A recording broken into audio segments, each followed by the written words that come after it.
Hello! We meet again in a Sunday. We didn't have a stream this week because I'm going to lower the volume of the microphone just a little bit. We didn't have a stream this week because I was preparing the next video. I hope everyone is doing well.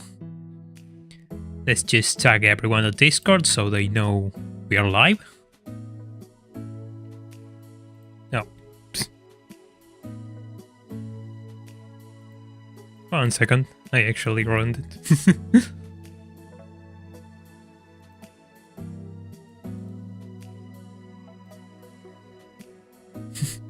I actually sent the wrong link. 1 second.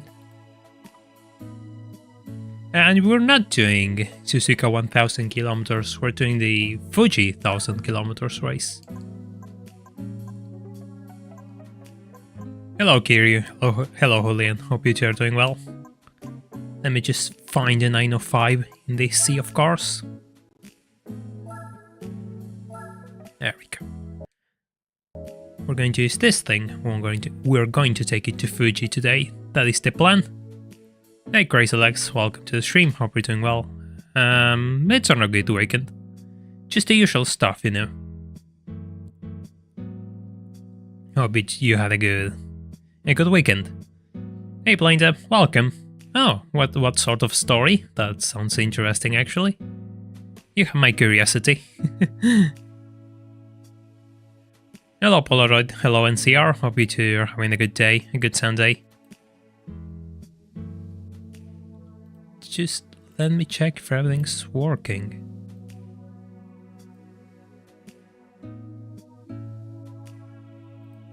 Yeah, should be alright. Hello SPL, hello, the digger's full. Hope you three are having a good Sunday.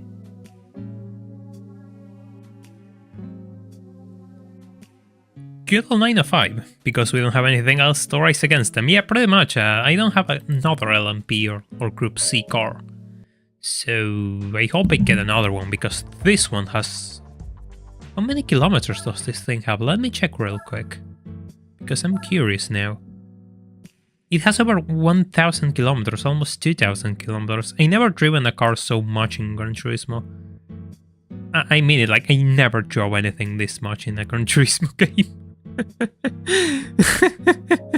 This is absurd. It really needs an oil change. It really does. Oh yeah, let me know if my voice sounds alright, because I'm trying to like avoid screaming into the microphone, because that's taking a toll on my voice and I need to change that habit. And this microphone doesn't like when I talk low, no matter how loud I put the microphone, so I'm trying new things. It's going to be good, you know, I'm testing it, so you all are going to be my test beds for the time being.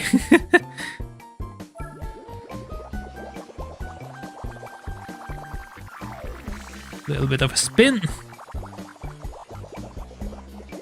Hey, thank you so much for the £10 donation, Blinder. So I was away at Droid's Glen Resort in Ireland, and I met and chatted to Eddie Jordan in the lobby bar last night. The guy is a gentleman and shares some nice memories of F1.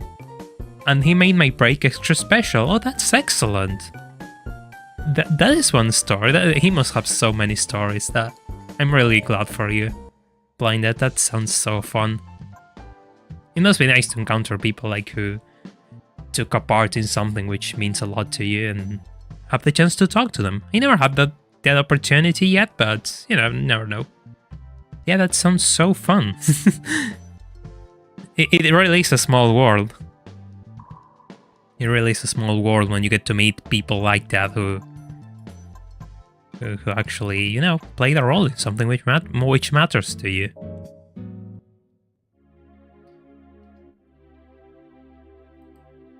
Yeah, it's really right.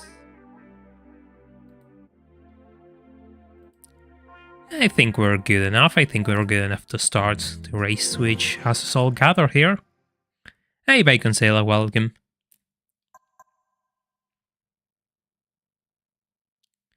I am using any processing in OBS. I think I mean, I have to play with it, but the microphone comes like with a piece of software that I don't really touch too much of it. I mean, I did touch a few settings, but that was ages ago. I need to play with it again. So yeah, it does have some post-processing options, but I never really played too much with them. But I do. I mean, I do. I'm kind of, you know, I think I found the limits of my gear, and in a way it's nice, but at the same time it makes me realize that, oh god, I really need to put some time into this and take it seriously, because this is unacceptable. You know, that sort of train of thought. Yeah, good to know, Heller. Thank you for letting me know that you prefer this sound. I did raise a bit of the gain, so I don't have to, and I have to push it as much. It was kind of low, but yeah, you know, it's one of those things which I will fine-tune over time, I suppose. It was surreal. He's a member of Top Resort and he was just popping in for a meal with his wife and a couple of drinks. I managed to get a photo and he signed a beer coaster, which was cool. Oh, that's excellent, playing that. So you have a little bit of a memorabilia from that encounter. Really, really happy for you. Hey Elias, welcome to the stream. Hope you're having a good Sunday. There are 5 slow cars. Corvette C5R, Dodge Viper GTSR, Ford GT40, Panoz Esperante, and Nissan R390. So this could be beaten with the Chile Vertigo. Interesting. You know, you're making me think about it now. Let me see the usual guide which we use. Let me see which kind of cars can race in here, because I don't know, like I don't remember this race at all. I never did it in like a single setting. So you have a few prototypes.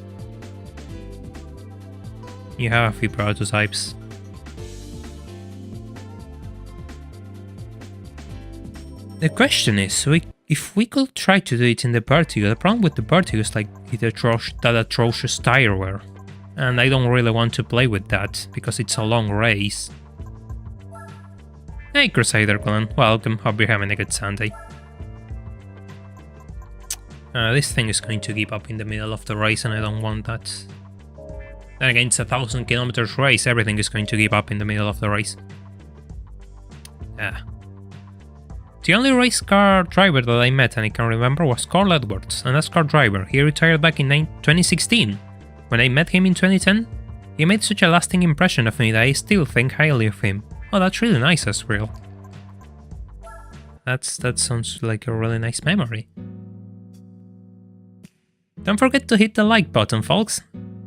And anyone new, please subscribe to make sure you never miss a stream. Well, thank you, Blind. Yes, he has a point. He has a point. If you never subscribe to this channel, you totally should, so you don't miss any streams. But it's better if you join my Discord server, because I can send notifications there each time I go live. I'm an hour away. See you soon. Alright, Racing UK, don't worry, we're still going to be here. Yeah, we're going to use this thing. I could try the Vertigo, but I kind of have to make a setup.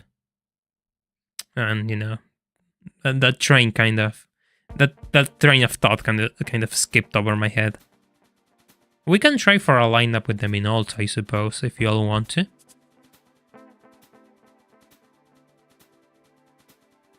We could try to fish for a lineup with them in alt, even if the Pescarolo is already a top tier car. Yeah, the Pescarolo is a top tier car, and the problem is, like, the other fast cars, I don't know, you have like a Sauber C9, but the Sauber C9 stops so early. And this thing seems to have better tire wear than everything else, the Pescarolo. So I think this is an interesting lineup, all things considered. Yeah, we're going to try this one. Let's give this a try. Nah, you did alright. There's not such a thing as a good intro or a bad intro here. Holy, that mileage. That mileage. Ooh. Yeah, the AI is really slow at starting at Fuji.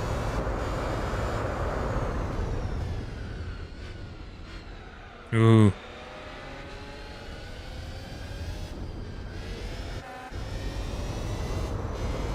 the funny thing is we have the Fuji's 90s layout here. And no, we're not going to get chicanes, you know the rules now. You absolutely know the rules. Right, the BMW, we already know it's an interesting car, it can be competitive. Don't underestimate the LMR. Oh yeah, we have cons in this circuit, don't we? If we manage to build a bit of a gap, I'll start knocking some cons. Exactly, each con counts for a like. Exactly. Yeah, you could cut the chicane with the Vertigo, but the thing that has me concerned about the Vertigo is the tire wear. I know the circuit is... it's Fuji, let's just put it that way. There's not that many complicated corners, but I don't really want to play around with tire wear and end up regretting it. That is my concern.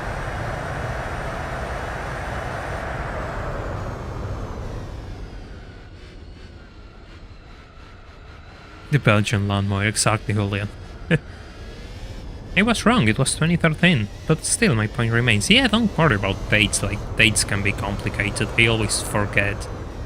I have issues, like, I don't remember birthdays and any dates, that's all, like, from people that I know. But I know dates which are, I don't know, of historical relevance. I really have my priorities wrapped. my mind really works in mysterious ways. Ooh. Easy now.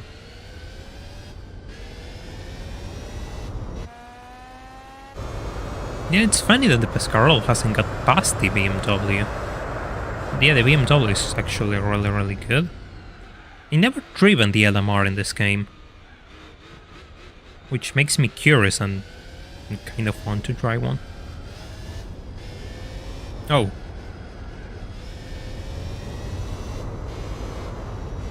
It's in the Discord now. Oh, so more people have a reason to join the Discord server.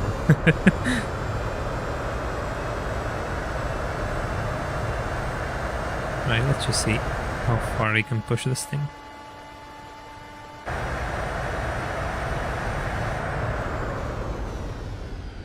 That was a bit early on the brakes. I can brake a bit later. Just a bit though. Like I'm kind of, you know, playing it safe because I'm going at top speed, and just a tiny delay can make the difference between ending up in the middle of the sand and actually holding the lead. That sort of mistakes just aren't acceptable.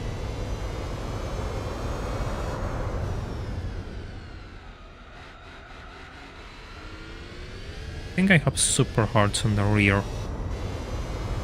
Yeah, the BMW is fast. Don't underestimate the BMW. I don't know if it was in the World Championship or in an endurance race. We have found out that the LMR is remarkably competitive. So there's that.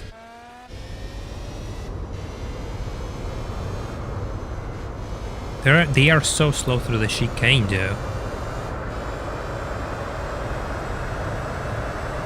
Yeah, the sixth plate. I mean, the way the grids are balanced in this game is a bit of a joke. Doing this race in the R390 seems... See, this is exactly what I mean. This is exactly what I mean. If I go a bit too late on the brakes. Now we'll try to do this in one setting, blind up. This should be on the edge of the usual schedule for the stream, so it should be fine. Yeah, the wind noises. The R390, I mean, the R390 is... The problem with those GT1 cars, I mean, we talked about this in previous streams.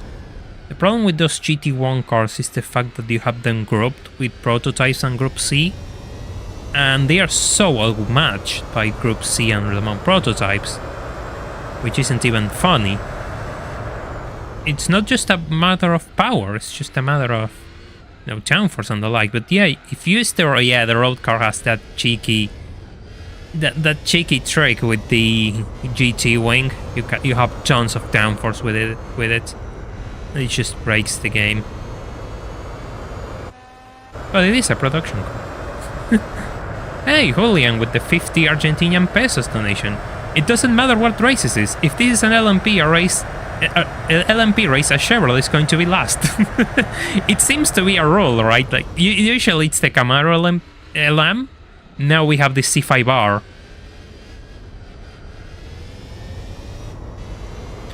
Oh, it's a holiday for you playing that. That's really nice.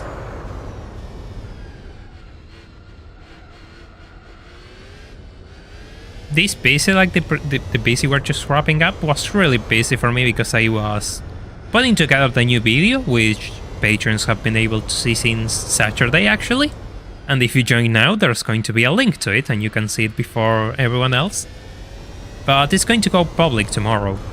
It's going to be an interesting video. I think you all are going to have fun with it. In the end, I had fun with it, so... Oh. Oh. Well, I guess that's an involuntary chicane cut. Hey Tradox, welcome to the stream. Hope you're doing well. We did the Infineon race a few streams ago. I think it was 1 or 2 streams ago. Last stream it was like the Tokyo Hard Road to 46 endurance and a few manufacturer events. And today we're doing Fuji.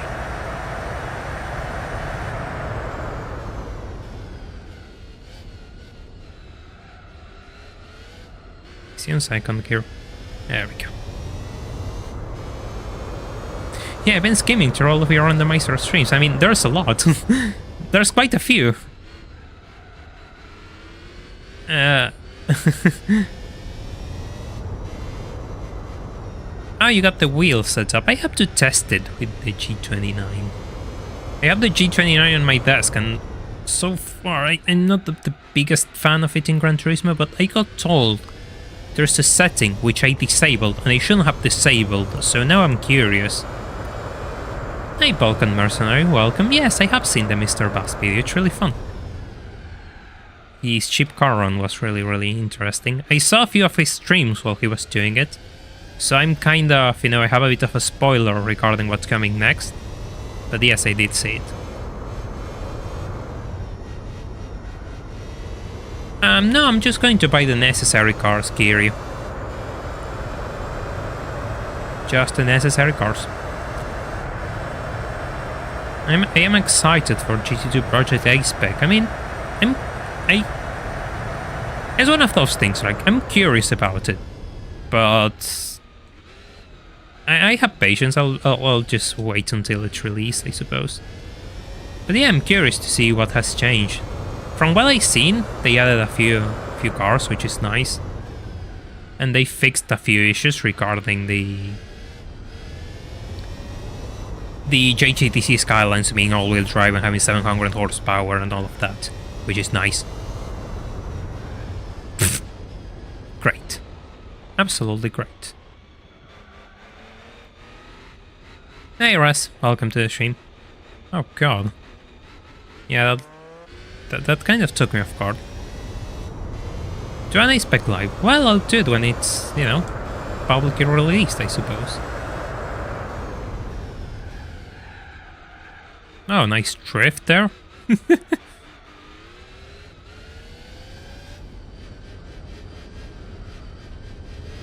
Yeah, the A-Spec mod added the 905, yes, I know. Holy lost time.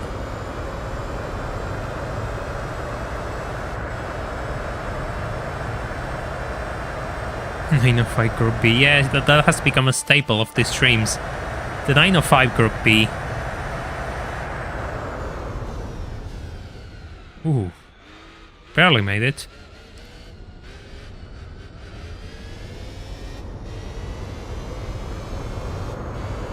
Barely made it.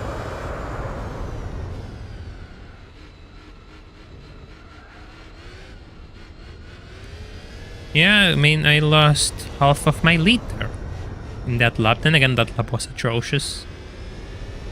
So, yeah, better be careful. Hey, Mitsunek, I hope you're doing well. You missed the last stream, that's fine. That's fine, there's always another one. Oh, we're going to overtake the C5, soon enough. God, I have to feel bad for the C5. I really like the C5 Corvette though. Probably my favorite is the C4 Cellar one. But I really like the C5, eh? It's the Corvette from when I was a children, so of course it's special. The C6 is also nice. The C6 is also nice. Well, I have more of a soft spot for the C5. Oh god. A bit too late. There.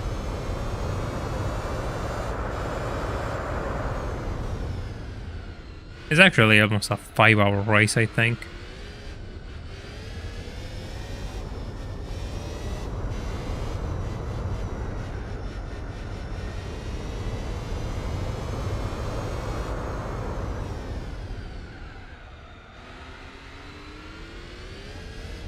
Or cruising, or just letting the car rotate.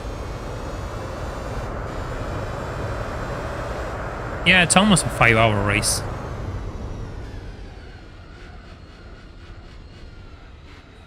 C2 Stingray and the C7, yeah, those are nice choices.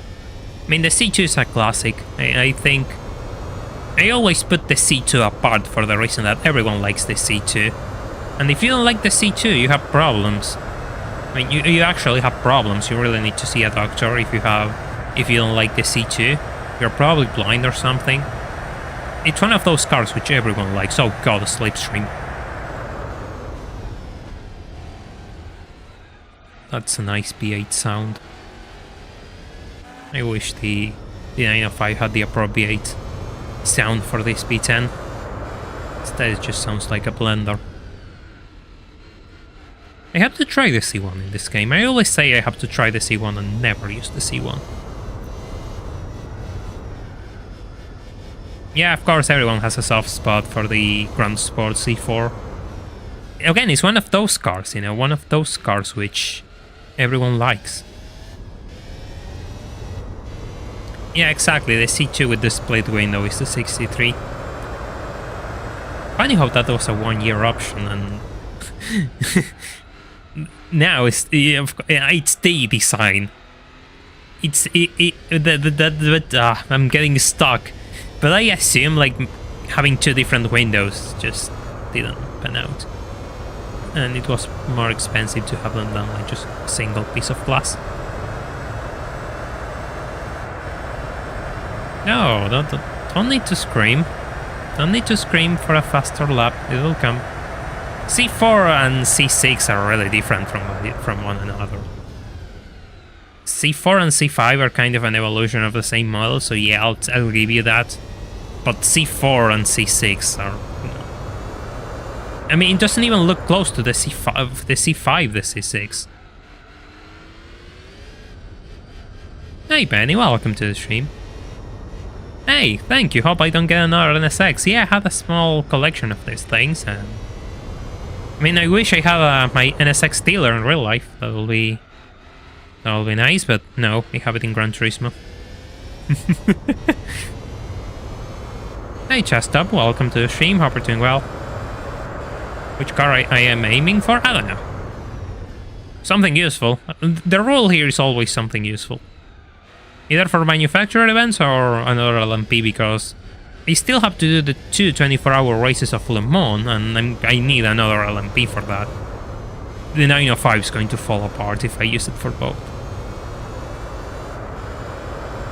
Yeah, the C5 Corvette was one of the last cars to get rid of pop-up headlights.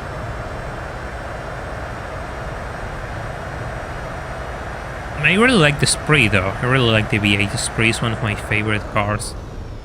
I would love to get my hands in a V8 Spree, but kind of tricky, and they have a reputation for having a dodgy gearbox as well. The C3 totally lasted more than it had any right to, and yeah, the C4, I suppose you can make a point that it was 280s to move into the 90s, and yet it moved all the way past the late 90s, so yeah, you have a point. Ludicrous full. Price car is going to be another NSX. God, no. At least, well, You know what? I was going to say, give me a Type R, but I did the Type R Cup with a Civic. Yeah, it's a Renault transmission, I think. Because it was the only one that will fit. So the story goes. Yeah, it's a 3.5. Twin turbo 3.5 V8.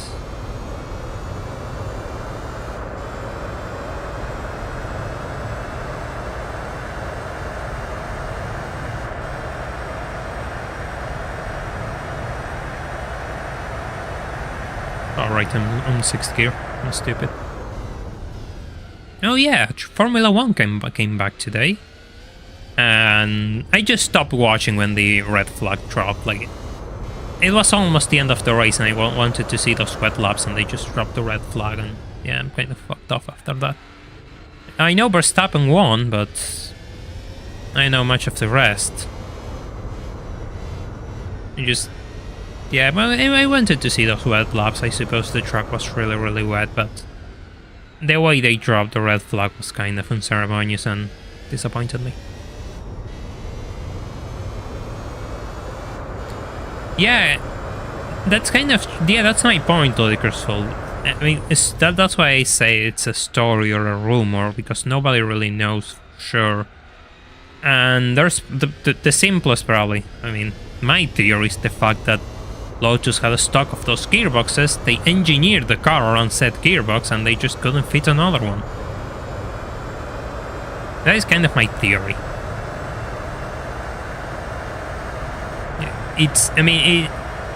Because if you say, oh, there's no other gearbox which fits, and it's like, why didn't you find more space for the gearbox when you were designing the car?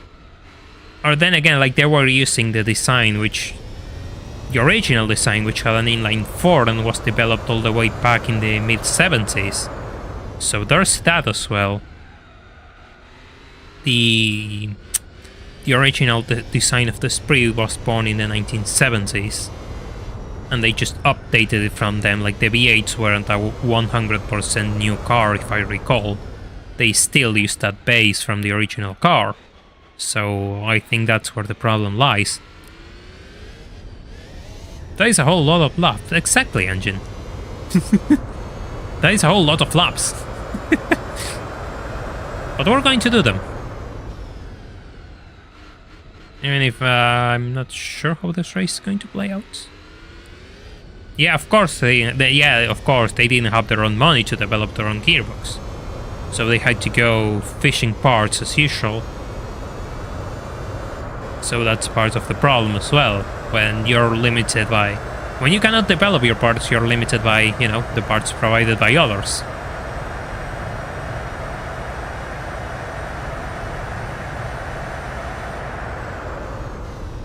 I only watch F1 to see who's going to be second place. We all know who's going to be first. Exactly, Baconcilla. Exactly. Oh, you got your test driving? Your test to have a license next week? That's excellent, engine. Good luck with that.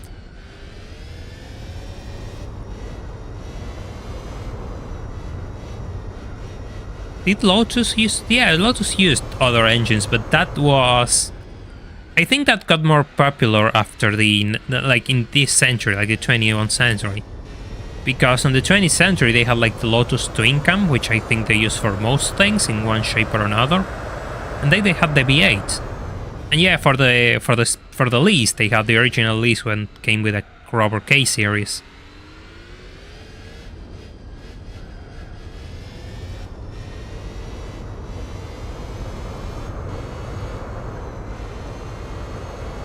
Yeah, but they're totally different cars. I mean, I get your point, Kiri, and in a small part I agree.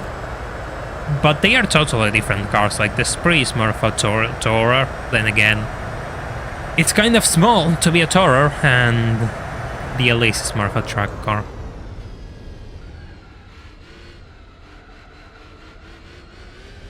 The Bora is actually nice. I mean, I like the looks of the Mira, but I think I prefer the Bora, actually.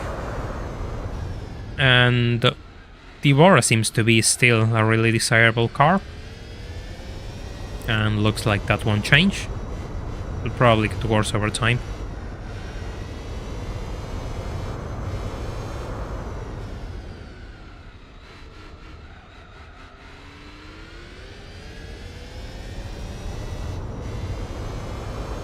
I'm stuck in no man's land. I have lapped the Corvette, but I'm nowhere near the other cars.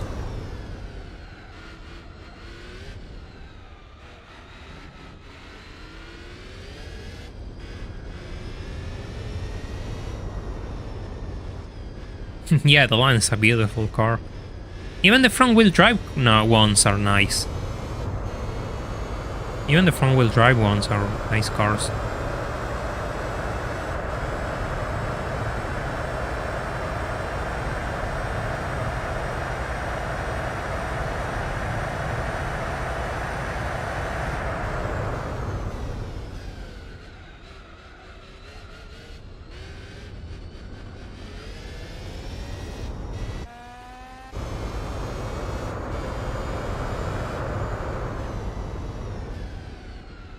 It's still a really good handling car though, the front-wheel drive alone. Now I didn't want to go for a pit stop because the tires are fine. The 905 is really good on tire wear actually. So that's my advantage. And I cannot pit this early because my opponents stop around lap 20. So I have to hang out. I really need to survive until lap 20. Oh, well, maybe I should be careful there. Oh, never mind. I have to be careful though, the car just didn't grip.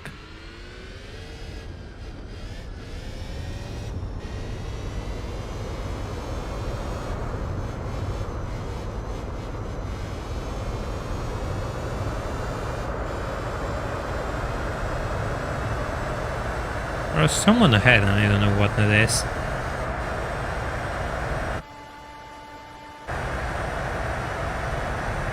It's the Corvette again? It's the Corvette! Oh god, we're going to lap the Corvette twice. Twice in a... Oh god, how many laps ahead I'm going to be by the end of the race. Now, the R92CP is really bad on tires.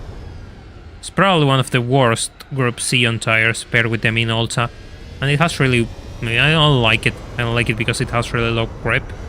The C9, I don't remember using the C9 because I never got it. So yeah, I cannot talk about that one, but the R92CP has the worst tire wear along with them in Ulta. But the Sauber always does really well when the AI drives it, so I suppose it's better on tires. Because when the AI drives the R92CP and the RIT9C, they still struggle to this day with tires.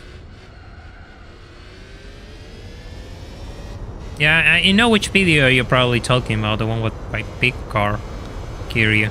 Yeah, that's a really good channel.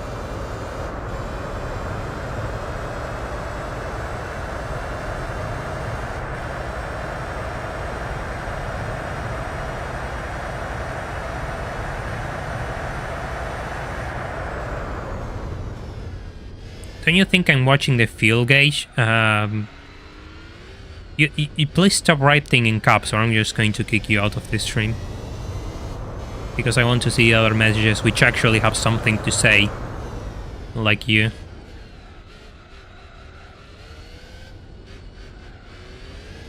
Yeah, the guy driving the Corvette is probably... Well, it's like a 9-to-5 job type of thing, you know. He just comes and he says, well, I'm just going to do this. I have to do 920, I don't know, 220 laps in this thing. Just going to get in here, do the laps, and just go back home. That's all the work he has to do. And he just stays here. Probably has some music in the background, but I don't know if you can hear much with a V8 and no sound insulation. So yeah, he's probably in it for the ride. I don't think it can go until lap 24. I think 2021 will probably be asking too much out of it. I don't know when the... I didn't see when the LMR is going to stop. I didn't read the pit stops.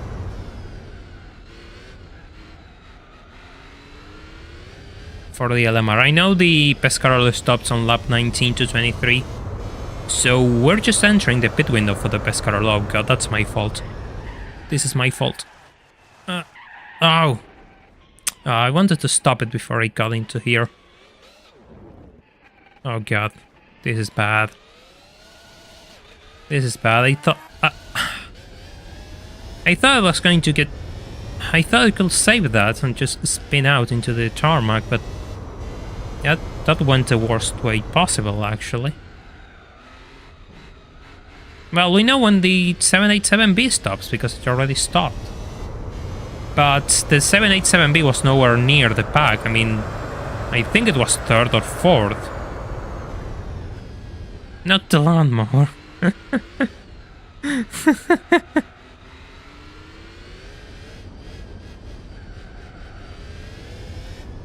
Yeah, funny that, like the LMR also. Yeah, there goes the lead. And that wasn't tires, like that was totally my fault. I got distracted and I tapped like the steering straight into the right, like I just didn't think about it and it just went right like this and just spun out and realized when it was way too late.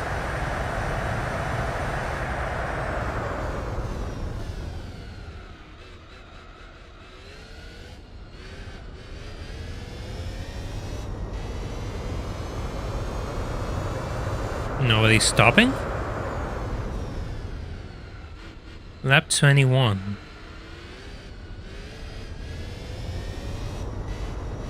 By the way, if you haven't left a like on the stream, it will be good if you left one so more people can find this place. More people can get to enjoy the 905 spinning, because we're going to have a lot of spins this afternoon.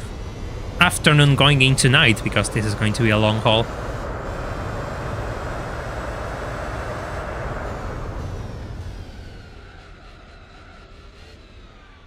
Oh, those tires are orange already. Oh, there's a GT1. I didn't see the GT1 on the grid. Another car which is painfully slow. 787B was faster than the LMR? That's weird. That's kind of weird. Given the 787B is nowhere to be seen here. Okay, alright, we're going to make a small save and push it for another lap, and if it doesn't work, we'll just load for this. Hey Daniel, welcome to the stream. Oh, you're working and watching me? I mean, that's excellent. I'm glad I can make your job just a little bit better. Ah, the LMR stopped. Good. The LMR stopped. Just have to bring it home, even if the car is really sensitive right now. Oof. You can feel the car, like, it just moves whenever I push the throttle. It's going to be a bit of a long stop because I need to refuel.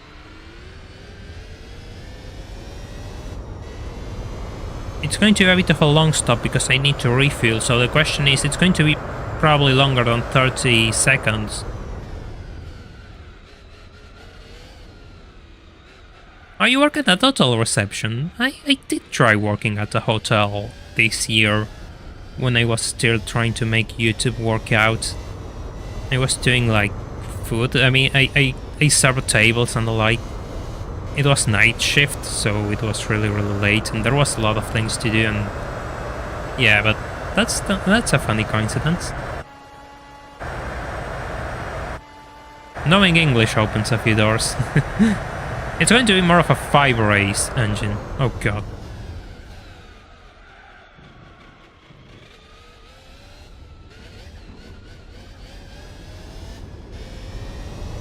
Good, hey Dudley, welcome to the stream.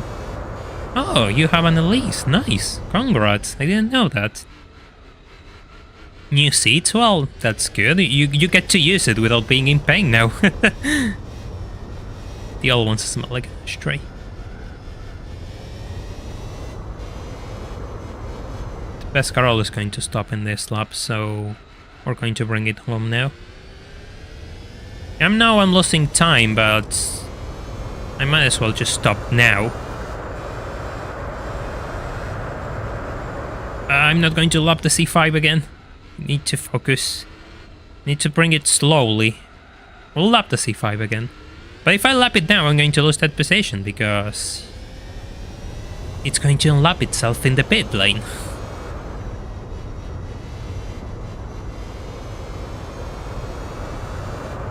Yeah, the traction control light is going to flash. Oh god, this pit entry is atrocious. This pit entry is atrocious. Ah. Oh god.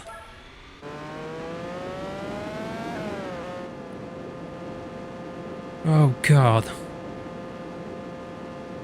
Yeah, I need to stop now. Yeah, the tires and fuel combo is just almost run out of fuel there.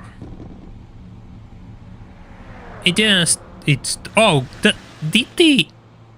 I think the Pescarolo got stuck in the pit lane.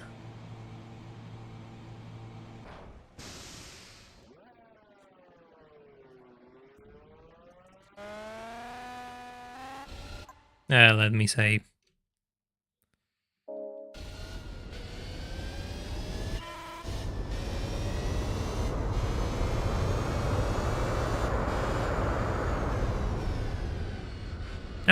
Oh, please, call tires.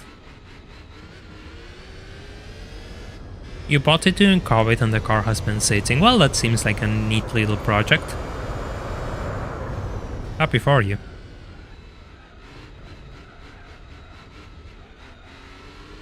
Had to duck out for a bit, sorry. Just to share one story from Eddie last night. I brought up the 1992 1-2. I'm going to read that. 1-2 for Jordan at Spa. And he smiled, he says it's still his favorite moment from owning the team.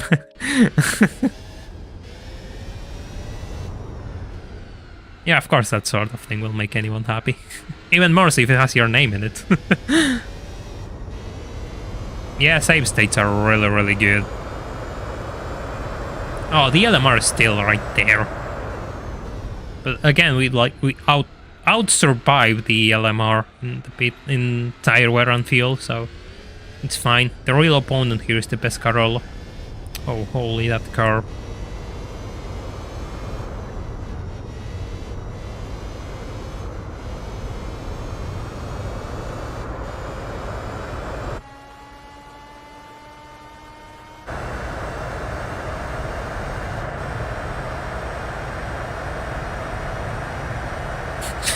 Oh, Chanjin, that sounds really, really bad, and don't feel too bad because that sounds exactly like the type of thing I will do.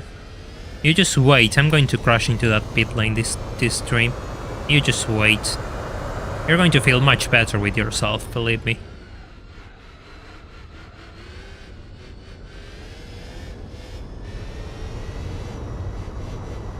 As long as I don't do anything stupid, I should be able to pull away from the BMW. We'll be 6 to 7 seconds faster than the BMW if it didn't spin out. You have a point, but at the same time you already know how things go in these streams. I always spin out. That is my secret, I always spin out. Oh god, fine. Fine. Fine. It was that or the wall.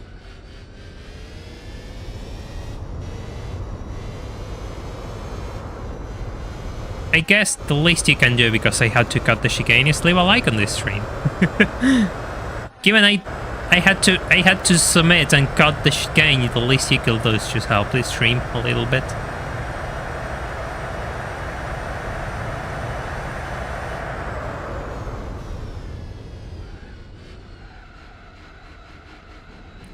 Oh, those front tires are still cold.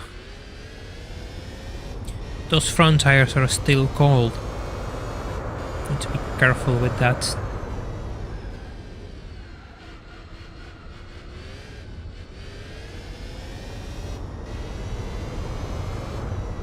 Ooh. Yeah, those tires are still cold, especially the front ones. They had to catch a spin there. Probably most of you didn't realize. But I surely did. Oh god. We all make mistakes. The thing is, my mistakes are being streamed. So you all get to see them more often.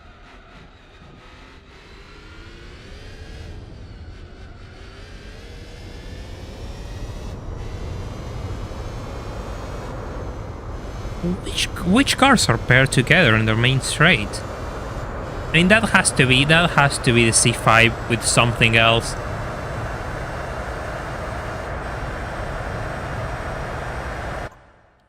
I'm saving just in case. Owning weird 4-cylinder cars is kind of our thing. Just 1 second. We have a 912 from my grandpa. Nice, that's a really nice car. I drive the 2-liter Supras my daily, and we have a turquoise 99 Elise that smells like a casino. 912, those are really fun things. People have looked down on them for years because they didn't have the full 6-cylinder engine, and now they're realizing they can actually do things with the inline force, with the boxer force, I mean.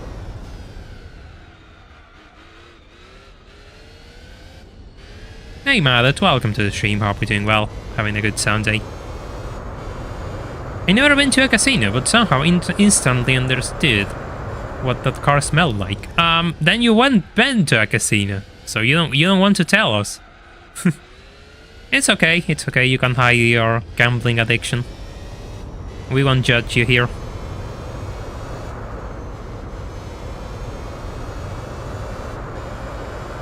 Oh, it's again the C5. It's again our friend the C5. Third time overtaking it. Slipstream. Holy slipstream. Holy slipstream. A Peugeot 205 GTI and a Honda Fit for a daily driver. In Finland over the winter? Nah, no way. You're joking, or you're clinically insane.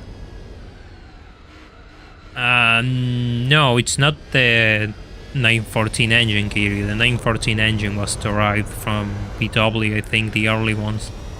The 1.7s. No, they weren't derived from VW, but they were different engines.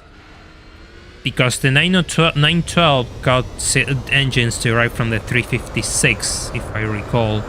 Because that was the point of the 912. It was to fill the role left when they stopped the production of the... Oh god, I hate when the car spins like this. When they stopped the production of the 356C in the early 60s, they wanted something to fill the entry level for Porsche.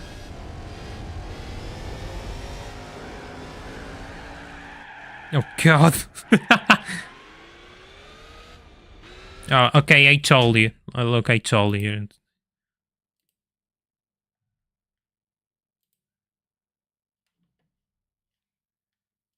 Jesus Christ, can you stop screaming in caps in my chat? Yeah, playing blackjack in the Yakuza games taught me that I shall not go into actual casinos. Oh god. Oh, great, there we go. Brilliant. Absolutely brilliant.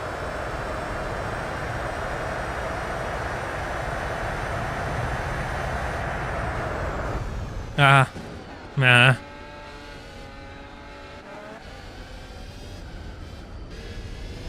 we shall actually play Yakuza one of these days. If I start doing off-topic streams, which I kind of want to, but I don't know how good that will be for the channel. The channel is still really small, so I don't know if we have enough of a backing to do off-topic streams.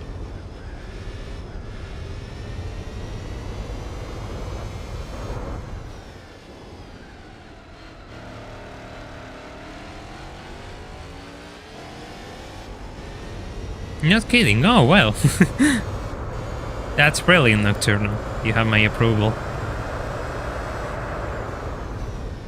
Do I make it? Yes, I make it. Have to brake so early though. So early. Yeah. God, I need to stop turning without looking at the screen. I'm not going to follow the turn if I don't see at the screen.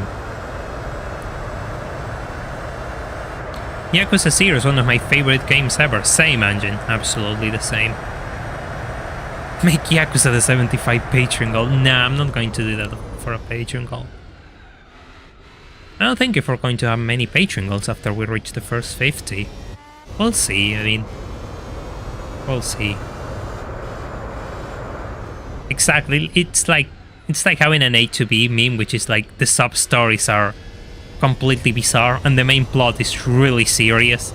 And you have those two things living together in perfect harmony, and that's why I like it so much. The gameplay is brutal as well as excellent.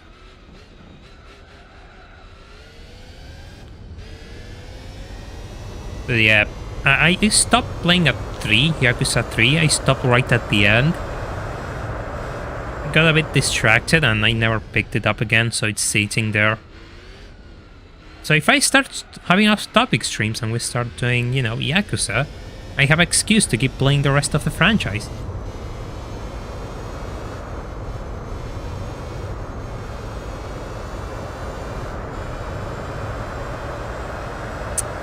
Go full throttle, please.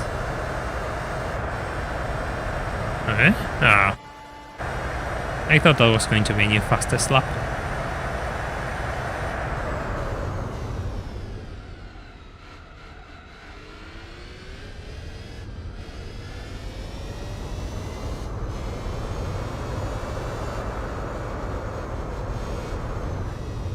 One, 0 like a dragon. Yeah, I played 0, 1, 2, 3 almost up to the end. Didn't finish the main story. And yeah, that's when I stopped. So anything past 3 don't spoil for me or I'll get really pissed.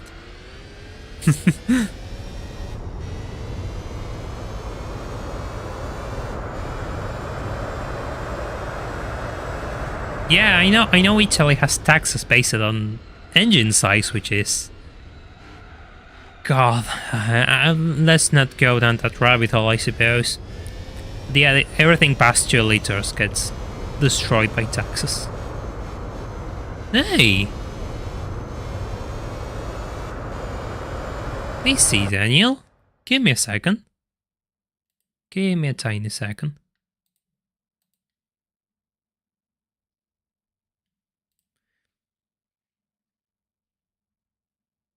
We do have a new patron. Everyone welcome Daniel to our list of patrons. And you know what that means now that we're 25, right? Now that we're 25, we have to start planning the 1,000-mile streams.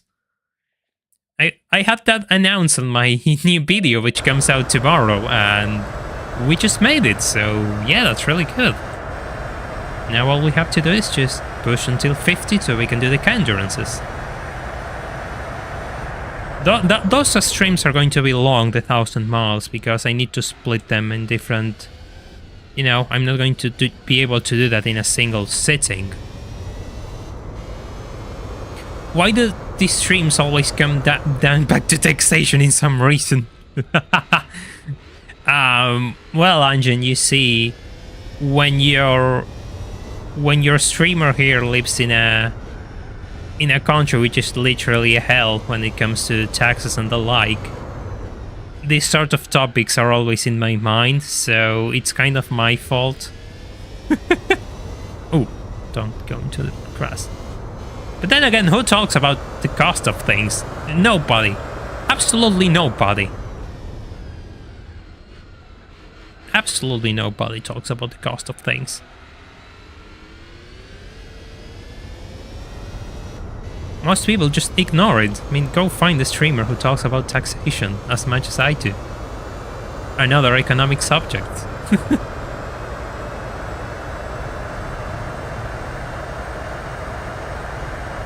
Oh, right, I'm not going to get anywhere if I keep holding 5th gear.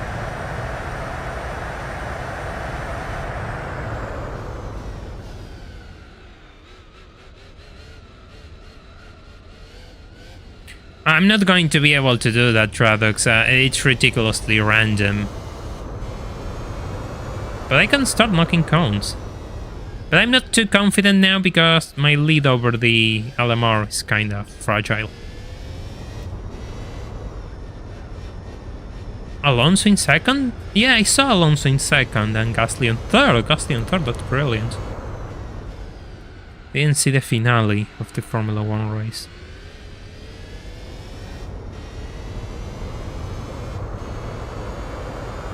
I certainly know more about Argentinian tax law than I did with talk before I started watching. Well, I'm glad I'm doing my work on spreading the the bizarre reality of the average Argentinian. Let's go, 1,000 miles. Yes, we'll have to start planning those streams. I see. Yeah, Judley, the car you mean is the 320 IS, right? It's not an M car per se. It's just that the specific spec that they made to get around the 2-liter rule in Italy. Yeah, I get the car you mean.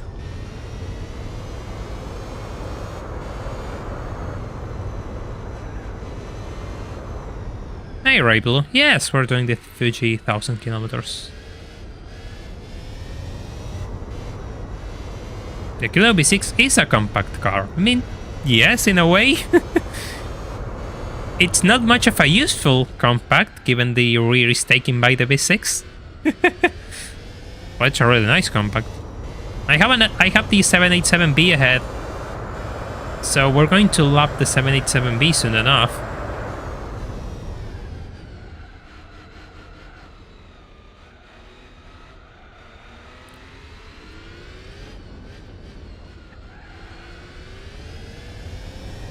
Oh, this is brilliant. If we get to do 1,000 miles and see which car lies behind it. The only real roadblock, I suppose, we're going to have are the 24-hour races. Which we have to have a goal for the 24-hour races. At least, I was thinking, like, if we get to 5,000 subs, we'll do the first one, the Nürburgring, and then we'll see for the other two, Lesart 1 and 2. But if we do the 1,000 miles, then we can do the manufacturer events and wrap up the remaining endurance races. And that will be it. The real E30, I think it was a 2.5. Correct me if I'm wrong. But a 3-liter it wasn't. It wasn't a 3-liter. That's too big for the E30. The good old no grip at low speeds. How to commit tax fraud with yellow? No, but... No, I'm still, an honest citizen. This is totally the sort of declarations that will get me in trouble when I'm in a position to negotiate a visa. and the embassy agents start looking through my streams and they find out that I have said such things, and they're not going to allow me. They're going to deny me.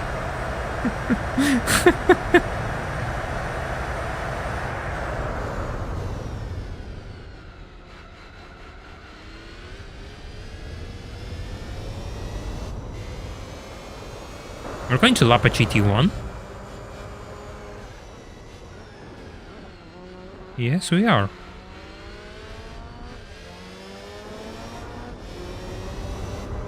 Oh, this is a really bad place to be too wide.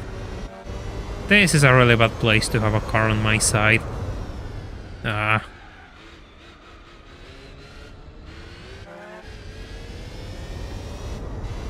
There we go.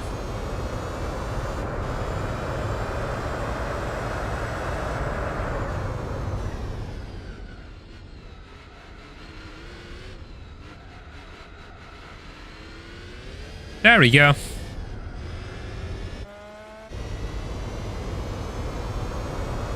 Leave it to Gran Turismo 4 traffic cars to behave like they are actually fighting for a position with you.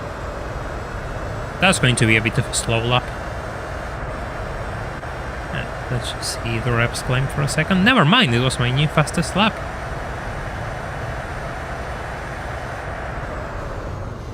Oh, God.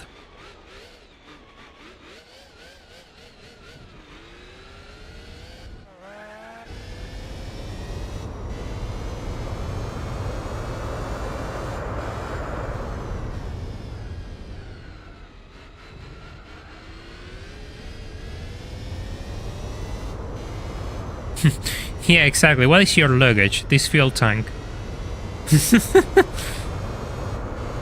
Things which you cannot take to an airport? and put into a plane, but it's still your luggage.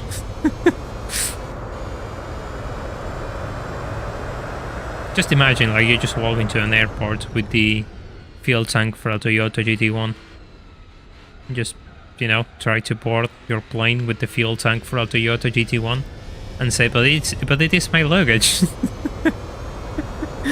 Then again, like, there's a single Toyota GT1, so that's never going to happen.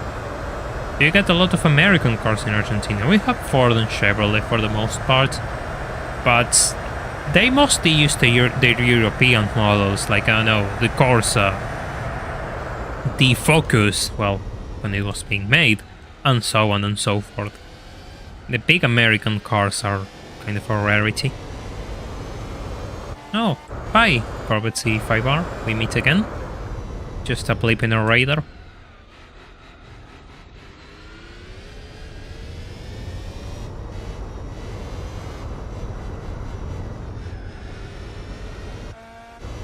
Ouch. Ouch.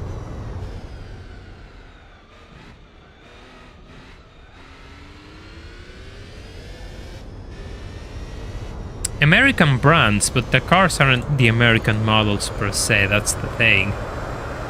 Probably now with the whole crossover slash SUV craze, it's a bit different. Yeah, but Opel was owned by General Motors, and here the Corsa was rebadged as a Chevrolet. Therefore, it's part of the General Motors umbrella, and General Motors is an American company. And I say they got cars from their European lines, so yes.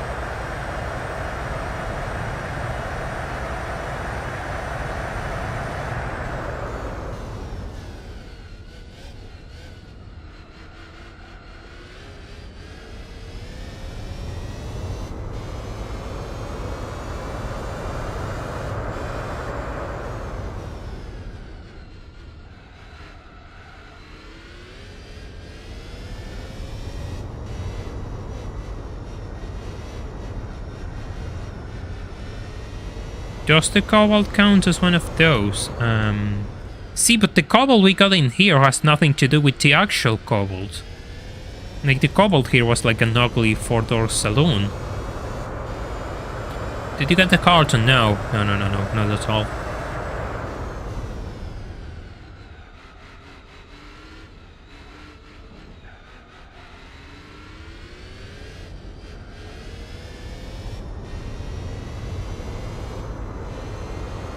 Of course, it's oh god, what kind of rabbit hole have we all started getting into?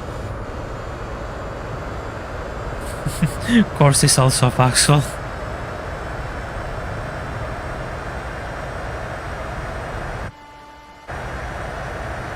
Don't make mistakes. I need to use this lead so I can stop a bit early.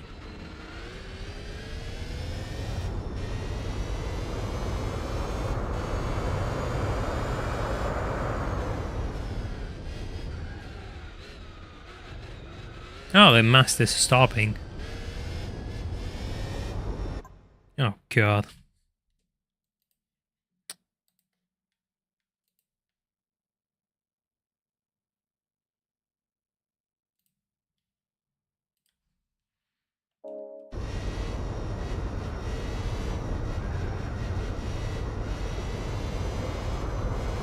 Yeah, but the Cobalt we got in here is different. We have the same model name, yes, it's called a Cobalt, but it's a four-door saloon. We didn't have like the Coupe Cobalt, which you all got in the US. It's a different car, same name, different car.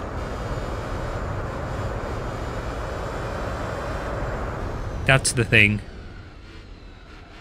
It's not that two-door Coupe which got sold in the US.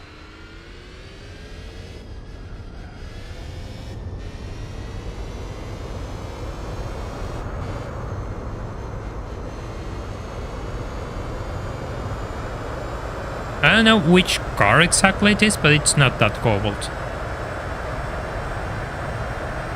It's like a four-door saloon, which is kind of weird and didn't do too well, so it disappeared after a few years.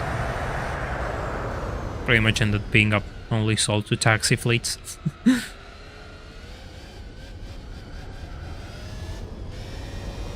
What is the smallest Volkswagen you get? The Up. The Up has enjoyed a few years. I am not sure if it's still on sale, but it was the Up. Yeah, we don't have replay anymore. The replays are lasting less and less, I've noticed.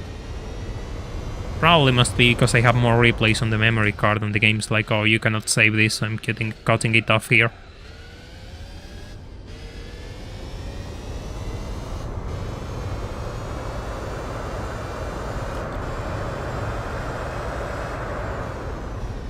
Yeah, but the Up was made in Brazil, I think.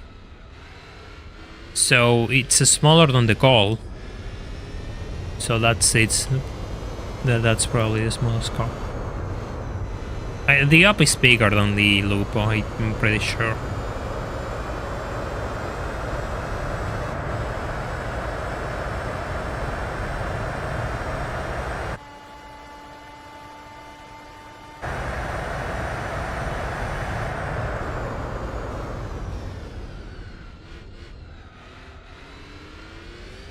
Yeah, funny that, we didn't get the Up GTI, if I recall. There are American cars, but they are old, and... like, I don't know, we got the Ford Falcon, the first gen Falcon, and it was made here for 30 years with different restylings, but the same inline 6's engine. We never got a V8, we never got the Sprint V8. Sprint here was an inline 6, and it was a 4-door instead of a 2-door. What else? We got like the Chevy Nova renamed and rebadged. We also had 4-door versions of the Chevy Nova. What else? What else we got American? Let me think. We got the F-150 for some time as well, but then it became its own thing for the region, if I recall. But the early ones were almost the same, only called F-100 instead of F-150s.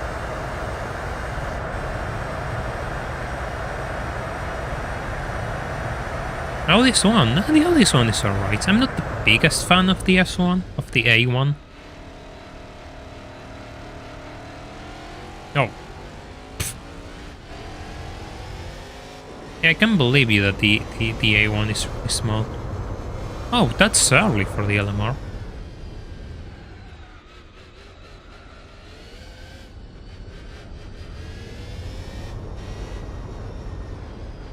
Now, the Ford Falcon started being built in the US, actually. The Australian Falcon is its own different thing, but the first Falcons were made in the early 60s in the US. Of course, the Australian Falcons exist and they are their own thing, but the first Falcons were American. And that's where the model started. It wasn't a development of Ford Australia.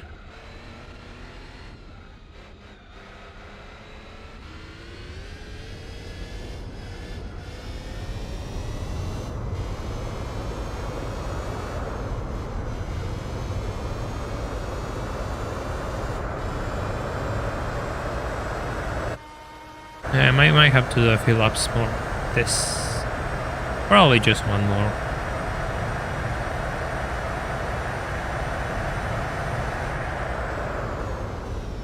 I don't hate the 905. It's just the way fast cars drive in this game that sometimes catches me off guard.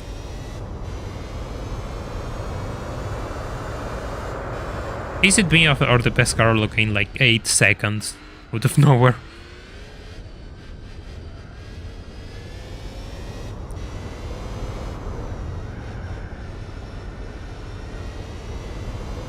We went from like having 39 to 33 over it.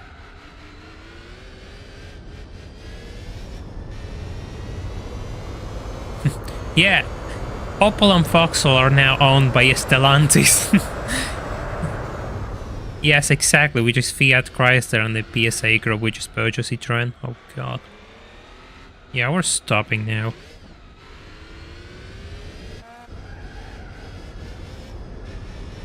We're getting fresh tires.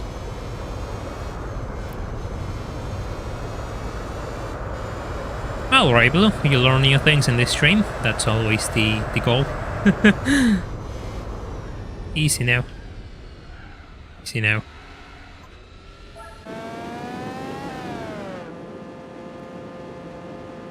By the way, if you haven't left a like on the stream, feel free to do so we can bring this to more people.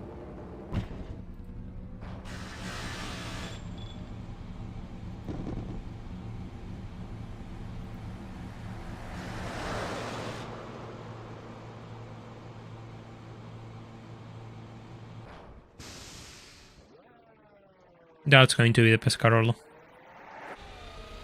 Damn.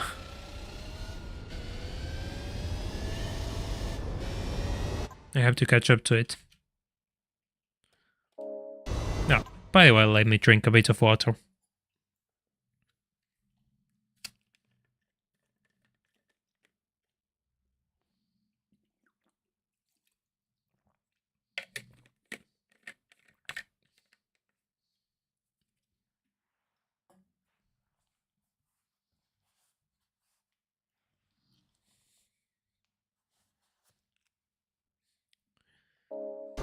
Yeah, Opel and Peugeot are going to be the same now because they are owned by the same group.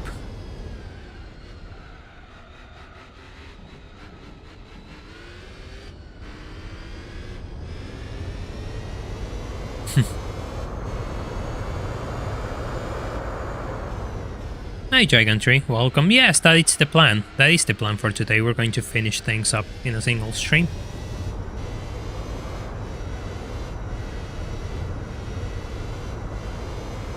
And probably the next stream we'll start tackling the 1000 miles championship, given that we are now 25 patrons. So we have to start organizing around that.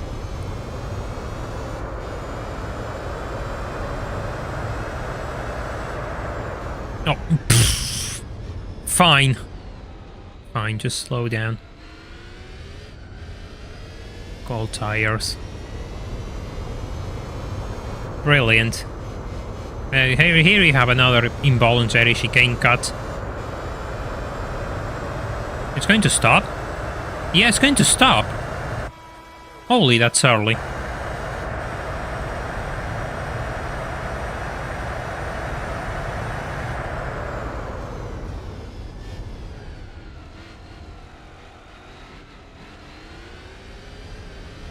That's funny, like, BMW is independent, right, but BMW totally owns other things. There's no way BMW is still a single car company. Especially with the way things are today. BMW as a group probably owns multiple things. And I always wonder, like, what does the BMW group own that is so profitable that allows them to stay independent?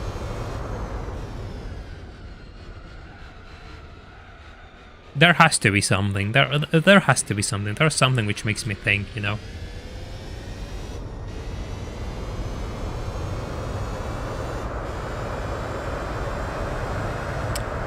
Yes, BMW owns Mini. It has owned them since the early 2000s.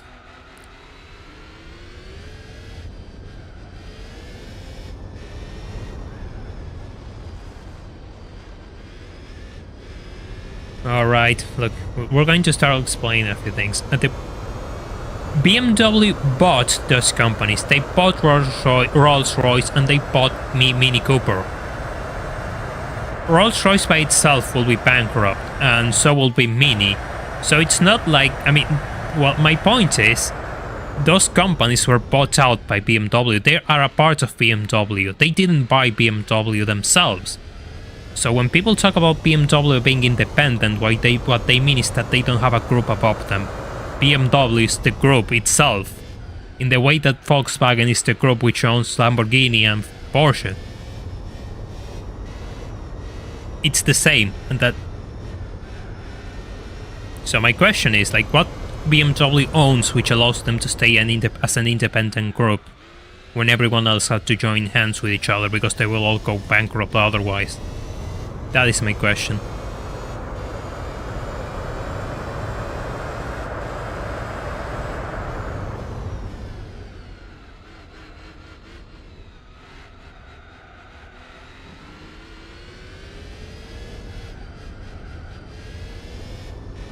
Ah, they have some companies that make carbon fiber. Interesting. Yeah, that might be really profitable.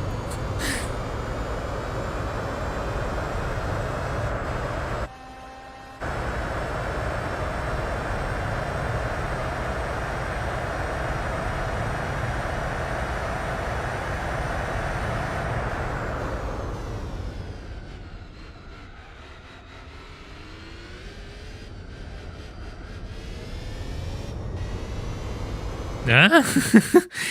Oh, thank you, Blinder, for the £25 donation. Jesus Christ. This is a special donation of £1 for each of your parents and a massive congratulations on behalf of your whole community. I don't speak for everyone here, but I would like to thank you all love your content and congrats, Yellowbird. Well, thank you, that is really sweet of you, Blinder. 25 parents, Patreons, you meant. Oh, well, that's a slight, typo. But thank you so much.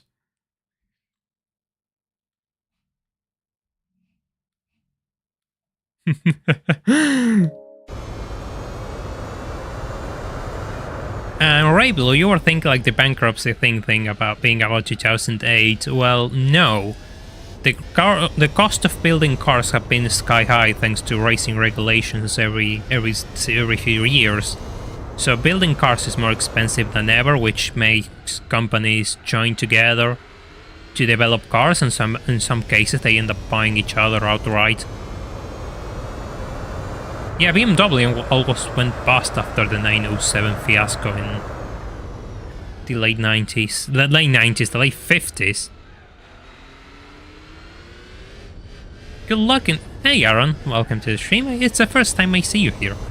Good luck in this 228 lap race. You're going to need it. Well, yeah, I'm going to need luck, I suppose, to survive for so long.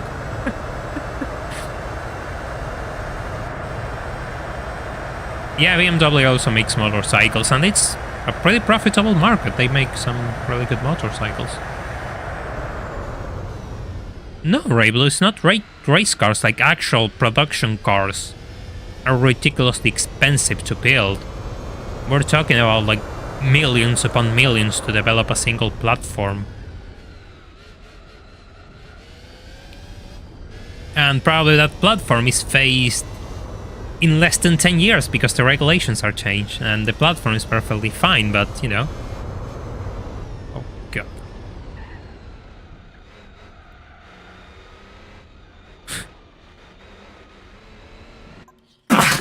Oh god, I had to sneeze. That's why I went out of the track.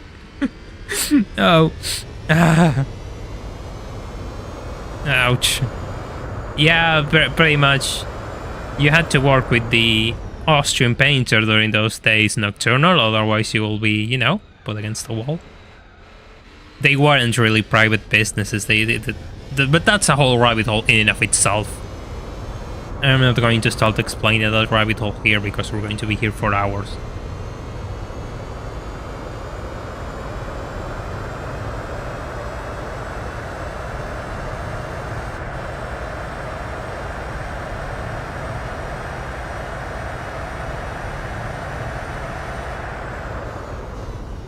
Luxury cars have a high profit margin?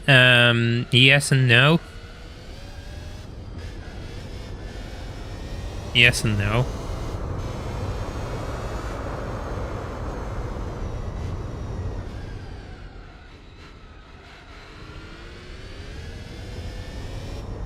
Yeah, BMW bikes are great.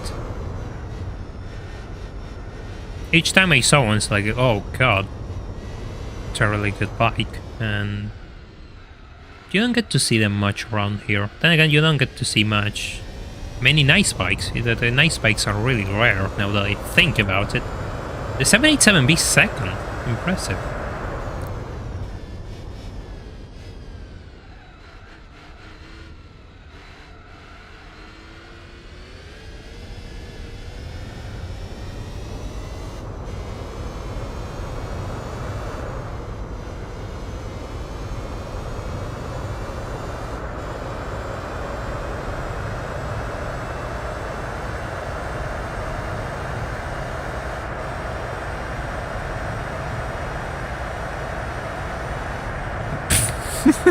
Okay, I knew that was going to happen. I knew that was going to happen. You just keep eating away at that 116 though.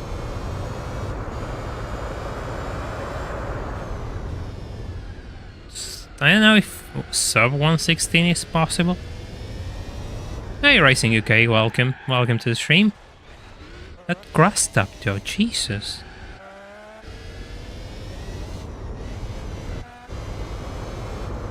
That's probably one of those of the problems of driving with this camera.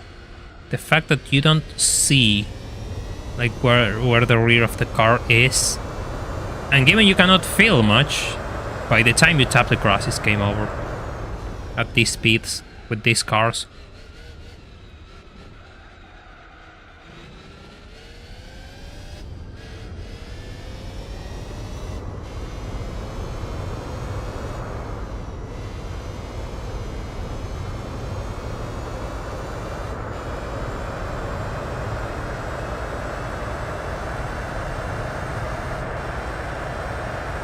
Yes, really, Aaron. That's how it works actually. It's not a tire problem or anything, it's just the fact that you don't feel anything driving these cars in this game. Therefore, it's really easy to make those small corrections which send you into the grass.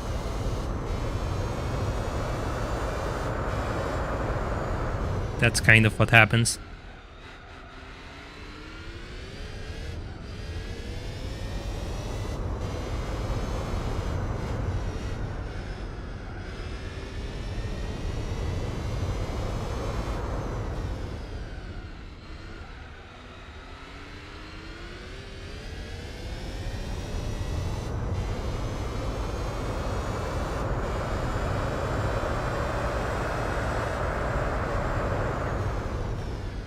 I don't have to lift off in that corner. The car didn't like that.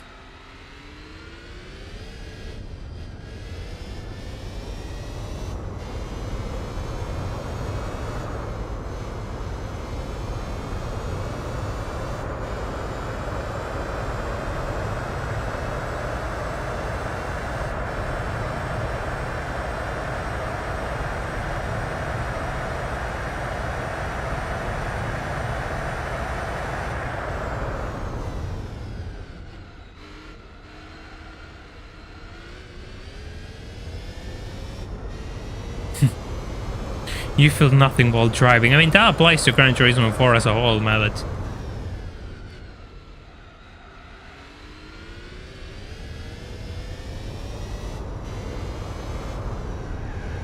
I mean, most cars are fine, but these cars, like the Group C cars, LMPs and the like, really show the... I feel like they really show the limits of the game physics.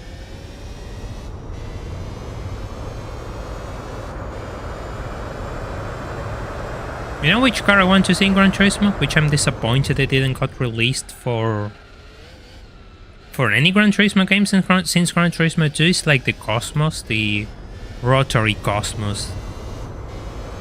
The one with 3 rotors with the 20B, that thing. It didn't make it past Gran Turismo 2, which is a shame. Really cool car.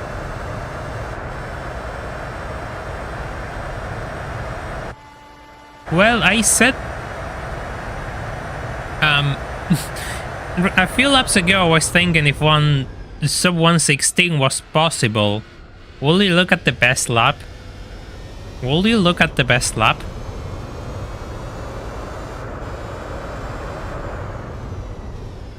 I guess the question now is 114 possible?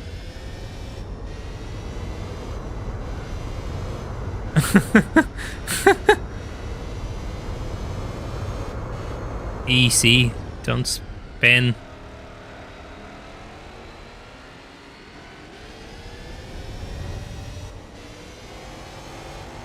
Oh.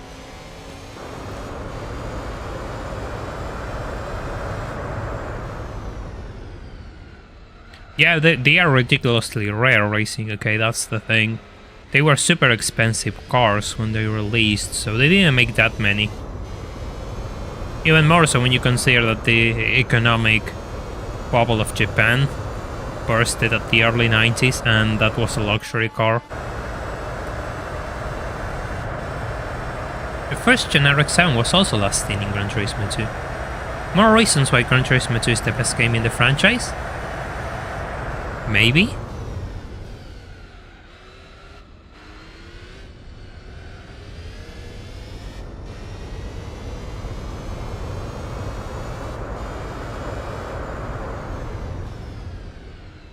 If someone's talking about the one, yeah, you're talking about the BMW 1 Coupe, Series 1 Series Coupe.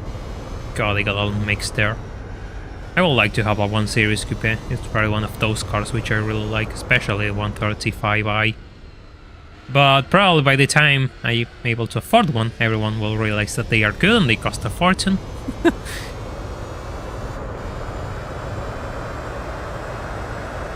So, such is the way things work.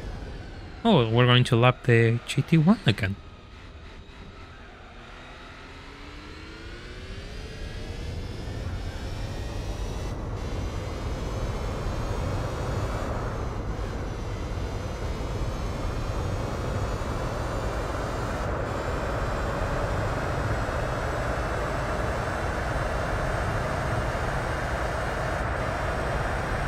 .117. Okay, that lap was really slow.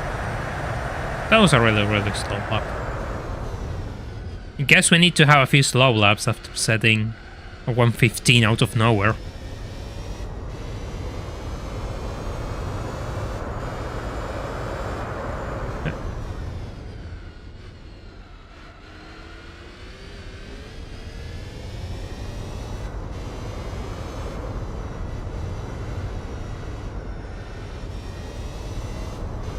I absolutely don't remember when I have to stop now, but we'll just find out.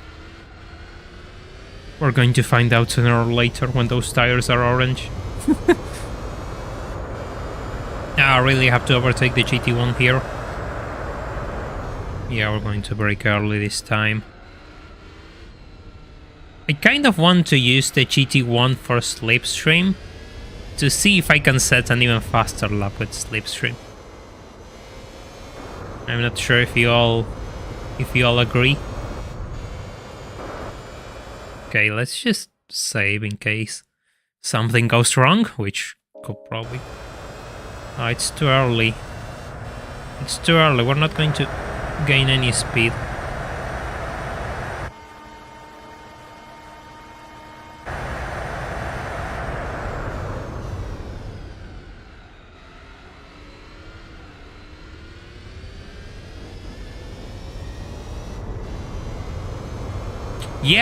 Yeah, Walker, the Cult of Spike's Peaks is one of those cars which I would like to see, but never came back.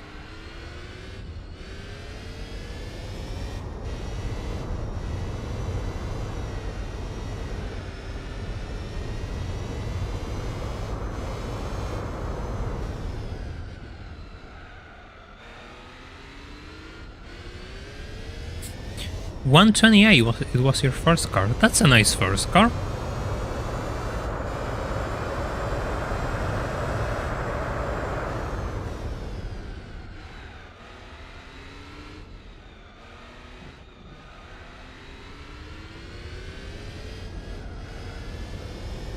I think the Cultus had like 2 engines, if I recall. It was a really absurd car, which is why it should come back.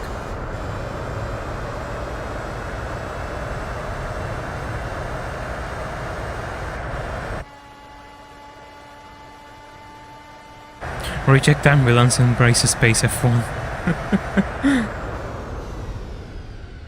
I mean, the space F1 could be painted as an ambulance. I mean, sure, you don't have room for anything else, but you could paint it as an ambulance and pretend it's an ambulance. Then again, ambulances have to be really fast, so... You have an excuse there? Another excuse?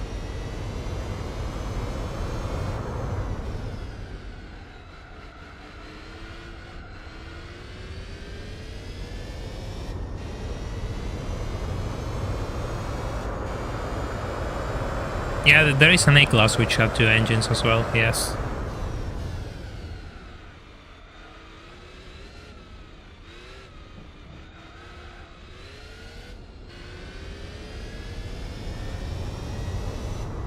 Yes, it was fixed in this randomizer mod, the 905. It's actually really good once it's fixed. Like, really good.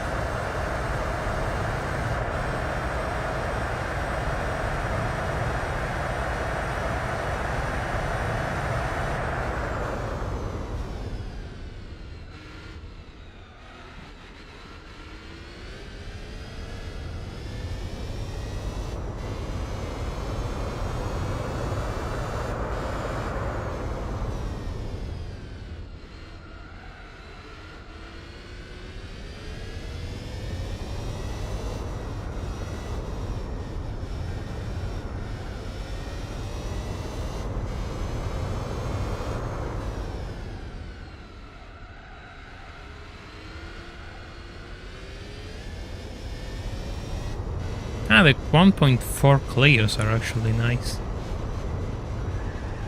Ouch.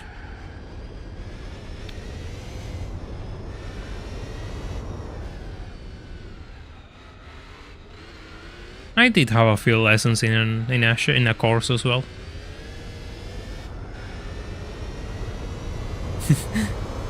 Guess it's one of those cars, which everyone will get their hands on sooner or later. Hey Regal, welcome to the stream, hope you're doing well.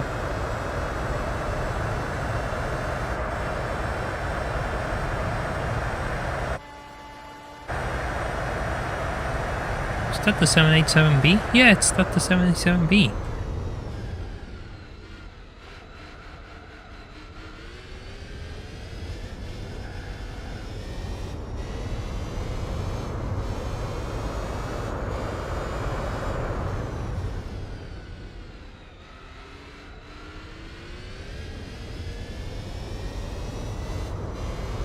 43 seconds. I need to say 3 properly. Jesus Christ. That is... We have a good margin on over the LMR, which is good.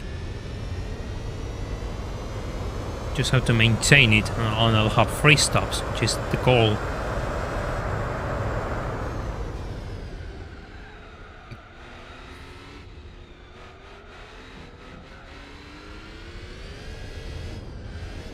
Yeah. Oh.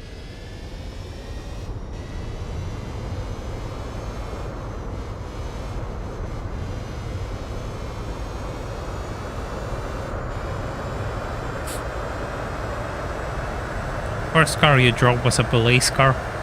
I don't know if I should be concerned or I should find that funny. Enlighten me.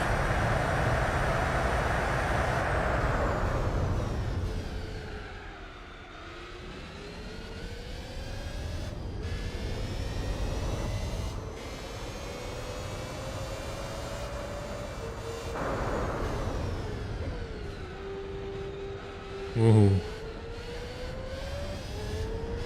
Can we avoid pushing the 787B off the track? I guess we can't.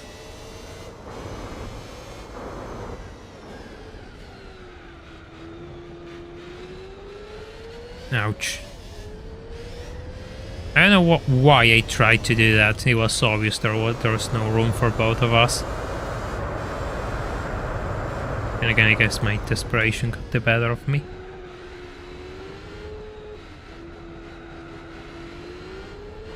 I still don't know how this thing managed to be second place. There must have been some sort of accident because they were close to me and now that they are all so far away, I think I lapped the 787B twice already. Correct me if I'm wrong. It's going to slipstream. Ah, I see, Regal. It was a bit of a joke. Yeah, that's nice actually. Having someone who can lend you a car to your first driving lessons.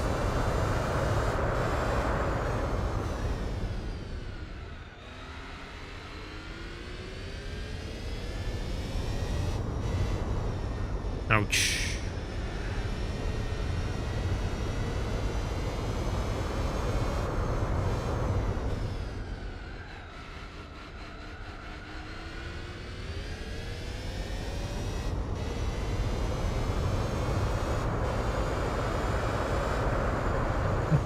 Okay, I just wanted to look at the chat and that's what happened.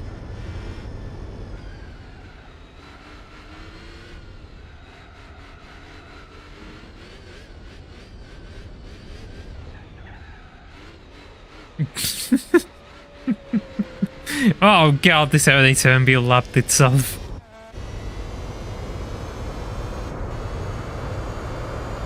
Right. Let's just get back on track. Oh, this could be useful, actually. This could be really useful. This is exactly what I needed to see if I could do a better lap. 380.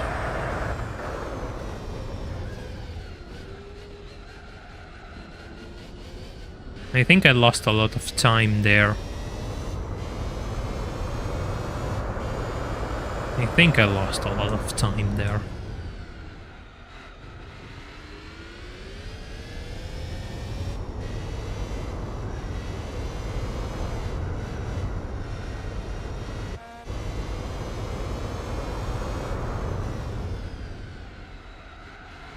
Oh, look at the map. Everyone's scattered through the track.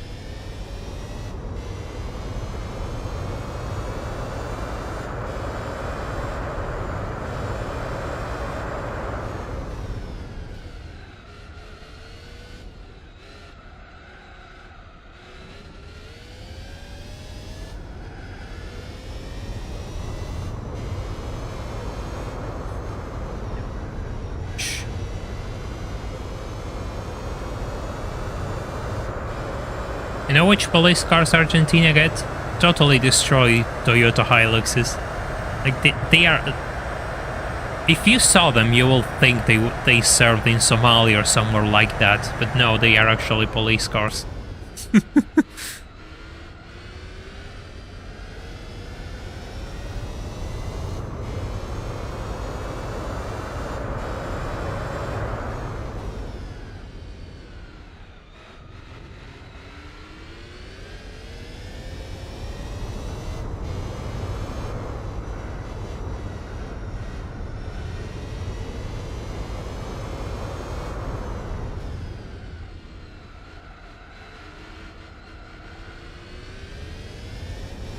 Funny enough, like here, they once seized a Ferrari 458 and they had it as a police car, quote unquote, and they crashed it.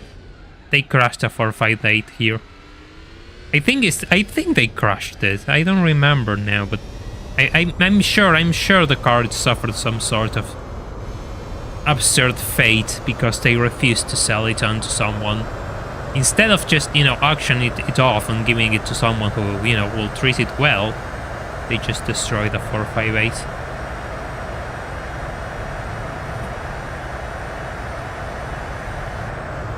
And make it? No. Oh.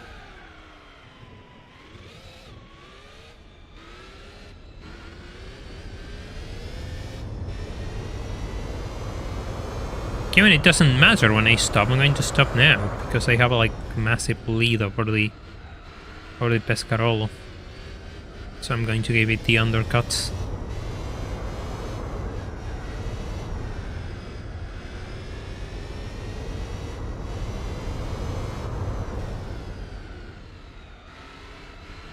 I mean, depending on the generation, but yes, overall the Hilux has really good, tolerance. They are really well-built trucks. There's a reason why they sell here so well, because people can abuse them. And they still work.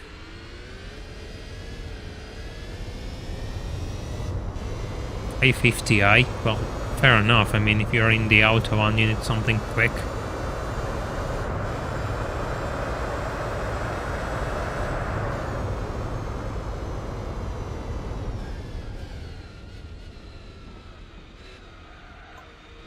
Oof, I almost clipped that wall. That will have been funny because I think the AI will have gotten stuck there if the AI driver took the steering wheel.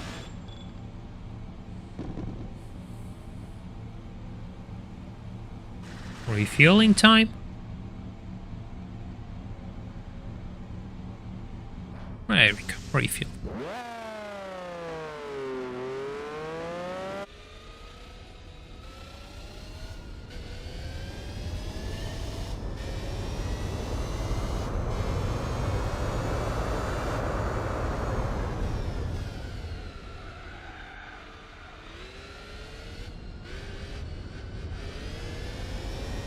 This thing has surprisingly good tire wear in this circuit, though. Ow! I couldn't. I have to brake a bit earlier. Come on. You know what to do. Each cone knocked out counts for a like in this stream, so go on. Leave a like if you haven't already.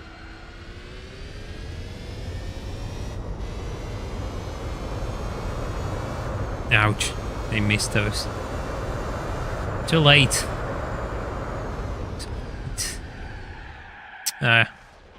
Please tell me I got that one. No, I didn't get it.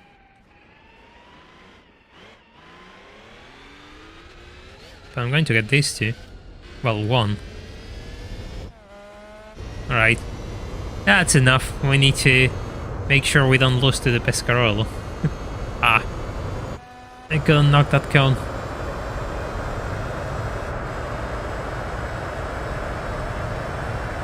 Wait. The Titan is the X-Class? I think the X-Class is the Nissan Frontier, actually. It's smaller than the Titan. Reverse casting. Ah, you discover new things in these streams. It's a deco. That is always the point. I missed those cones.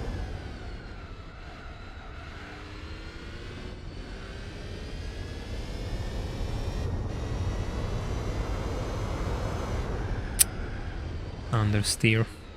Alright, I am an idiot. I'm still on cold tires. Just stopped for fresh tires. No wonder they aren't going to crit there.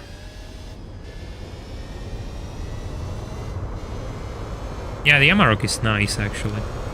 The Amarok here is a bit of a meme, but it's a nice truck.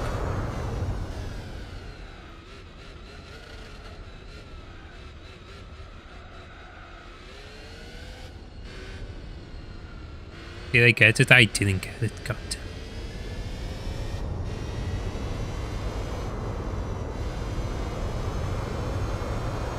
I didn't get it either. Damn.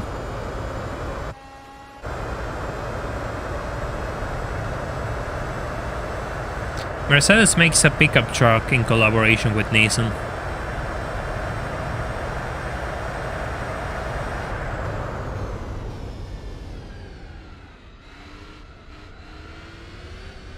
It's called the X-Class.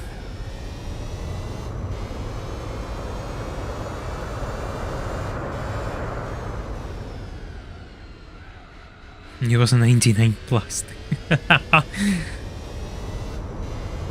Then again, it is a pickup truck. It's a luxury car. Unless you have that weird, you know, situation, which we have here, in the case that pickup trucks are cheaper than cars because they have less taxes for some reason. So most people just buy pickup trucks instead of buy cars.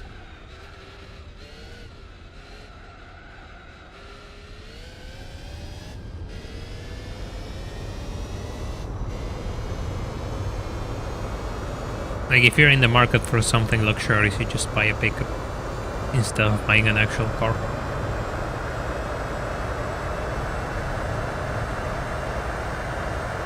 Yeah, the old Hilux is nice. I actually like them a lot. I think most, 90s SUVs and trucks are actually really nice. It wasn't the 2000s where they lost their way.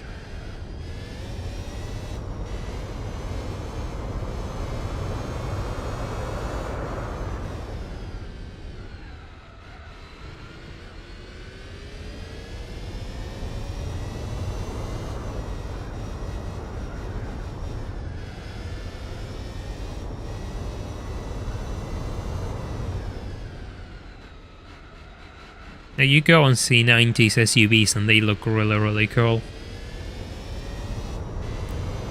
They look like things I will own, but the newer ones, not so much.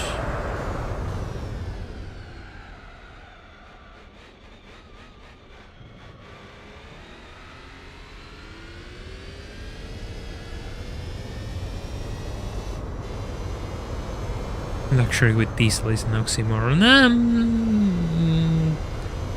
Oh no, I don't think so. Like, modern diesel engines are really good and they have lots of torque down low. I mean, I guess like the rattling of a diesel might make them a bit less comfortable. So I guess you have a point there. I don't think that happens with modern engines though. That's more of a problem of the older diesel engines. No. Damn.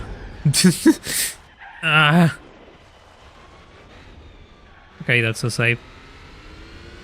Yeah, exactly. The P12 TDIs and the V10s. I always wanted to see a Touareg V10 TDI. I never saw one. I only saw the V6s and I think a single V8.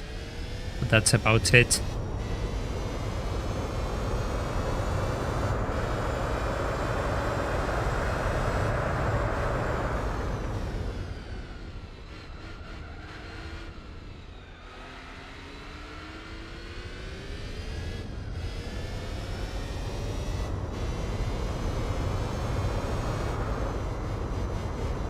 I know what I'm talking about. I drive a John Deere. Fair enough. Fair enough, you're qualified.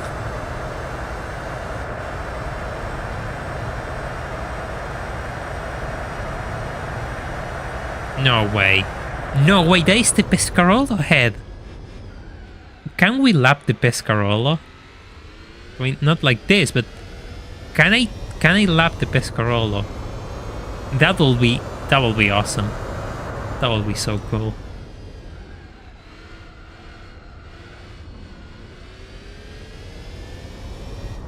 That will be... my goal is slapping that Pescarolo now. Oh, chat, we went past lap 69 and none of you realized. I'm disappointed in you. I thought you will all realize now we're on lap 71.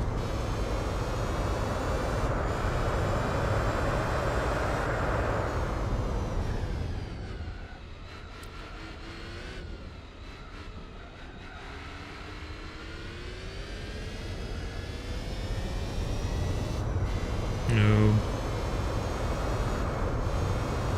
I don't think I can lap this Corolla. Not for the time being, just...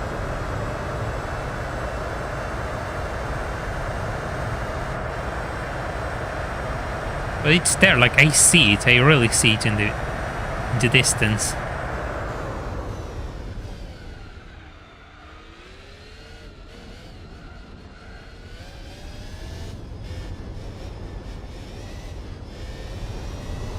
I'm not disappointed, the 69 Jones jokes are very funny for young people, but super old right now. Yes, it is old. Just one of those things which people do, I suppose, and you always expect them, and it's not if I think they are funny or not, it's just one of those things which you are expecting, and when they don't happen, it's like, oh, that didn't happen, fair enough.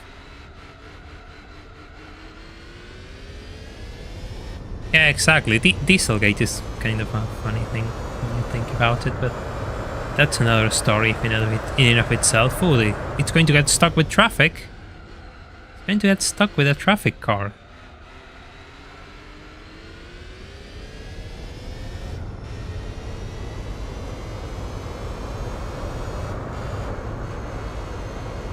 Yeah, but diesel and petrol engines fill different roles. Oh, we have a small train here. We have a small train here.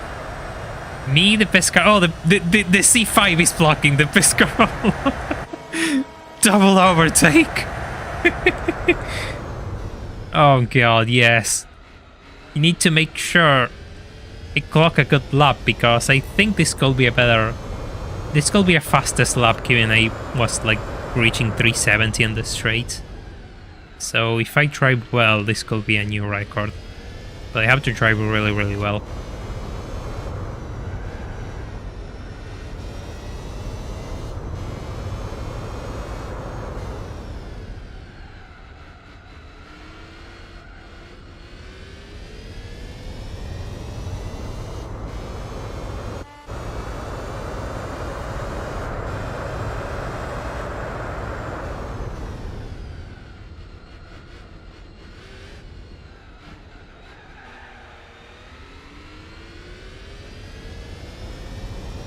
Come on, I want my new record. I don't think I'm gonna get it with that chicane. That chicane was terrible. That's not a chicane though, it's like a different turn. Or like a 3-point turn, so I don't think it counts as a chicane.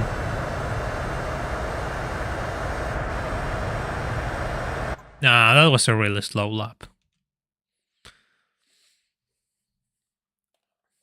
Disappointed. Really disappointed. I was expecting a better lap there. I don't think diesel is bad. People who say diesel is bad is just, I don't know, man. I think diesel is a good fuel. Just people need to be realistic about about what you can do with diesel. That's all, really.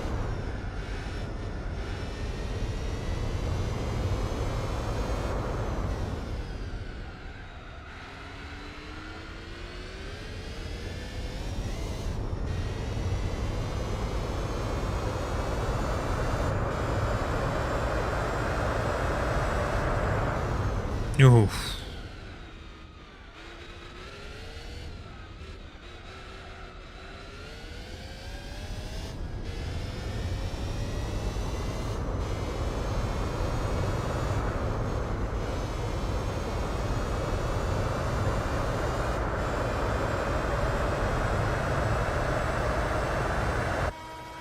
It's the internet. The internet is built on old jokes.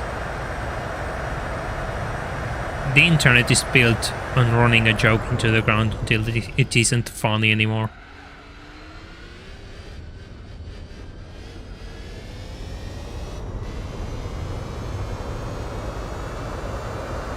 Yeah, exactly, Ludicrous Fool. I mean, the problem is you have a bureaucrat who doesn't understand a single thing about cars making regulations because they want more votes. That's usually all there is to it. That's why the goals are set so unrealistically high, so they can charge, you know, put fines in quotation marks, so that's money they pocket. I never really fell on the sus joke. Like that one is one which just really went over my head, and when people listen, it's like, fine, whatever. It really clicked with me.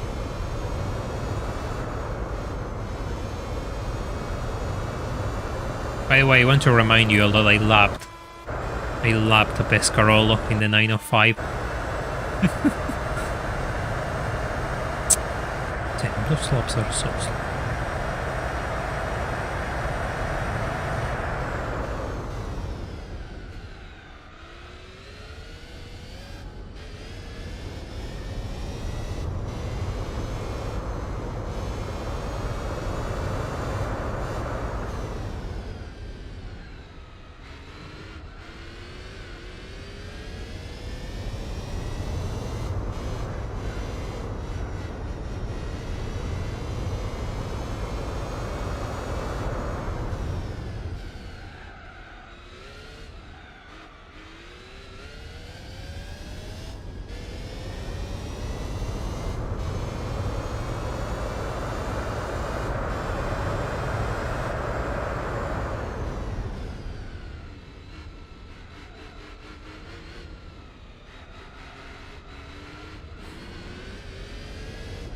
Lap 146. That's going to be quite far. My god, I cannot believe that I have almost been at it for 2 hours in this circuit. My family has a bus company, so I had to clean a lot of diesel in my childhood. Oh, that's interesting.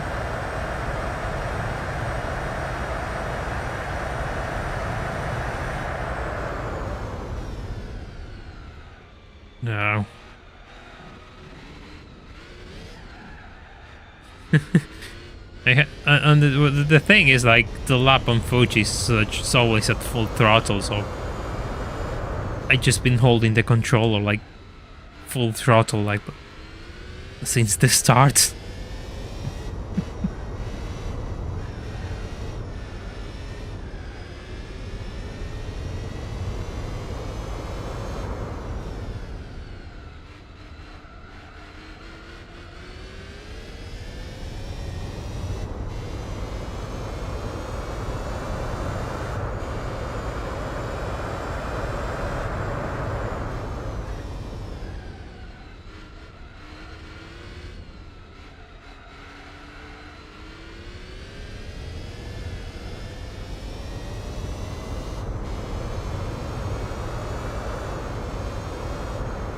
What do you use for acceleration? I use the triggers on the controller, like RT and LT. The problem is, like, I bought like a Logitech F710, and the controller works really well, but I find it's a tiny bit small for my hands.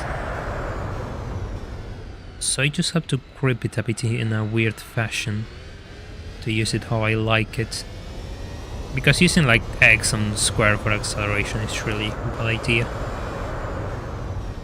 Just use R2 and L2, and triangle for upshifts and circle for downshifts.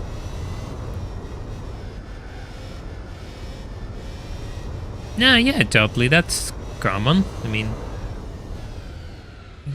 your parents usually take you to work to see how it is, and you do a few things. It's alive in here as well. I don't think it's... I mean, there's a difference between being, you know, your family and it being a stranger, like, you know, an actual boss. That's totally a different story. But like in summer, I usually used to go with my dad when he worked. Well, when he worked at visiting different companies and the like to sell parts, and that was fun for me. I was like that.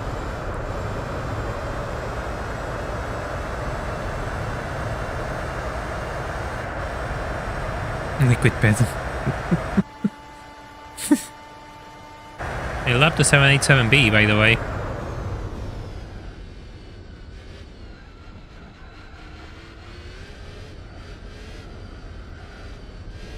If you see weird inputs, it's the fact that I'm moving the controller in my hands to get my fingers a little break.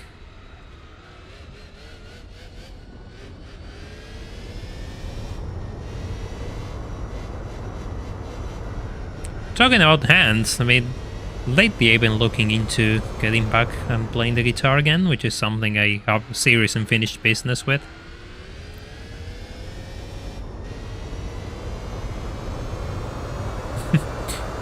Talking about hands and stressing your hands, that's going to be fun.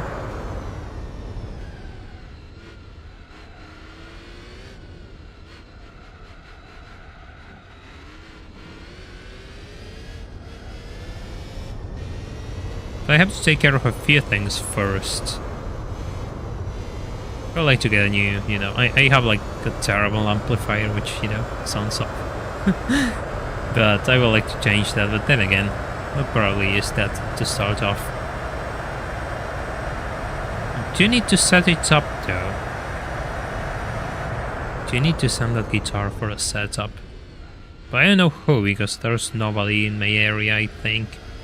And those things have to be done well, otherwise it's going to ruin the instrument, so I'm looking it up.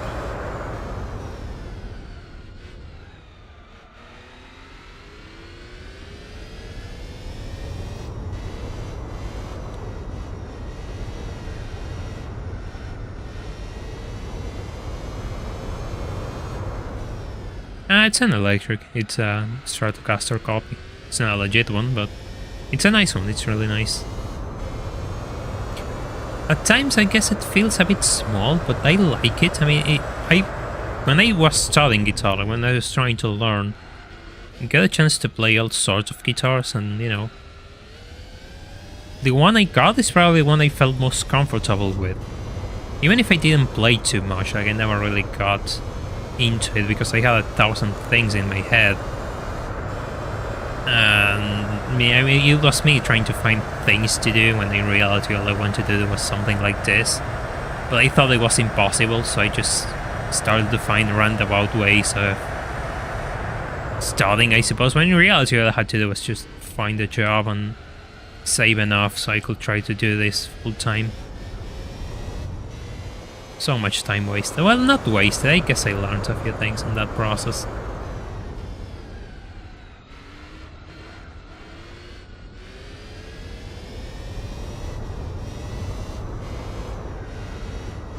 Probably one of the most absurd things is the time I got to play like a legit Les Paul, like a legit Gibson Les Paul, and I don't recall it feeling that much better than other guitars.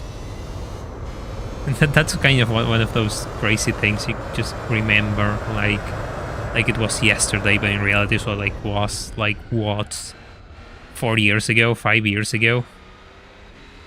But I still remember that like yesterday. It was like, I guess they aren't so different after all. It's just all in the skill of the player.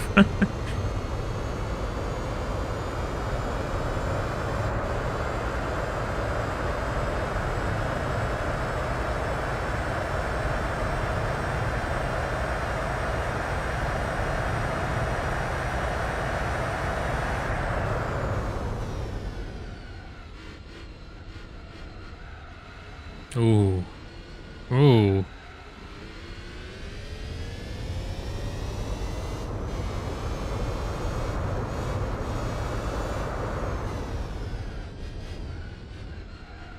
I'm probably taking pictures of that guitar one of these days. I need to change its strings and kind of want to start playing before I send it for a setup or something. Then again, I do want to have a bit of extra money before I send it and start doing crazy things. That's kind of, you know, what's stopping me. The fact that I find YouTube is still growing and I want to put everything into it before I start getting myself distracted in quotation marks. Ah, nice. The Mexican Fender line is really good, actually. Never got my hands seeing one. That's probably one of the things I absolutely prefer Fender guitars, but I never got my hands into a legit one. I got to play a bit with a Gibson, with a nice Epiphone as well, like Les Pauls, which were really nice, and I like those. But I never got my hands in a legit Fender.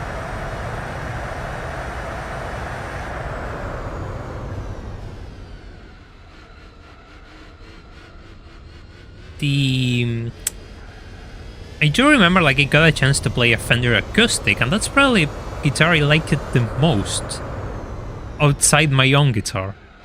It was like a Fender CD60, I think it was called. But yeah, that's probably the one guitar which I always said, oh, this will be really nice, I want this. Because it will be really easy to just pick it up and start playing every day, no amplifier, no nothing. But I really like the electric thing as well, so I'm kind of screwed, aren't I? I'm kind of screwed. Why everything costs so much? And like prices of those things in this countries, everything are absurd. They really are absurd. 37 likes so far. Any more love for the phenomenon that it's yellow? But oh, thank you, Racing UK. That's on me for reading the chat.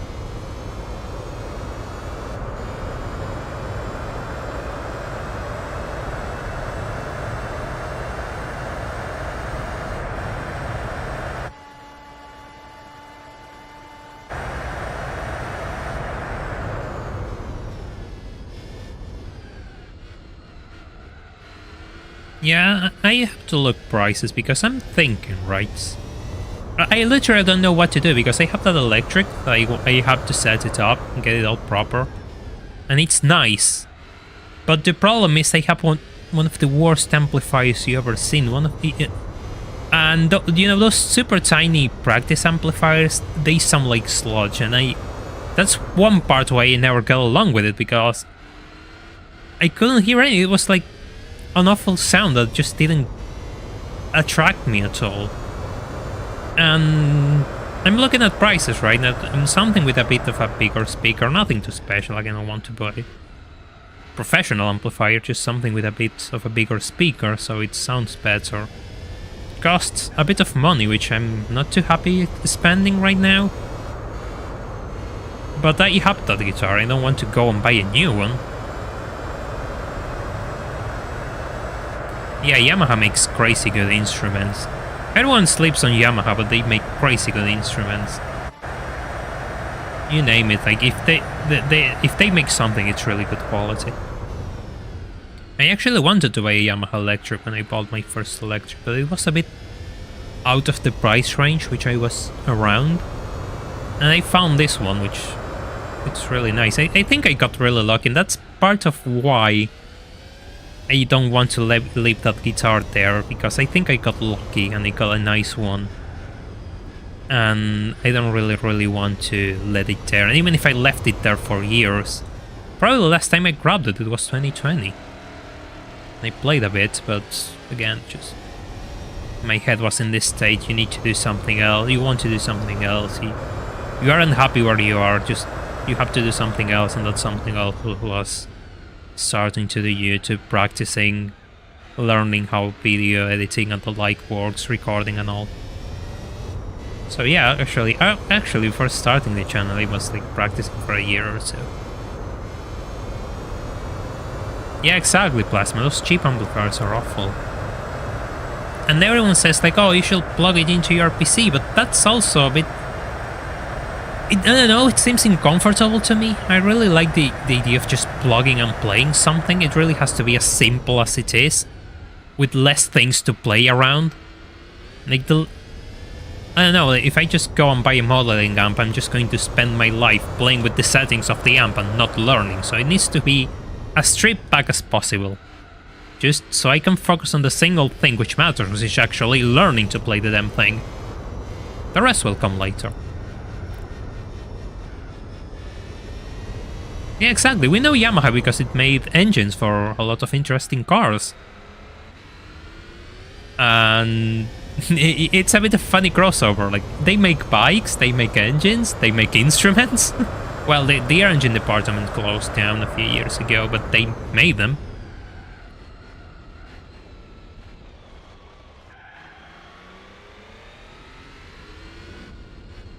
And those keyboards, you can usually connect them to an amplifier, right, Dudley? Yeah, Racing UK, the first Taurus SHO, the B6, was made by Yamaha, I think. Yeah, it was the B6, yeah.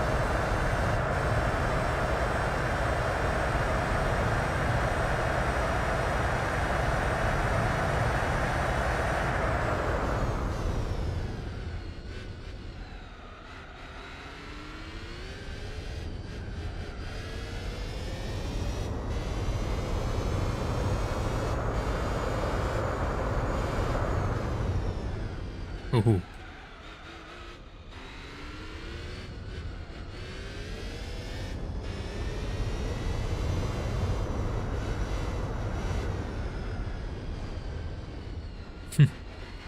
Yeah, I see you, and that makes a lot of sense, actually.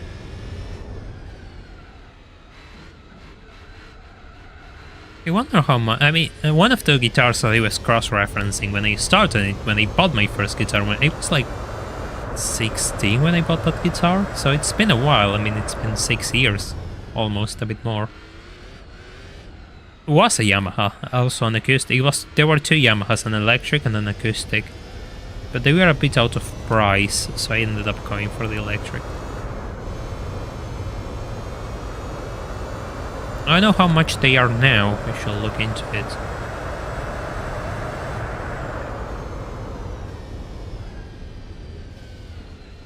Yes, Yamaha... Oh god, I tapped that wall. I guess it was going to happen.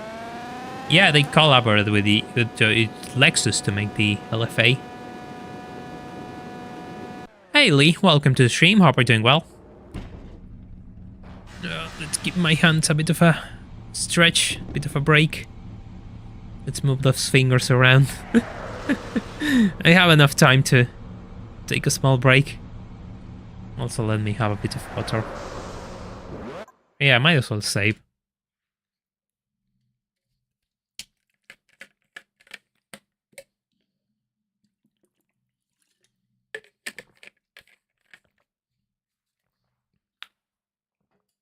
We're good. Now we're good. If you haven't left a like on the stream, which I believe most people did by now, but you never know, feel free to do so. Yeah, there we go. Yeah, this is like the Fuji 1000-kilometer endurance league. It's not a championship. Just the usual. We're in for the long haul here, so feel free to be comfortable. Yeah, they also made the XC90 V8. All in all, Yamaha it's a really interesting brand.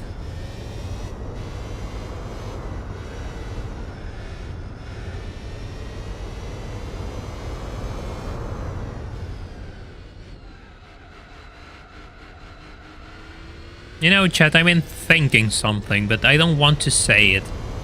Because if I say it, and I promise it's in quotation marks, it's going to be...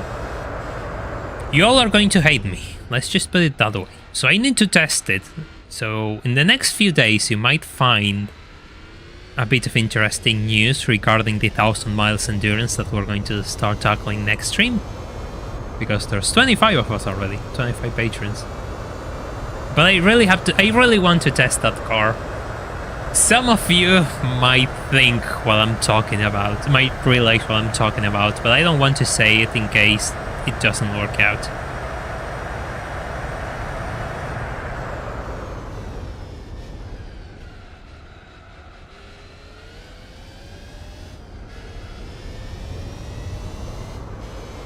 No way, we're going to lap the Pescarolo again? No, that's the LMR. We're going to lap the LMR. Nice. We have been 2 hours in Fuji already. Fuji 1990. The 905 has a V10.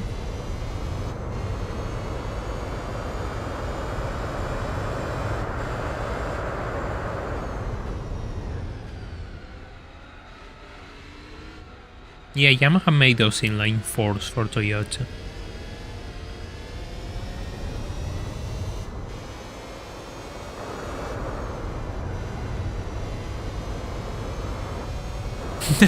The LMR knocked the cone. I either have massive delay or my chat message didn't go through. I didn't see your messages in chat, so probably it's a bit of a delay. Yeah, 3 more hours. Yeah, pretty much 3 more hours, probably. We didn't even reach half of the race. So yeah, it's probably going to be 3 more hours. This is a long one. This is a really, really long one.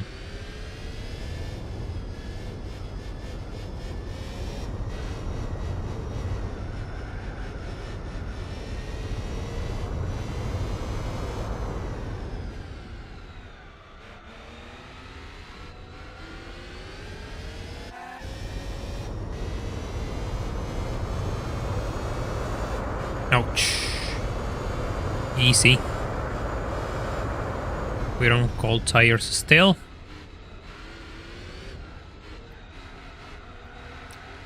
Probably by the end I can afford to run softer tires. Probably by the end.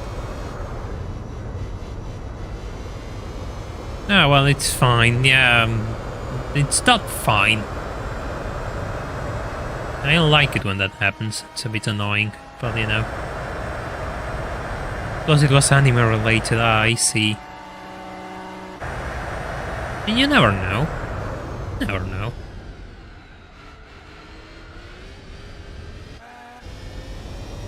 We have a wide audience in this channel.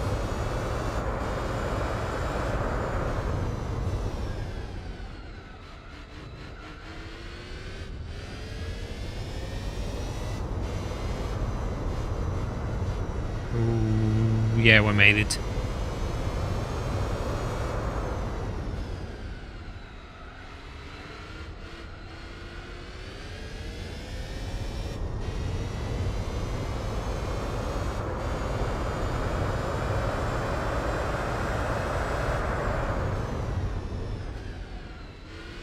Who is that ahead? Ouch. Guess I'm not going to see what's ahead. Not if I drive like this.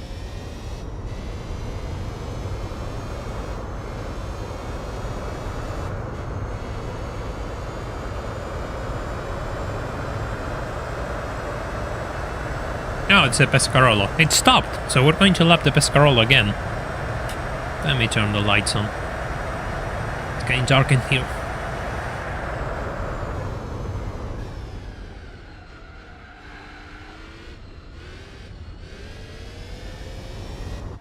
How many times will I lap that Pescarolo? I think it's twice now. But I probably think it lapped itself when I went into the pits, like the 787B did. Given the, you know, long pit stop.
Well, an MP car will drive in real life. I don't know, I mean...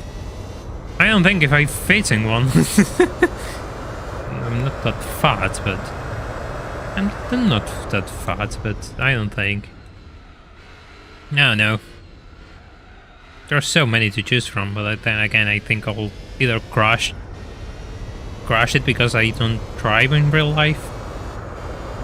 So I don't know which one I will drive. Well, I like to drive. I'll be really curious to drive probably the Bentley Speed 8 I really like, with that green colors.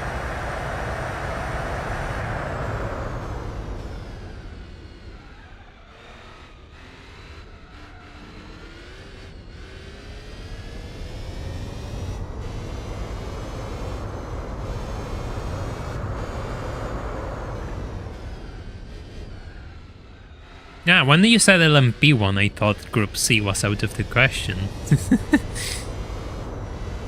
If Group C is in the question, I guess it will say the Porsche 962 or 956. Yeah, the 787B will be, you know, a good way to go with TEF, but I kind of need my ears, so I guess I'll have to pass on that offer.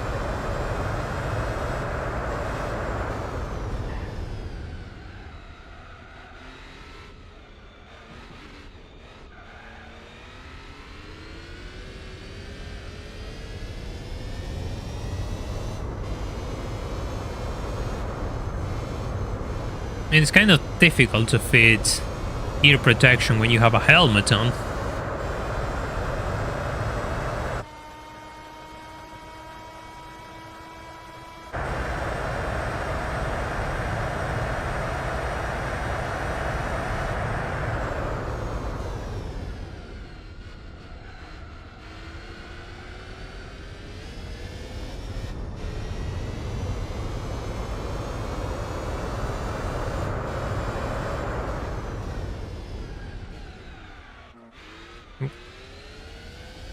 Went a bit too hard on the brakes there.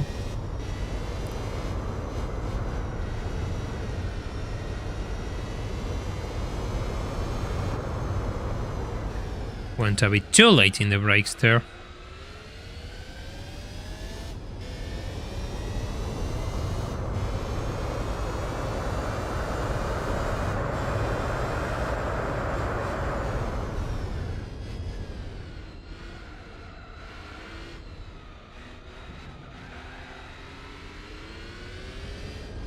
I mean, I don't think my driving skills are nowhere near to get me to an F1, but quite the opposite, actually. Unless the game is spinning into the first corner, I don't think I belong in an F1. Oh my god, those are some slow laps. Just kind of crossing right now. Ooh, so late on the brakes, Jesus Christ. Oh no! No, get back in here.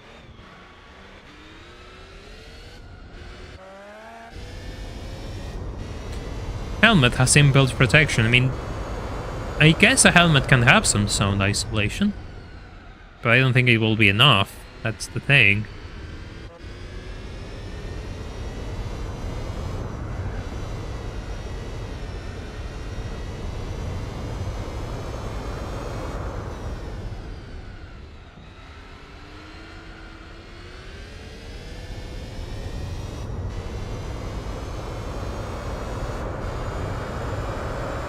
Yeah, but that's the thing. I will do something else with that money.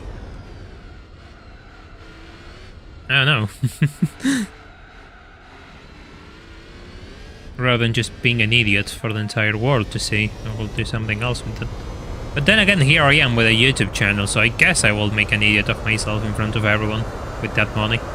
Just in a different fashion.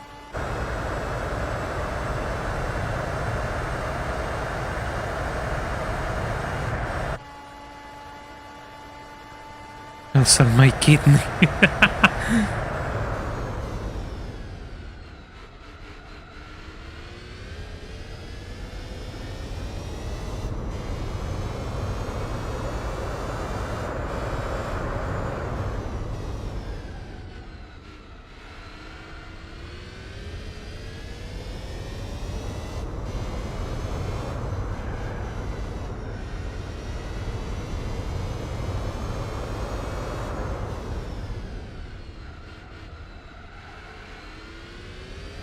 F1 drive with YouTube money. The YouTube money isn't that much.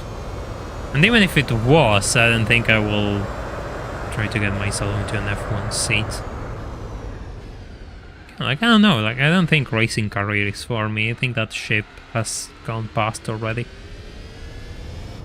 If I was good enough, I know, if you told me you're just destroying sim racing and the like, I would be like, fair enough, but I think that ship has gone past for me right now.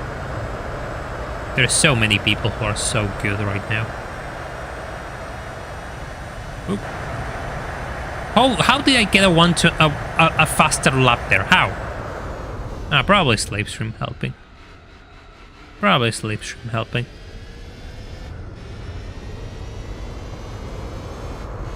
Ah, you have a point, Matt. Yeah, you have a point. But that's the thing, that the 787B is so loud that I don't think even that will be enough. Nice. A lap over the BMW.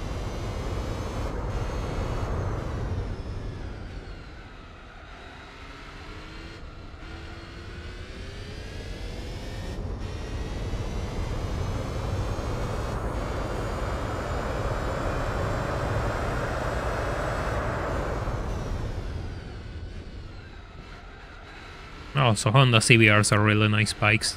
Jesus. I got to see a few in real life. Like, I can count them with my fingers, but I always liked Honda bikes.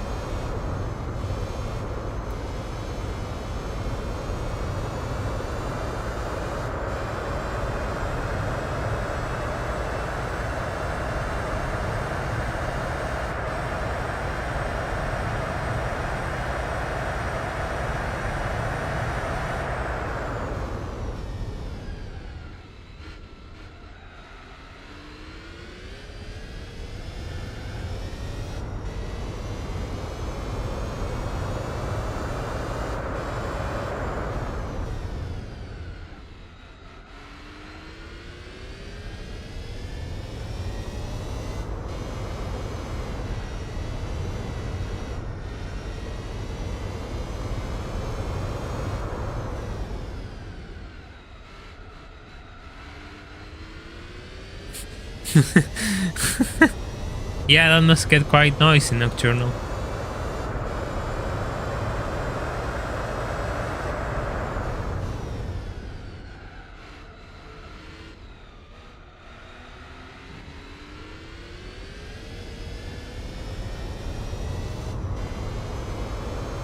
Yeah, racing okay. Sometimes these things happen.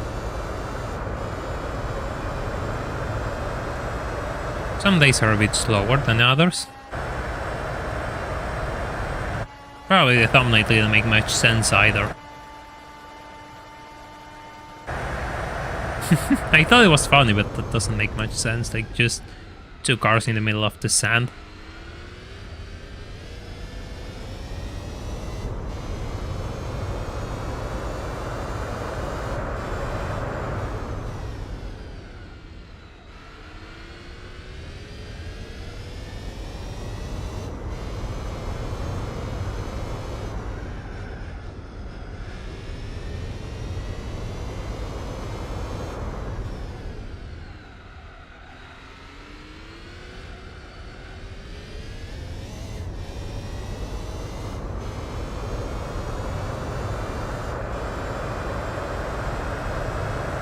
Yeah, we had somebody join the Patreon on the weekend. And not on the weekend, before I released a new video, and someone joined today. Hey, Dikanji, welcome. Oh yeah, I have to talk to you later, Dikanji.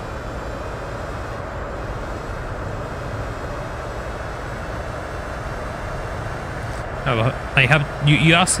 I remember that I was going to help you with the tire testing thing if you still need it. And also there's something I gotta ask you to see your opinion, if it's doable or not. I have to do testing myself, but the curiosity is eating my brain and I cannot rebuild it just yet. Because god, if I can, that will be a really good piece of advertisement for the channel.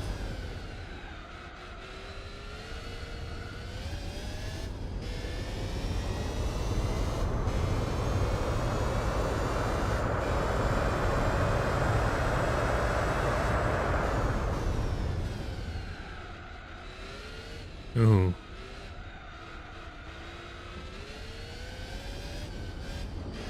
So I guess this was doable in the Gile Vertigo, someone told me. Because we're just destroying this field.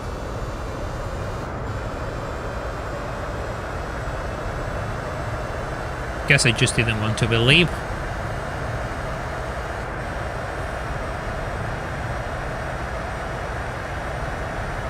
"9:30 p.m. yeah, that's... I usually go to bed early, so I can relate, Lee.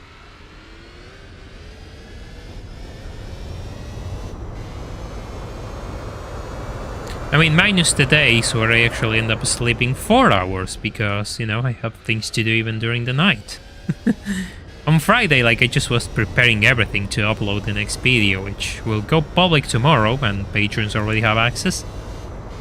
And I went to bed, like, I slept like 4 hours, and I had to visit relatives in Saturday, so I went there with like 4 hours of sleep in me. But I usually try to sleep early, try to follow a healthy lifestyle, I suppose, in that matter. In that sense, I mean, sleep is important. It really is.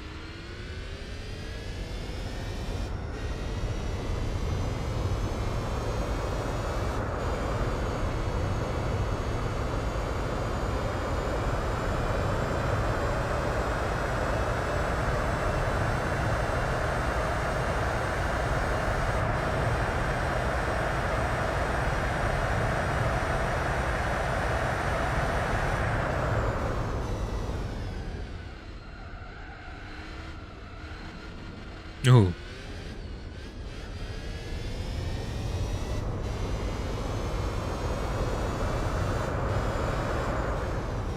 Yeah, you have to sleep as much as you can.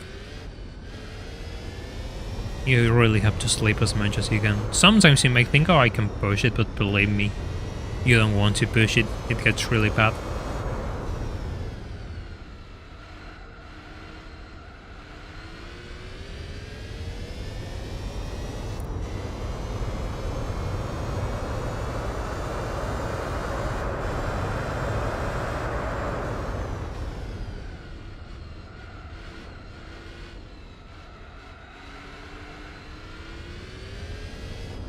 Alright, Polaroid, have a good night. Thank you for dropping by.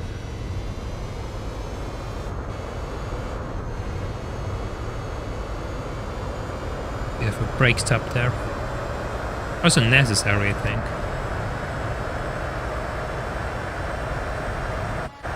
The front tires have more wear than the rear ones?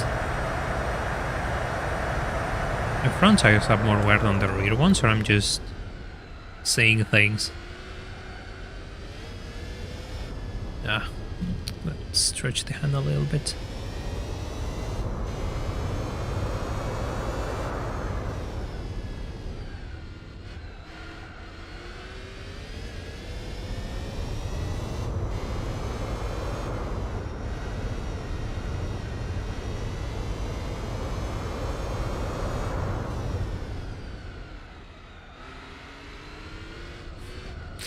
Can relate to that method. I mean, this year was a bit of a roller coaster. This year started at rock bottom for me. And here we are now, in the fight to make this, you know, to live off this. For the first, I mean, so far we're having a few months where I'm reaching the very bare basics. It's really nice to just go from a position where you think, oh, this is impossible, to realize that you can actually work by your own without relying on other people. Without having to do things the way people want you to.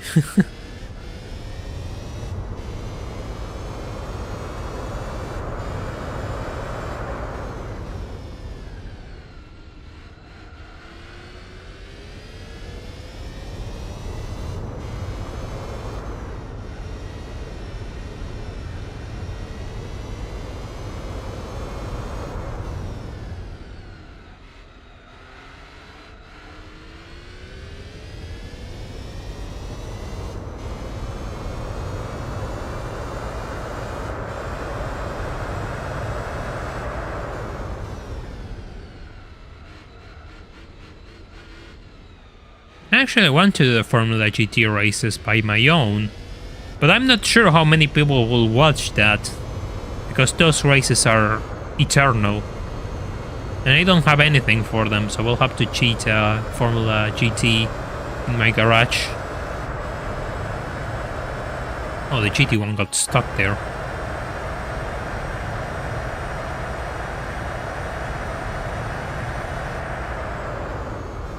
It usually starts small, and it takes a lot of hard work and patience to have something of your own. I mean, you just can't be lazy, you cannot afford to be lazy, you cannot afford to have 3 days in quotation marks. I mean, personally, I just do this 7 days a week. And then it doesn't bother me, in fact the opposite, I'm happy to do it. I mean, I get why it might not be for some people, but personally I'm happy with it. I'm much more happier just working on my own than for other people.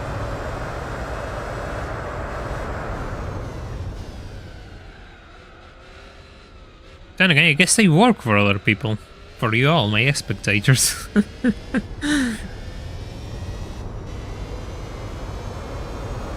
Funny how that goes.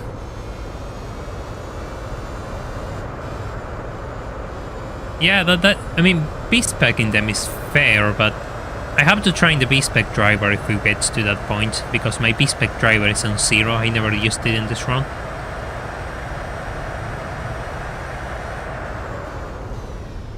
So that's going to be the first roadblock.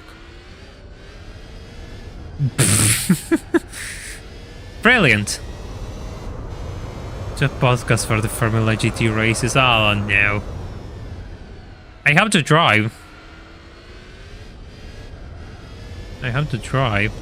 Cannot talk that much. As you can see, like, the moment I look at chat, my driving skills go through the window. How annoying I'm going to be when I win an NSX for this race? Oh no, by now it's just a bit of a joke. Yeah, exactly, Maleta. I don't have days off either. And I believe it takes a very special type of person to, you know, be self-employed. That's fine, you know, everyone does whatever works for them.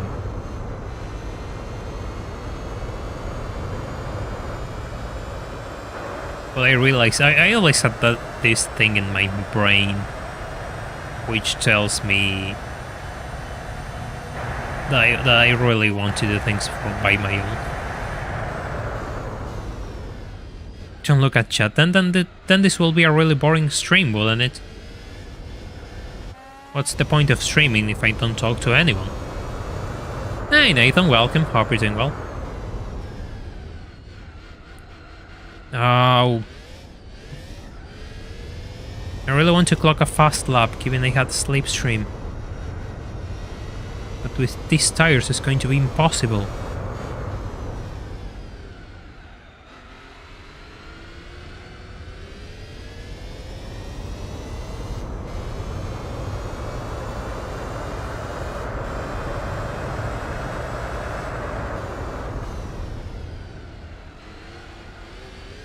Oh god, I have so much traffic in here. I have a C5R, and then there's something else.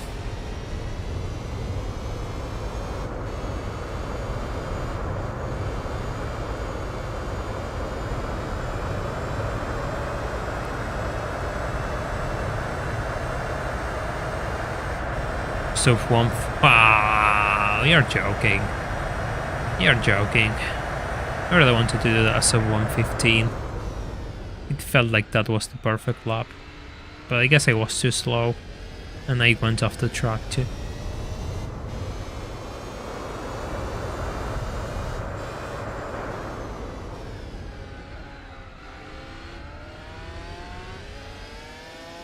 We're lapping the LMR once again.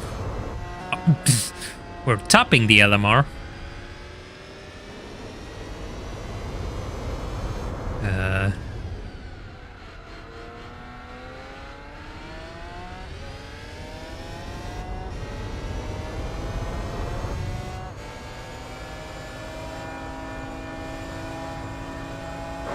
Yeah, that will be kind of unfair of my part.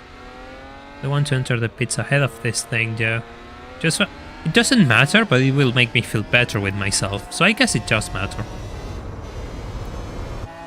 There we go. There we go.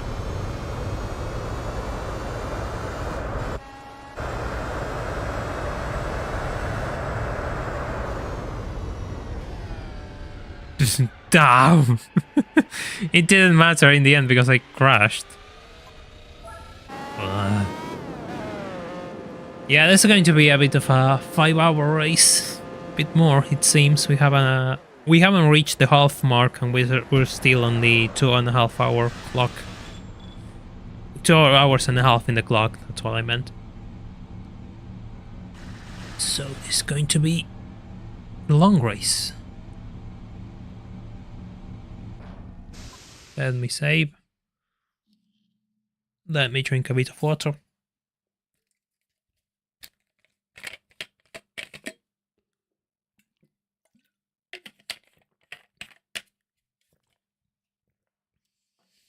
Alright, back to the schedule.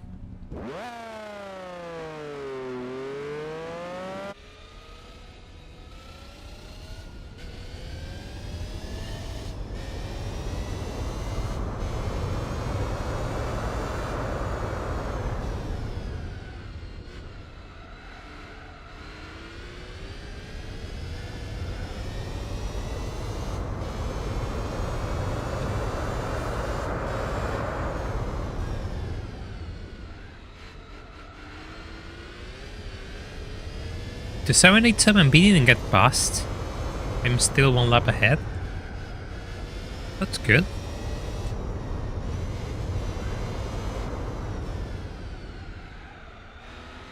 Probably the Pescarolo and the LMR. The LMR got away, but the Pescarolo probably lapped itself. Well, I lapped it twice, so it probably probably on the same lap as I am now, but they have to stop. I think they had to stop. The LMR already stopped though. The LMR already stopped. If I'm right. Because that's... Oh god, I'm so confused now. I don't know if the LMR stopped this time. I'm starting to have doubts.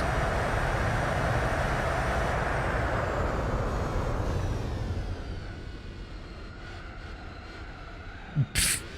Cold tires.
Oh.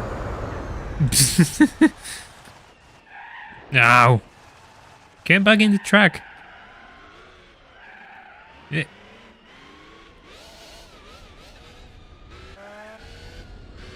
It's been a while since we had a catastrophic spin. Always good to remember the usual routine of this channel.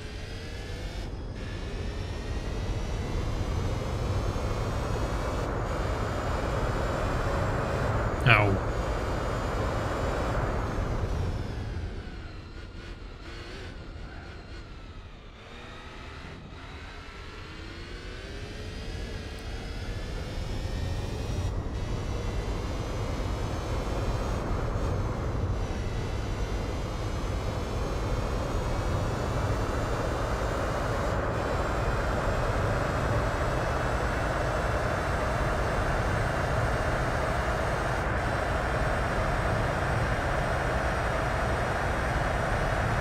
Huh? Did the stream die? I didn't realize. Did you all disconnect or something?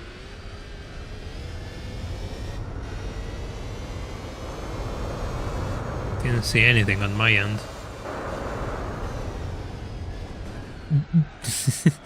Ah! Had to fight with the C5R.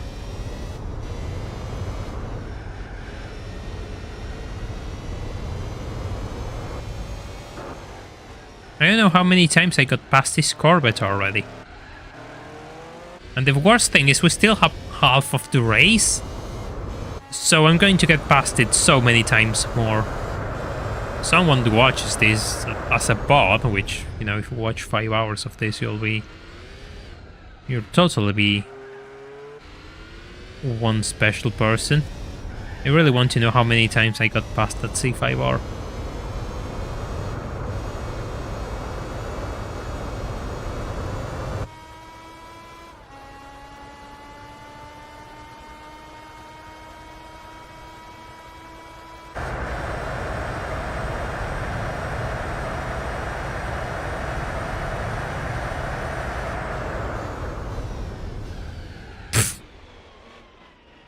Brilliant.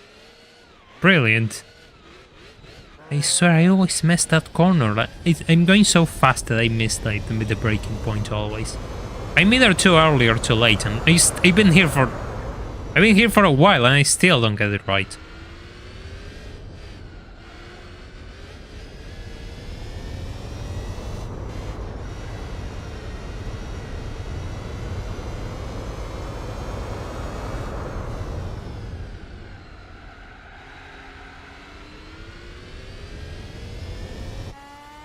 I mean, a race of this length has to be done anyway. I mean, I have to do this race.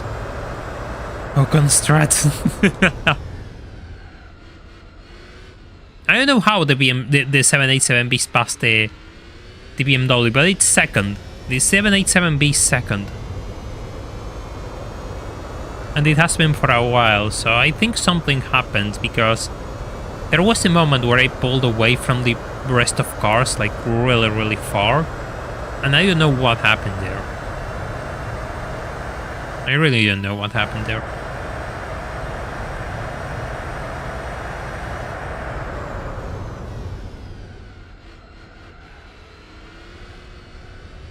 Probably one of those things that we will never know. But I'm going to enjoy it. I mean, I'm just going to enjoy the gifts I'm given. And if my opponents are stuck behind the 787B, then so be it.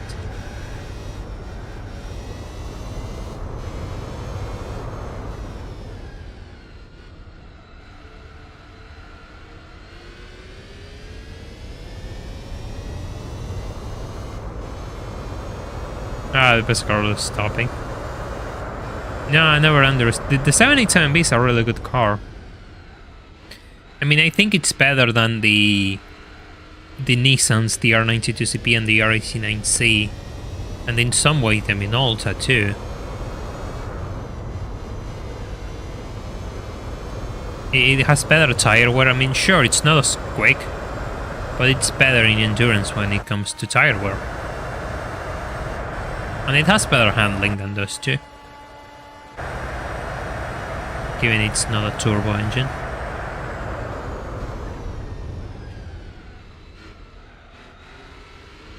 But you know, that's just the way I see it. Probably someone sees it in a different fashion.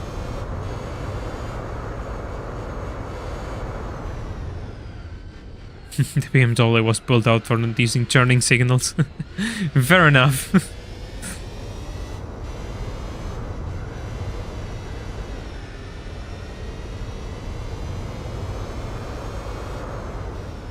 Ooh. Okay. Yeah, fair enough. We go into the grass again.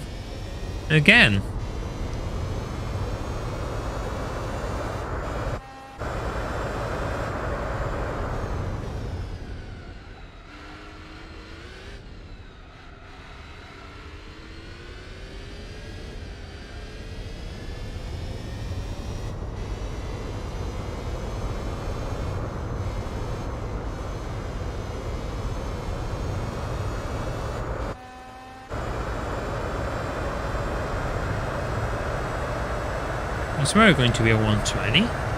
My god, those laps are really, really slow. I'm holding 5th gear like an idiot.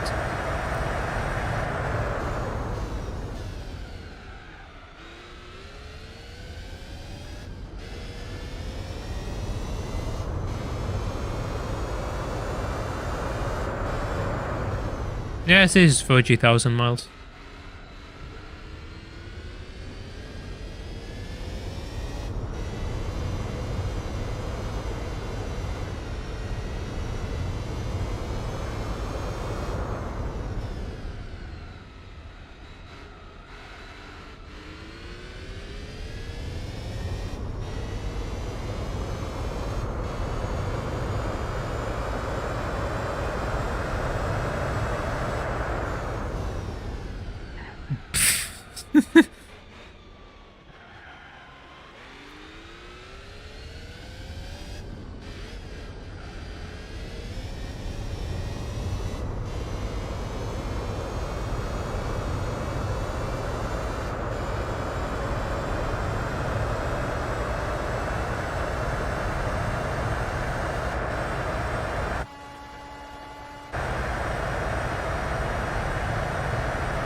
I don't know if it's more reliable actually, but I think what happened was probably the 787B managed to pull away. Probably the 787B stopped, got past. Okay, let me arrange that. The 787B got past the BMW when it stopped for new tires. And since then, their stops managed to match in a way which allowed the 787B to get away.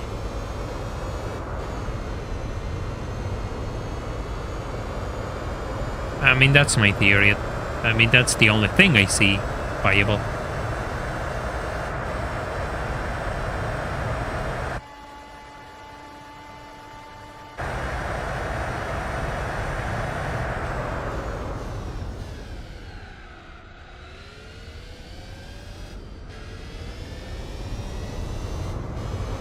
Because now the LMR is first, but when the LMR stops, the Pescarol is going to be second, I think.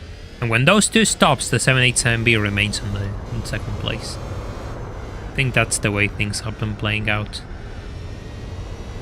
It's impossible to like twice. Well, I appreciate the effort though. Ouch.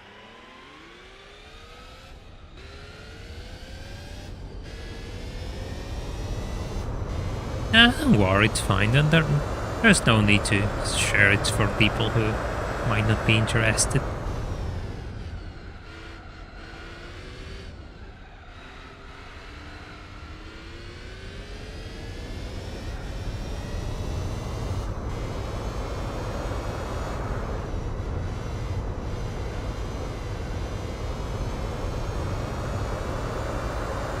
Yeah, BMW is going to be second for the time being. Until it stops, and then it's going to be the Pescarolo, and then it's going to be the 787B again. That is the cycle, I think. Yeah, of course, that was a nice spin, I'll give you that. I'll give you that.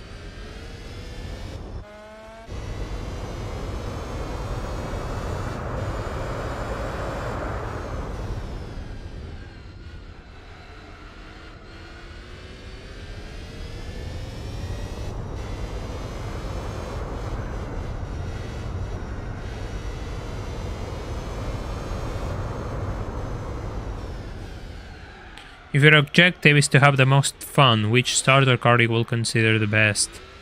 Personally, I will go for a K car. Something like the Honda Beat or Suzuki Cappuccino. And see how far you can push those things. Then again, money is an issue. So you need to have, you know, probably cheat a bit of money.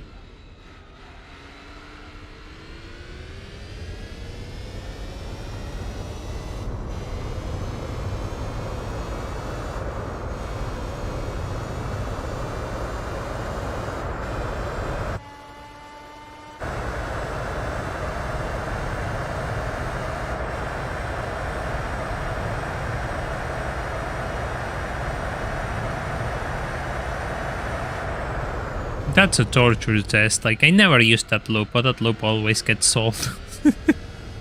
Always.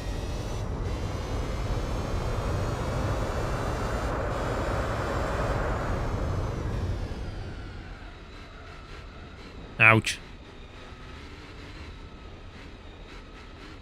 Yeah, the K car gives you, championship gives you a few nice few pennies. And it's not like you can do much with the Ginetta. The G4 is kind of weird.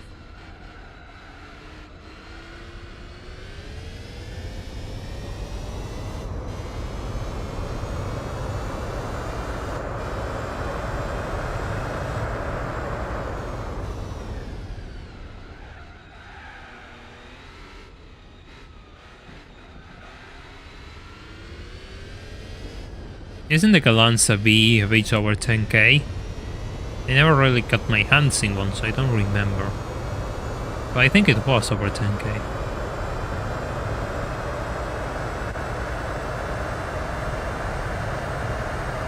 "2,000 kilometers on the Peugeot, by the way. We started this race with 1,700 something, I don't remember. Now we're well into the 2000s. We're going to have almost 3,000 kilometers by the end of this race. City Turbo. The City Turbo will be nice. Yeah.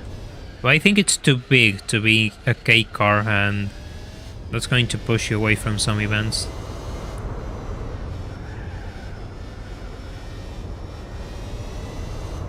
Yeah, but you can't buy the... Yeah, as a second car, the C4, but yeah, you can't buy it as a starter. It's a bit too expensive as a starter. Unless you have like a GT3 money, but then again, I don't think we're going to... If we get into that territory, we're, you know, not going to be able.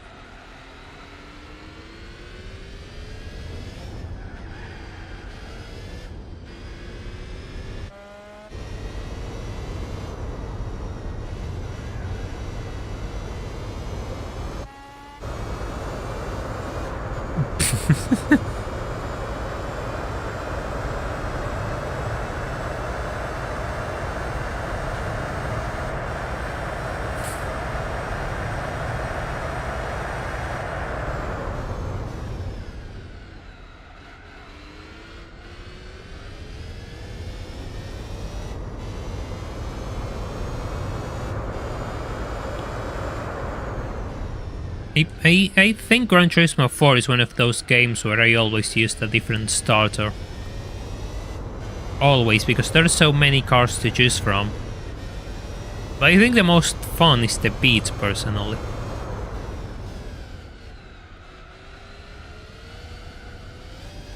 Those K cars, I mean, if you push them, you can do some really absurd things with them.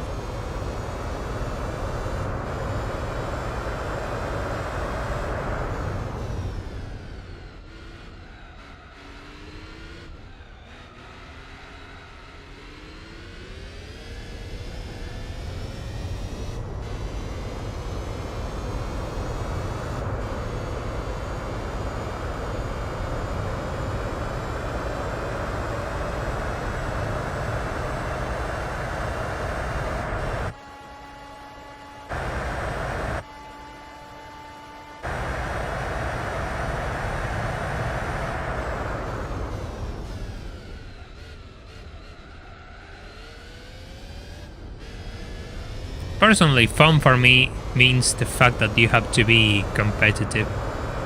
I'm using the triggers, Raspberries, but I'm not fully pushing it. I know it's hanging a bit when at times. Yes, I know.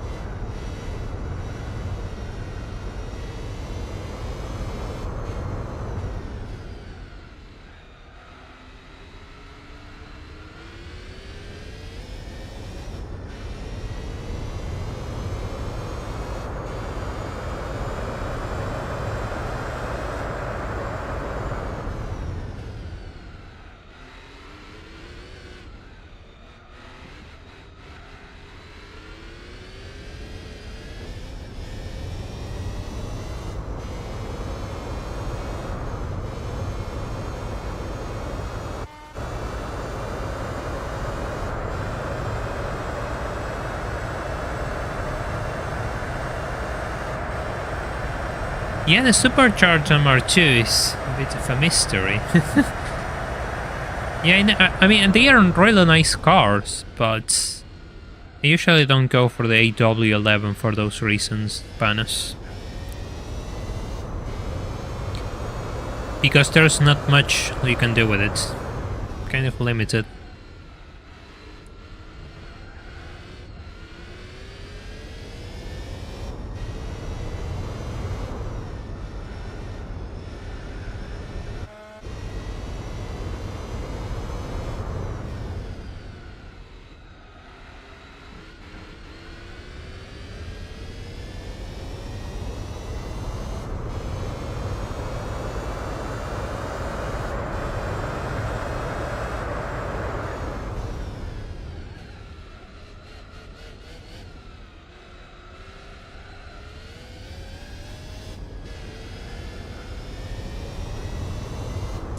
One second.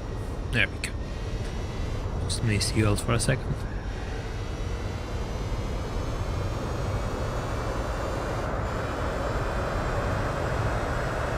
Yeah, problem with 200 A-spec point races is that the A-spec counter is so arbitrary that you never know if the race is impossible or the game is thinking that it's impossible.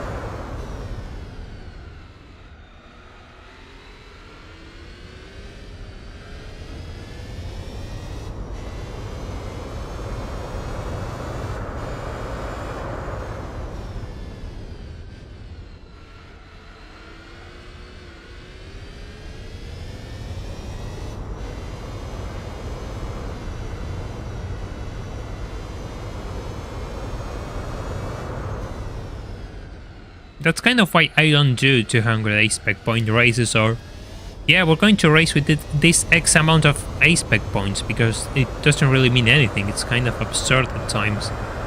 And you just handicap yourself in ways which don't make sense in order to have higher A-spec points. I mean, we had 9 to 5 or races which were really difficult in this run. And those, you know, didn't really mean anything. And then we have 200 point races, which, you know, were whatever.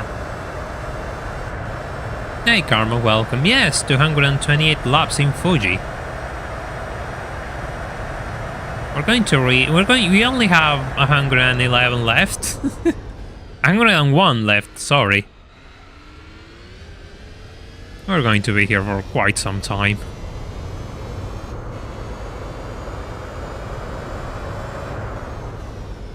Ooh. Next pit stop's coming soon.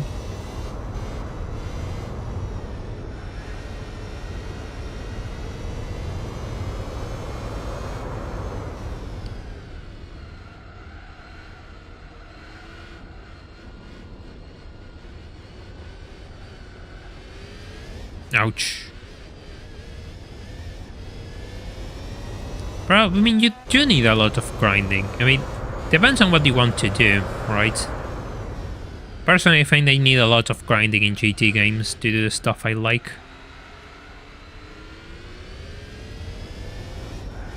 I understand some people don't like it, but...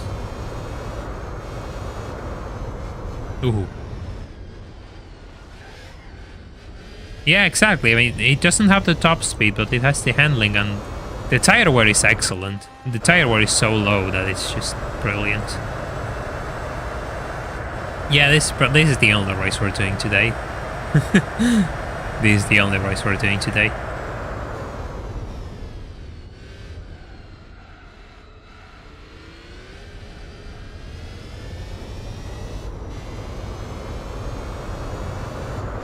Yeah, 4 is easy to grind when you just do Capri Rally in easy. But it takes time. It takes a lot of time. I don't see, like, if I'm going to grind to get cars, might as well just edit them on into the save and call it a day. Saves time. I can focus on driving, which is more important.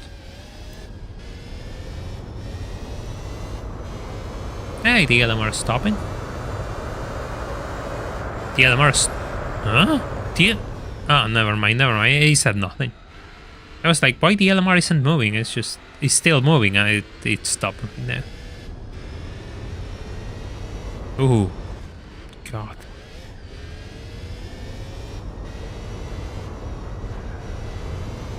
Yeah, we're going to rejoin the track here anyway. 2 laps on the LMR. 2 laps on the LMR. Is it doable? Is it possible?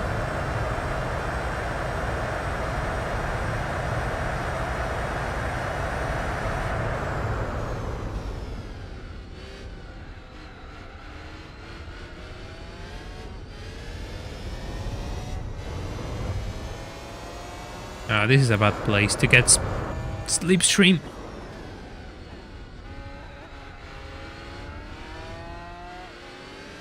Yeah, in a way you have a point, Jürgen. In a way you have a point. But you have to get to the point where you can grind with B-spec. That is, I believe, that takes a bit of time and effort. Because when you think about it, I mean, you have to grind the B-spec driver. The B-spec driver needs cars, needs a lot of training to be good and be actually useful to grind CLK-LMs. So you have to get there. And the road to get there isn't cheap.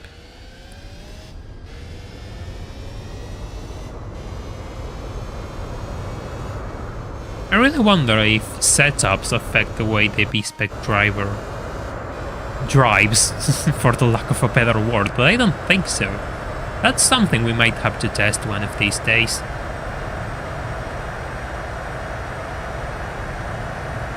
I mean, I'll just ask someone who knows much more than I do.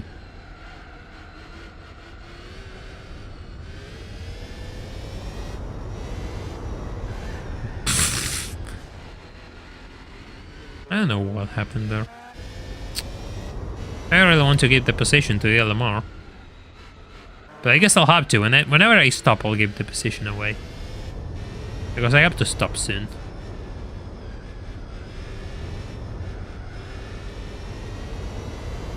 I find the car is fine. It's just... I always have problems with these Group C cars. I mean, it's not...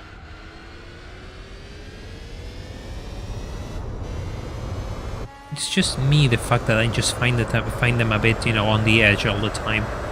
I always say the same. Yeah, exactly, Jive. I mean, yes, shorter gears is something which the AI can take advantage of.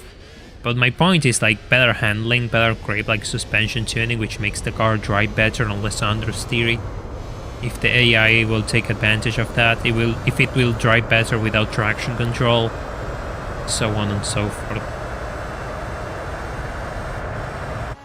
If it will know that it can brake a bit later because you adjusted the brake balance, etc. That is what the thing I'm wondering right now.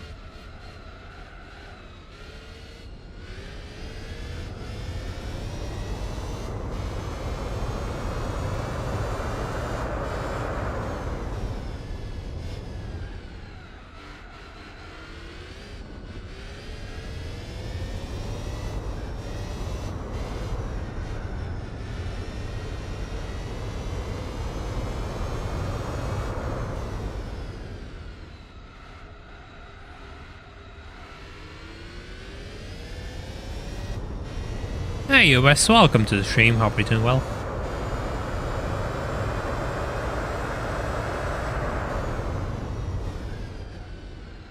Yeah, we're stopping this lap. Fox this lap. There's no rain though. I mean, those clouds haven't moved since the start of the race already.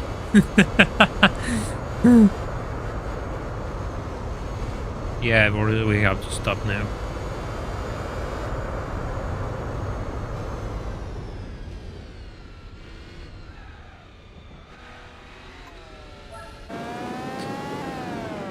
Yeah, I mean, I guess you have a point, Raster. It's like the better the B-Spec driver is, the easier it will be to get more points, for them to take advantage of a better car.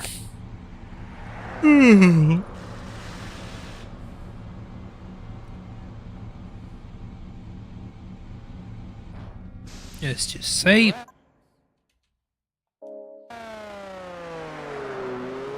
It's fine. We have been doing this race for almost 3 hours. And there have been a few interesting moments.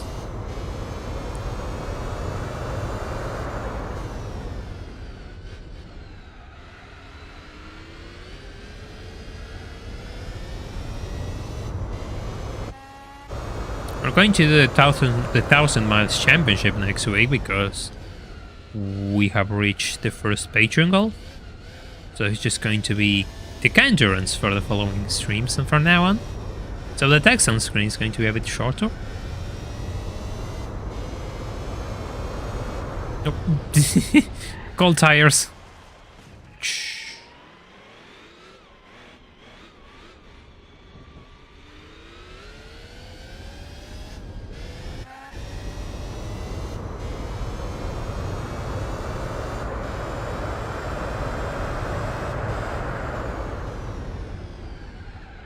No, that's a GT1. I saw a GT1 in the distance, that's why I said that.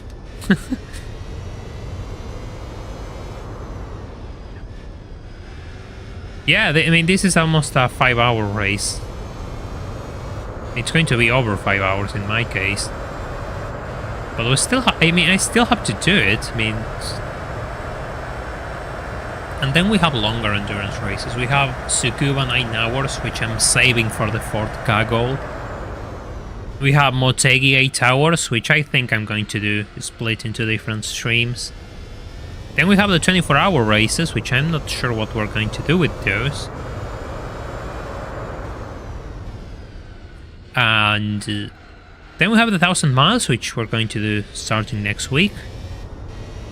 And then it's just the manufacturer events, and we'll be able to wrap this playthrough. My goal is to have a 100% completed playthrough of the randomizer. That is my goal.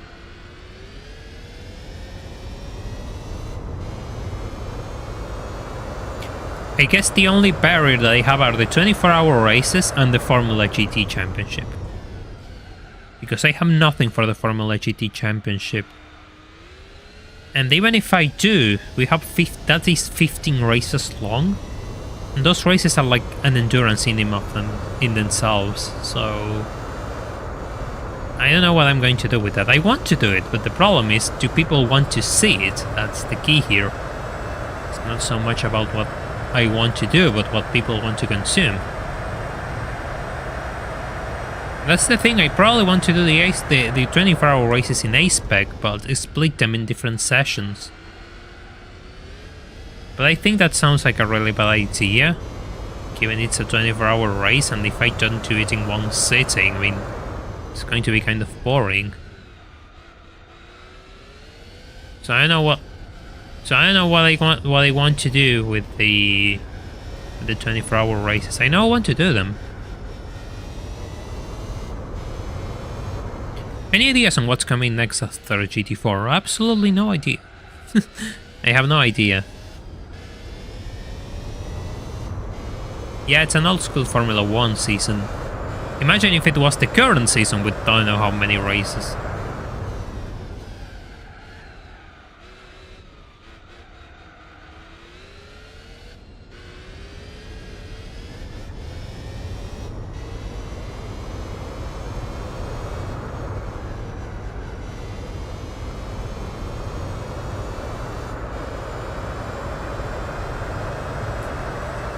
Yeah, but if I don't do them in B-Spec, then how else can I do them? I mean, I'm not going to do a 24-hour live stream.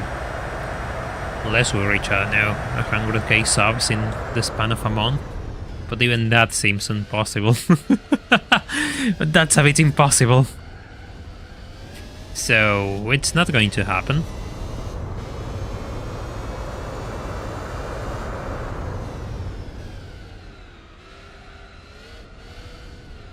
Oh.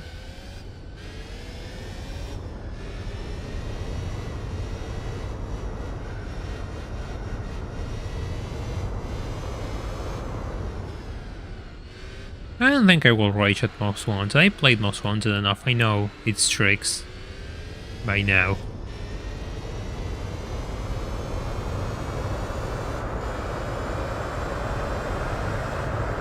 Most Wanted, I mean, it's kind of interesting when you start. When you start finding the patterns on patrol cars and the like, it's not that bad of a game. I just like to make fun of Most Wanted and Underground, really. The one I've been thinking about lately is Underground 2. I haven't played that one in a long, long time. I don't do them in one sitting. It's alright. I won't do that unless something extraordinary happens.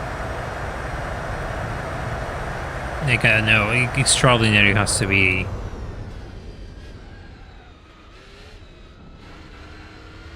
Yeah, really, really absurd for me to consider doing a 24-hour live stream. Or at least 2 12-hour live streams.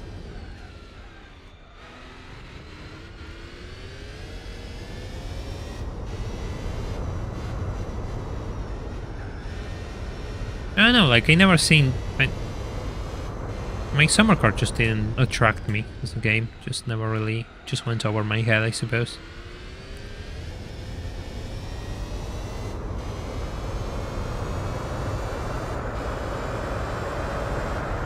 Yeah, you Underground 2 I haven't played in ages, and you really have to make it work on my PC though.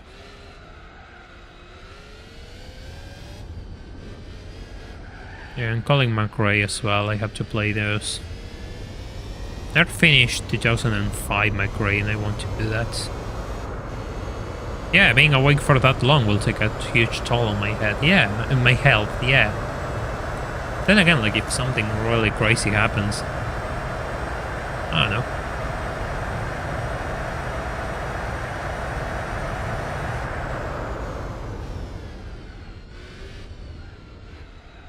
And we're talking absurd things which defy reality happen, then I will consider doing a 24-hour live stream. And I said consider. Underground 1, you might want to stay tuned, modded. You might want to stay tuned. Modded. Probably saying more than I should say. Sega GT? No, I haven't looked down that route. No. Don't think so. Let's see if I can, I don't know, make a video about it, but I haven't looked at it at all.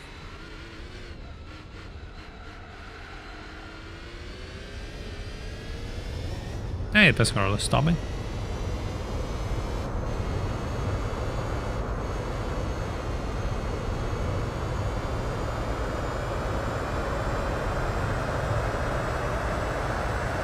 Yeah, you might have your news tomorrow, but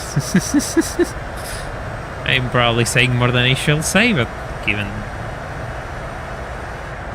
it's still the small group of hardcore viewers today, I'm just going to say it, why not?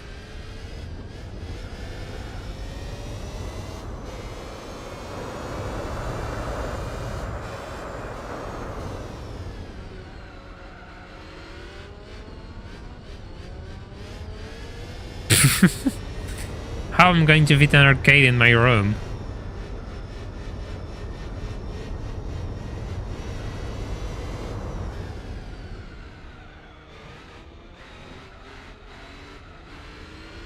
How do you play 24 hours of Le Mans without playing 24 hours of Le Mans to compress it into a 5-hour race? Yeah, I mean, that's a good question, actually. I have no idea how. Even in B-Spec it takes like 8 hours. So I guess we could just... I don't know. I will say cheat, but cheats don't work with this build. I don't think I can cheat like the lap counter or the timer counter. Just end the race.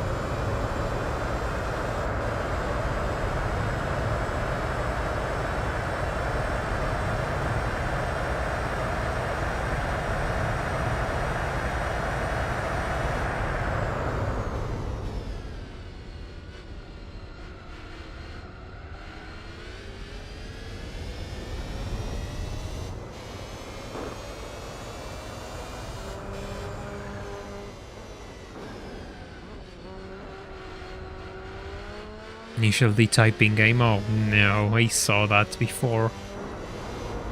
Oh god, no. And I don't know Japanese either, so like it's going to be an absolute brain melter.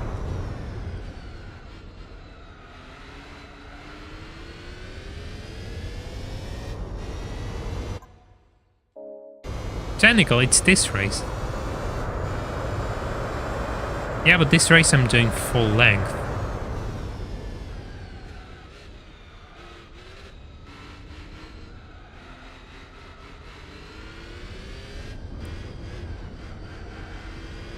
Yeah, I know about that, Lars, like unlocking the frame limiter and just letting the emulator do its thing, but even then it's going to take quite some time.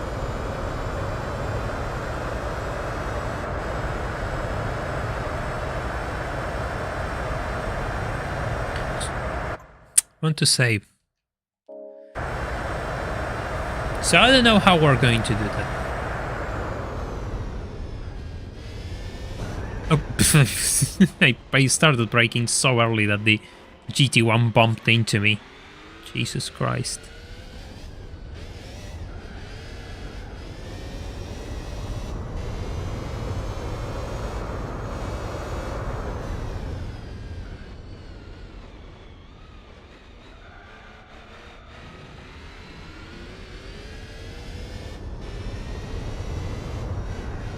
Yeah, I'm thinking like we could do the 24-hour races in this fashion. I have an A-spec stint. We go full B-spec without frame limiter for some time. Then we go back to A-spec, then back to B-spec, and that until we reach the 24-hour mark in the game. That is my idea, but the problem is the spaces where I will have to try B-spec will be like, I don't know, an hour, and it's going to be quite a while. It's going to be quite a while to sit through without watching action. And since I have to be in the display mode, like the display thingy, because to use the +3 speed and take advantage of removing the frame limiter, it's going to be kind of boring to watch. Unless, I don't know, you all just start talking and we have a really active chat with lots of people so I can talk. And I need to train the B-spec driver. Yes, that is part of the problem too. But again, I could do that. I can do that. I have enough cars to train the B-spec driver. That's not an issue. I have to talk to us more. That must be annoying. No. Why it will be annoying? This is annoying. Just going into the grass. I mean, if that was annoying, I wouldn't stream. You can do it off screen. Yeah, I'm going to do the V-spec training off screen. Absolutely, yes. Hey Lee, welcome back.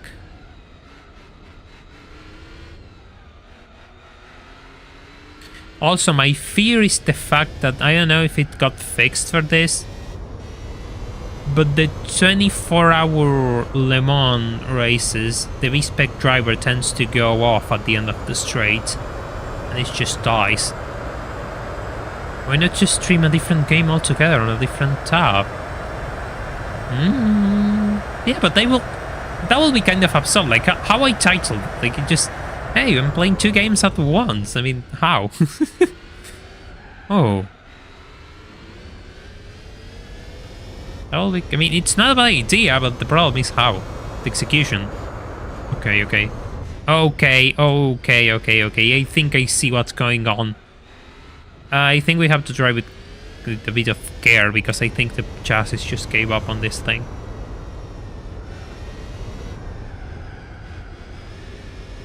The car feels really, really loose. Out of nowhere. Didn't feel like this before. That may explain a few things. Another hour and you're done? Make that 2, I think.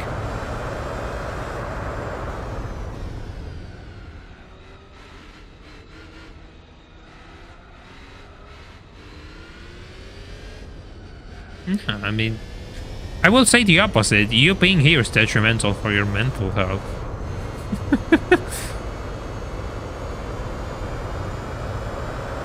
Oh, okay. Yeah, that's kind of sad. Like you can use a bit of sarcasm in text. I mean, you have to be really. It only works in a few cases, you know. It's kind of tough, and that's probably one of the few things which I don't like about talking through text. Is there actual damage in GT4? No. But you have... The cars suffer wear over a certain amount of mileage. You need to refreshen the chassis because it becomes less stiff. That's how the game treats it, right? So... Every 500 kilometers, the chassis, you need to refresh it, or the car gives up. And we have reached that point, I think, where the car is giving up, because it's driving really weird.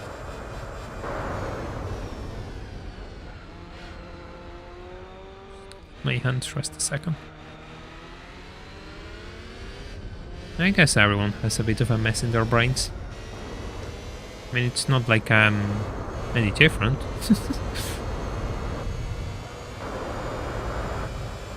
Slipstream? Find it easier to talk through text than my voice.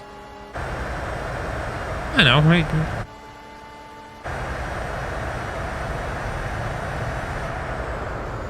You're going to crash into me? No, good. Ah, well, it did left the door wide open for it. Right, Dudley, you have a good night. Thank you for dropping by.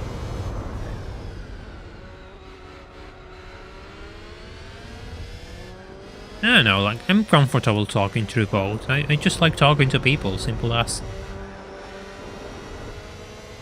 I don't care about the way that I do it. I just like talking to people. Oh god, I'm going to lose it. Oh, whoa, whoa, whoa, whoa, whoa, whoa, whoa, whoa. Whoa.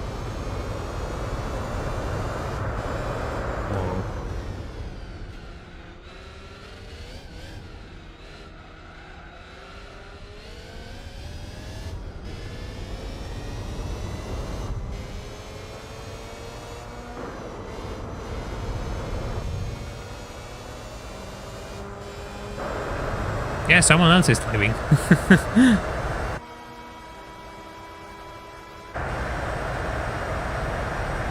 Nah, that wouldn't work, Ubas. No. That's not how it goes. No. I don't like that. That'll be really annoying.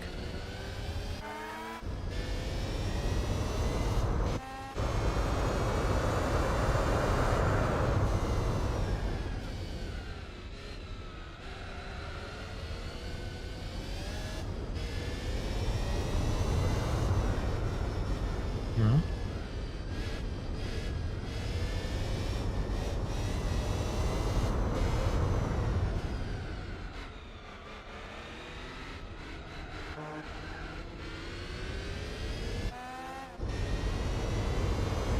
GT1 isn't fast, it's the fact I'm doing really slow because the car is kind of giving up.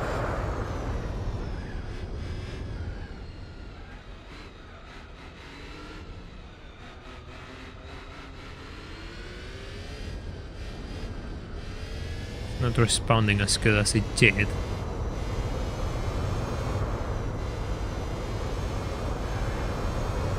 How many kilos? Yeah, we're probably past. Yeah, we're way past the lifespan of the chassis now. Makes sense.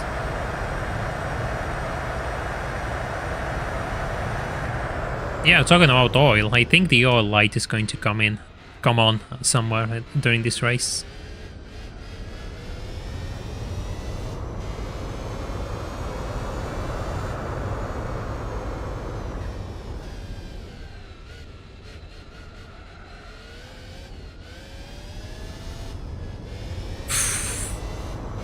This feels like a bit of a death trap now. I knew like the car was going to give up in the second half of the race, but I was expecting it to survive a little bit longer. Just a little bit longer. That's all I wanted.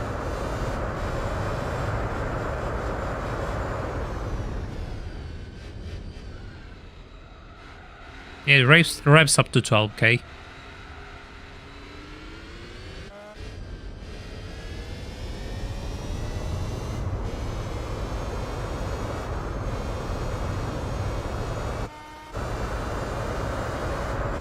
Okay, up to 12k.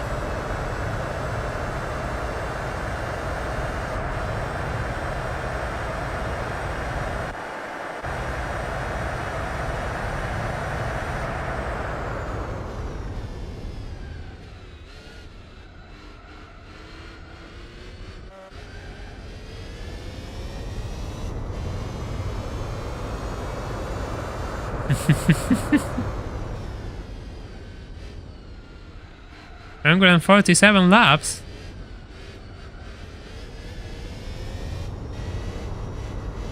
You have been here for a while. Ooh.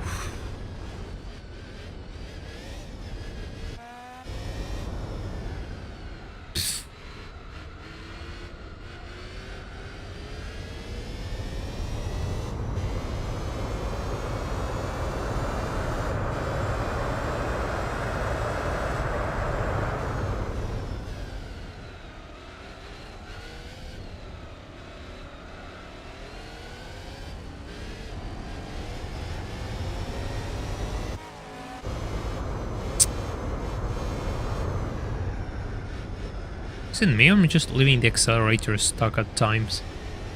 It's kind of weird. That was kind of weird. It was like the accelerator got stuck.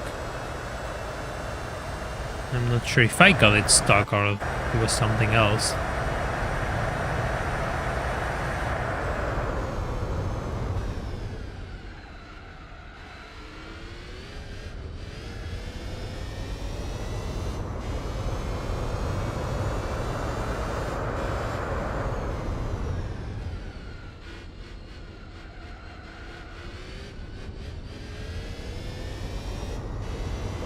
How many laps do we have left? 80 laps? 148, 2000 laps now. 228, we have 80 laps here left. But my maths are off. It's probably less.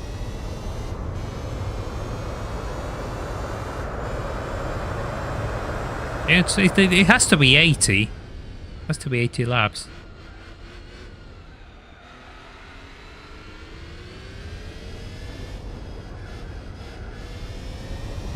Yeah, sensitivity is fine. I've been driving just fine. I lowered the sensitivity already in the emulator.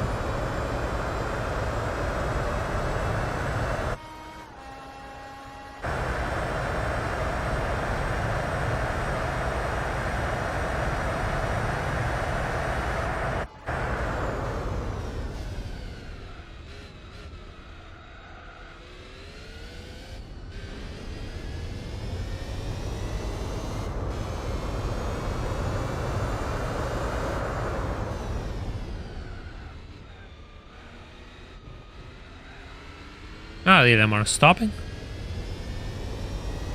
So that means it's time. My time to stop is coming. But we have a few laps in the 405, I was going to say. 905.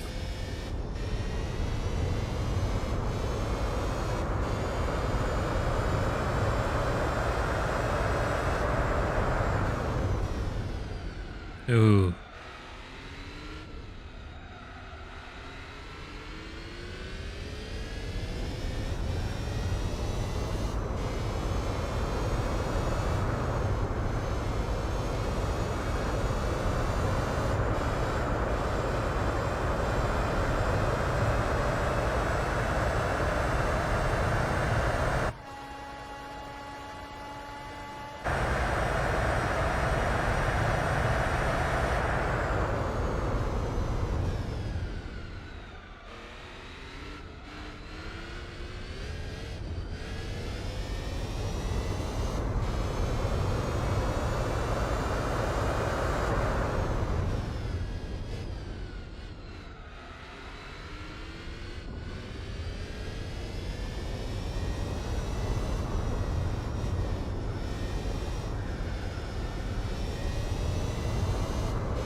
As of now, I will dual screen you with Armored Core.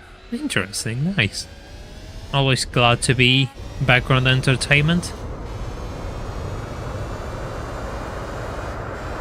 Thing is...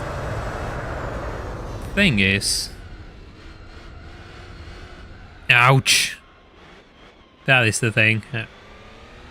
I'm feeling the car just gets weirder and weirder. So yeah, the chassis is absolutely dead.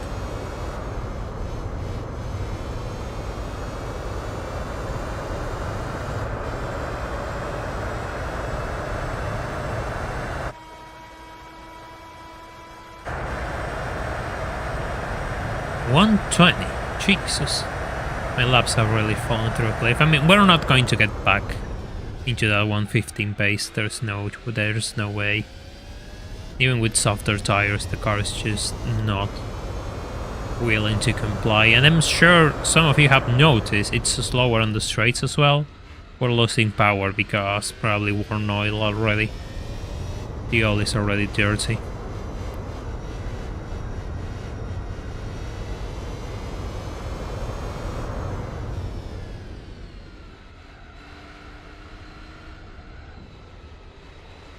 What do you mean touching grass is important? No!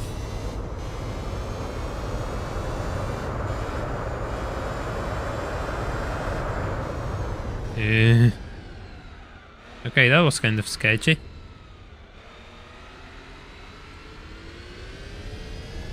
Yeah, but even new tires won't fix that problem. So I might as well stay out.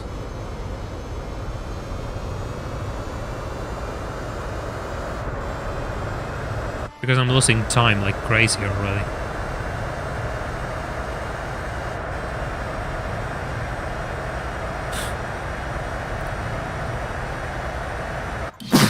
God.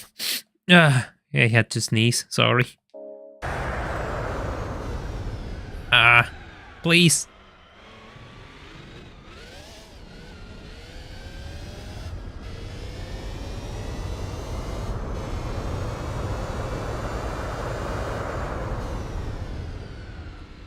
Sorry, min bits. Yeah, fair enough. Last thing we need is someone just compiling my sneezes.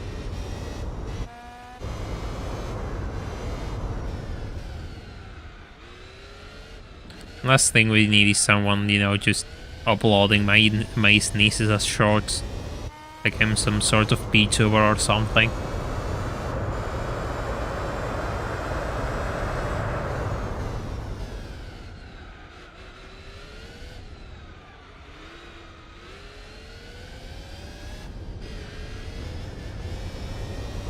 That was a bit aggressive on the curve. Nah. We don't have enough budget for that racing, okay? That's kind of, you know... That's going to come later in the Yellow Port arc. Not now.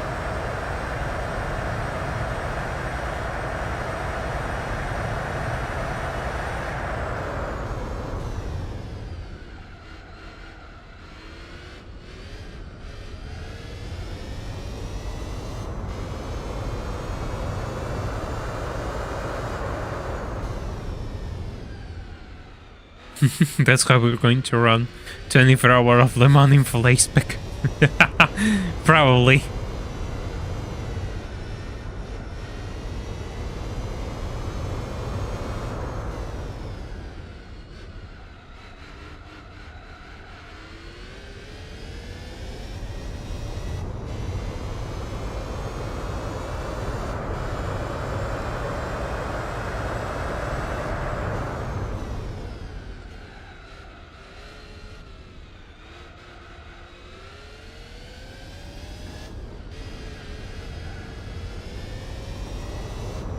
Fine, I'll stop now. I don't want to do another lap with these tires. They are already chewed up.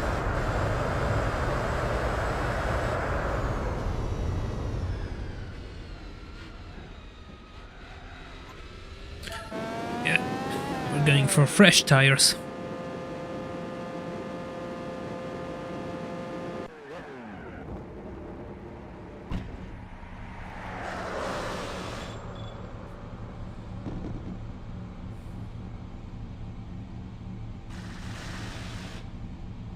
Come on, I need my fuel.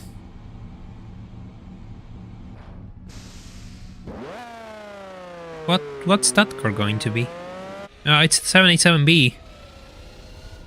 The 787B just unlapped itself. That's kind of bad, actually. Let me drink a bit of water.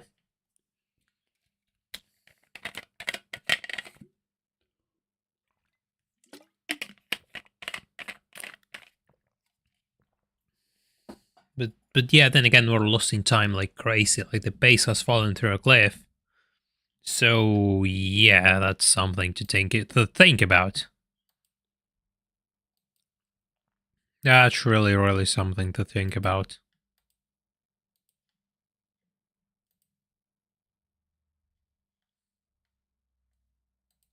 All right, let's get back into the road.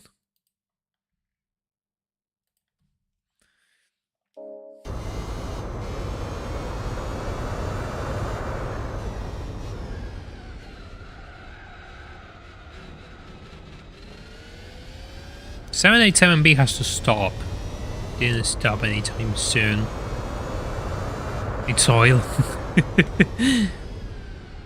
No, it's not oil.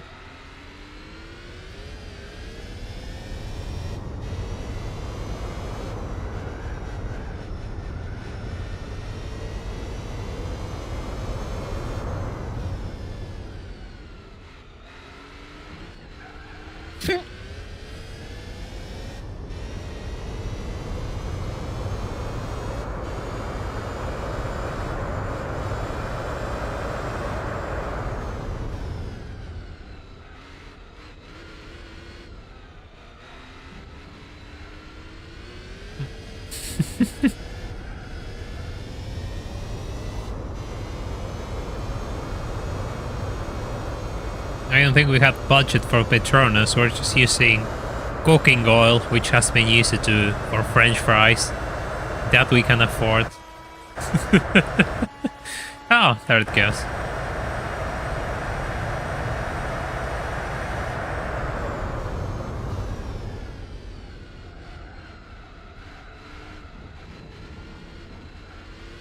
Poison second now.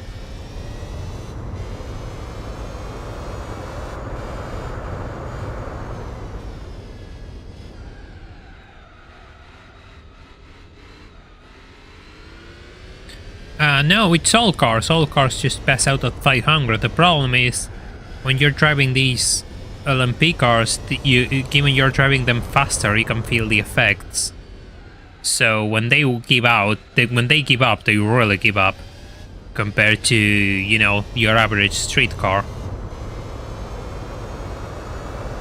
So that's the problem.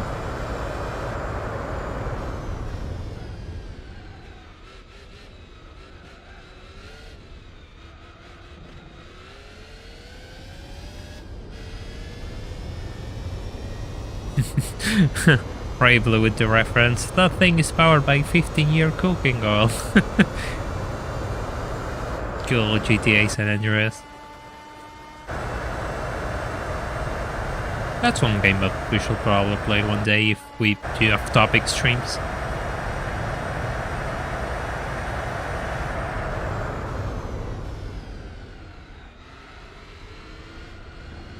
Eesh. No, don't spin. Ah, it's the LMR.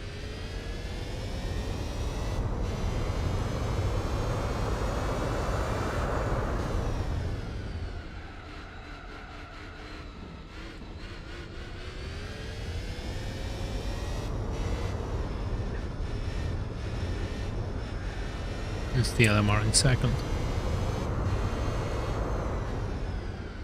I'm glad you're cultured too.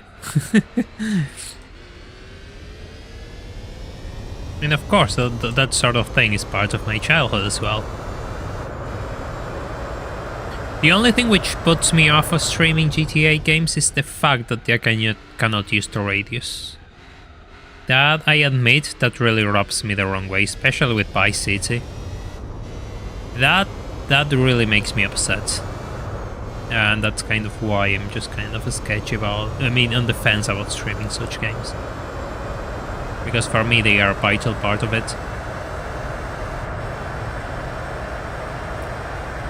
Funny enough, like I had the new video, which it's going to come out tomorrow for everyone, and patrons can already see it because it was uploaded on Saturday. I had to re-render it because it got taken down because it got like a copyright strike. Well, not a copyright strike, it got copyright claimed. So I had to remove it, remove that song, put something else. And, I mean, I guess it was kind of risky, but it didn't flag me the last time I used it, so I guess it was fine. It wasn't fine. You can stream.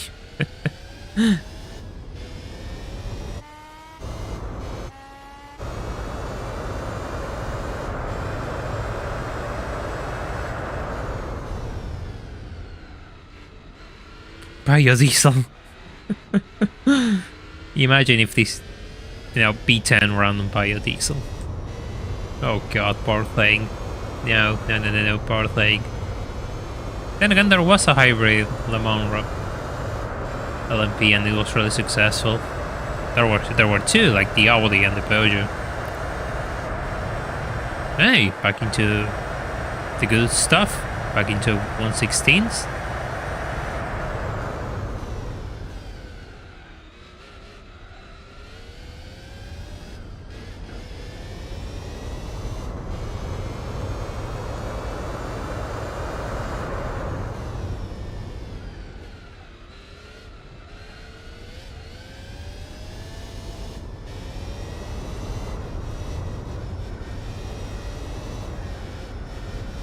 Yeah, it's going to be a long race. I said we were going to do this previous stream, but you all told me to put it in another stream, so here we are. We have to wait. We had to wait, but this race had to be done. Oh yeah, you also have Suzuka 1000 kilometers. That one is even with slower cars. I forgot I didn't do that race.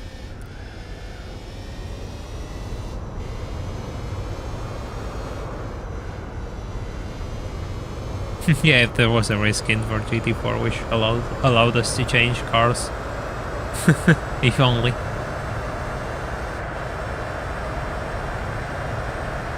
Ooh, that's pace drop.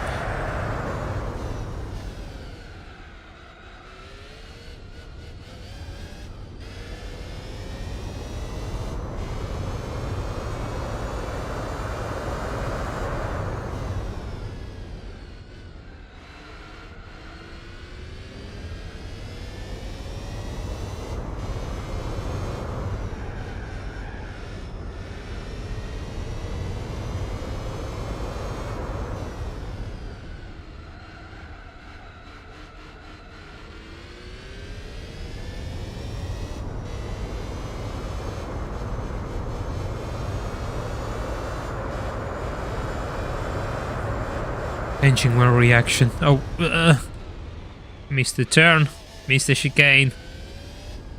Yeah, the engine is going to be absolutely shot after this race, which is why I need another LMP. I could really use another one of these things.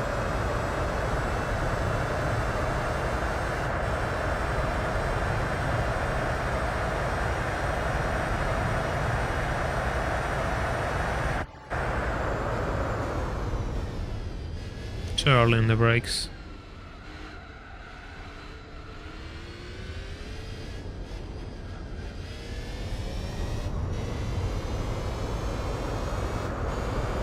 Billy Idol is all you need at this hour.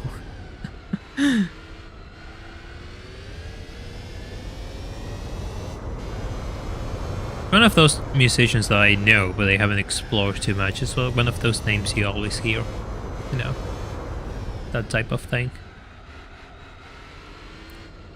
95 Celica for a Civic. Well, I mean, depends on the state of the car, I guess.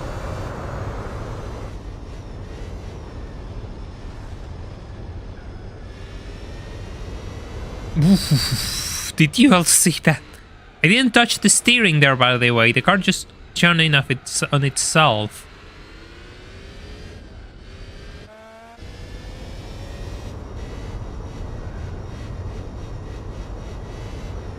Engines can be bad in this game. No, the fact that they just lose power as long as you stack kilometers on top of them, and not all of them can be recovered with oil changes, if I recall.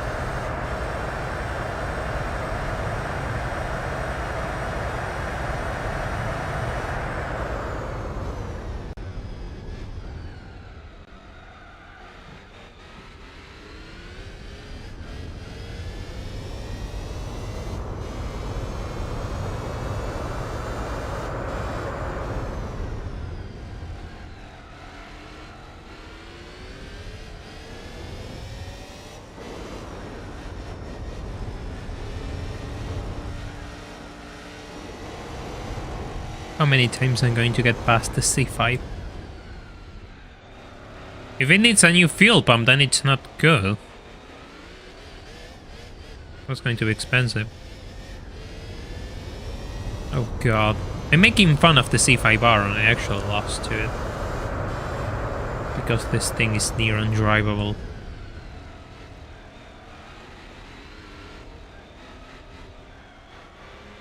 Yeah, engine wear in GT3 is actually annoying.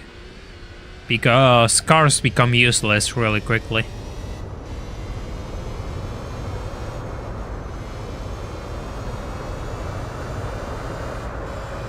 But this thing has like... Yeah, it has over 2... Oh god. Too slow. Has over 2,000 kilometers. And... By the time the race is over, it's going to have almost 3,000.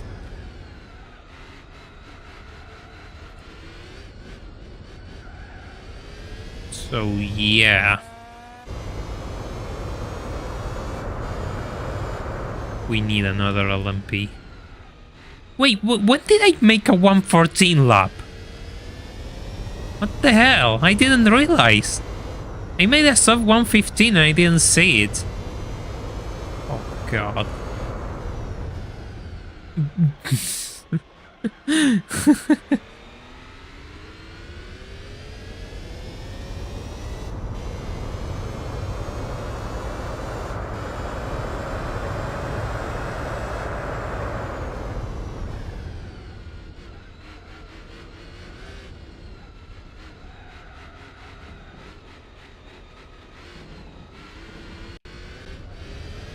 Losing frames a little bit there.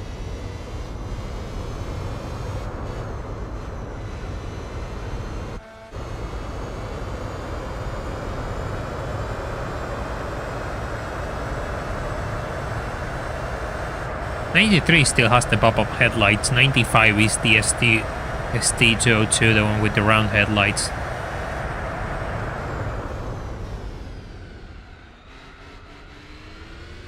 ST202s are kind of rare in here. I've never seen one in the flesh. I know they exist.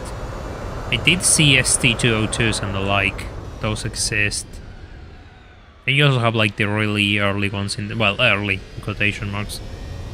From the early 80s. That's why it got mixed with early. Those are a bit more common. People want crazy money for cars, so I just stopped caring for the time being. We'll have to wait.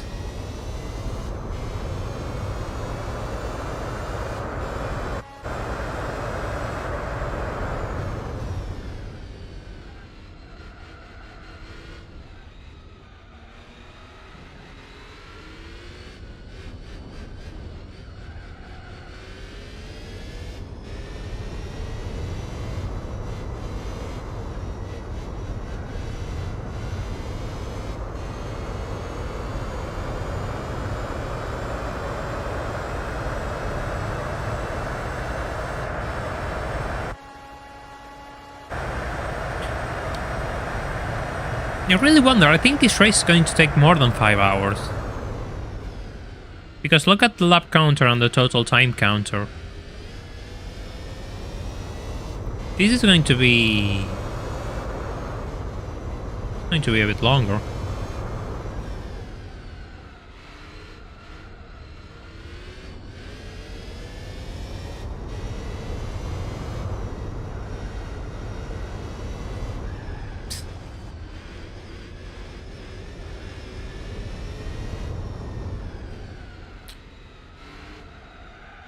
Now you're getting a family car. That's nice of us. That's really nice.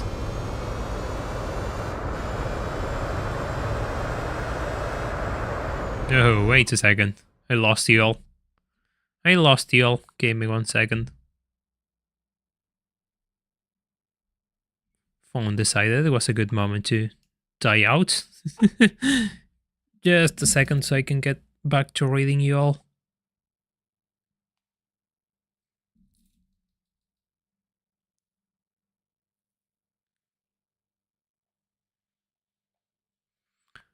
This is kind of the problem of my setup. I mean, 99% of the time it works alright. But sometimes it decides to die. And this happens.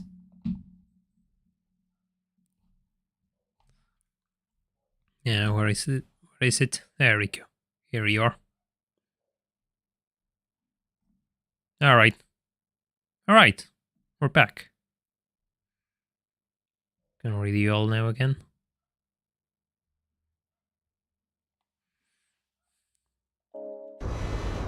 Yeah, it didn't work for me, that's a problem. I couldn't read you all because my phone died. Now I can read. Now I can read you all again.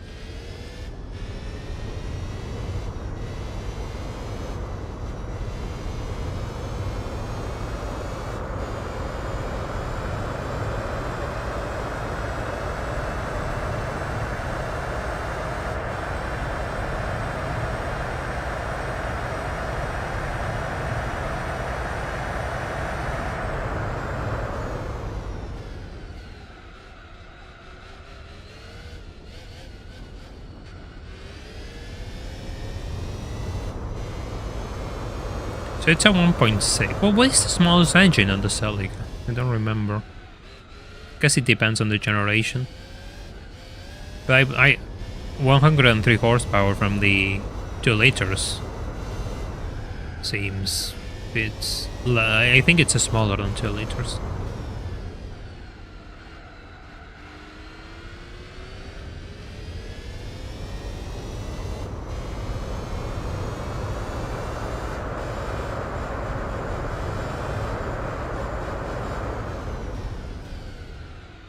I couldn't handle the anxiety of anything cutting out when I used to stream, so I had to call this under pressure.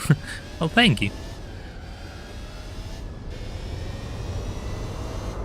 I mean, you just know things can go wrong, personally. I always thought that when things go wrong, you just play it up for the public.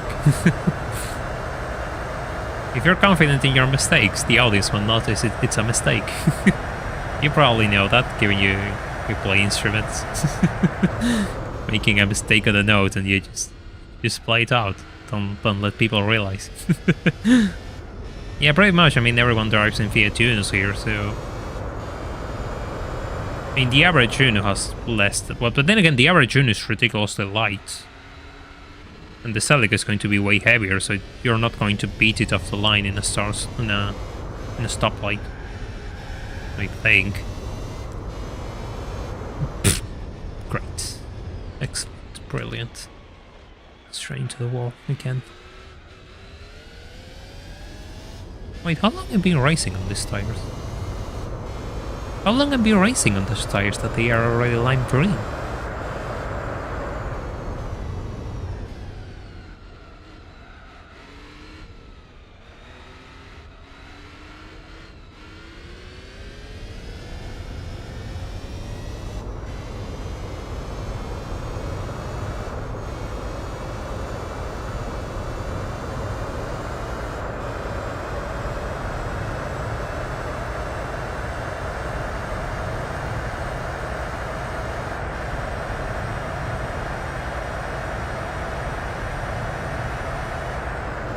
Time to slow down.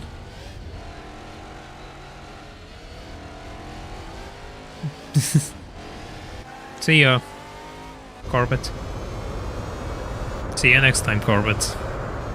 I don't know when I'm going to lap you again, but it's going to happen.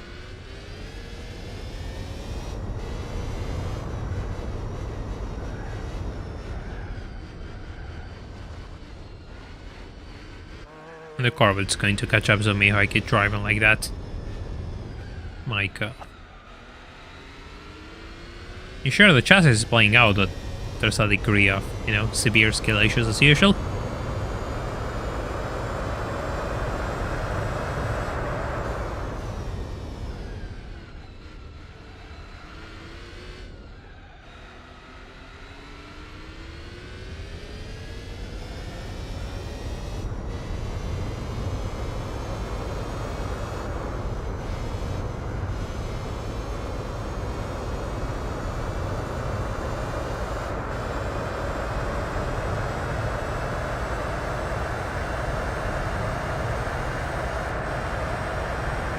.68, so we have 60 laps left.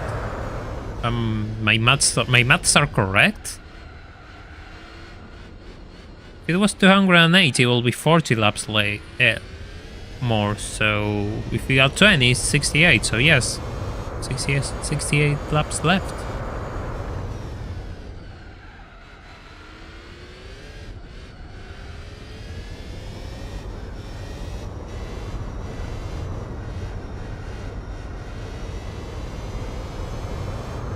Nah.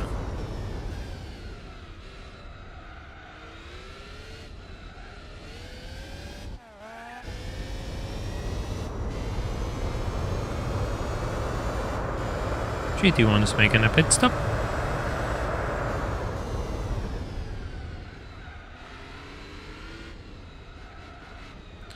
Did anyone enjoy the Formula 1 race today, thinking about pit stops and the like? I know I talked about it earlier, but like, I wasn't really too thrilled, as usual. Bit of rally moment.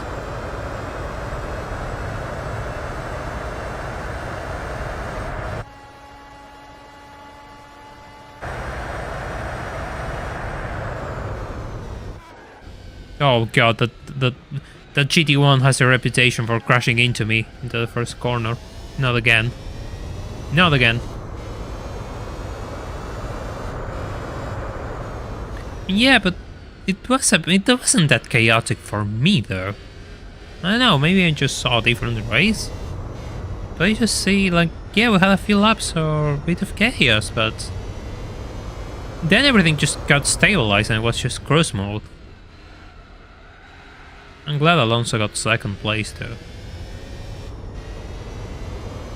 Yeah, there you go, Rabel.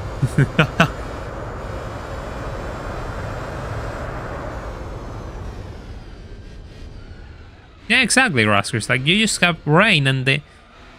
I'm going to say something unpopular, but like, the way they dropped the race when the at the end, like in the final laps, was kind of anticlimactic for me. I was expecting to see those laps, and they just dropped the red flag so quickly. 168 laps have passed, only 60 laps left, and we only have 50 likes. Be kind and leave a like. Well, thank you, Elias. I really appreciate it. Ah.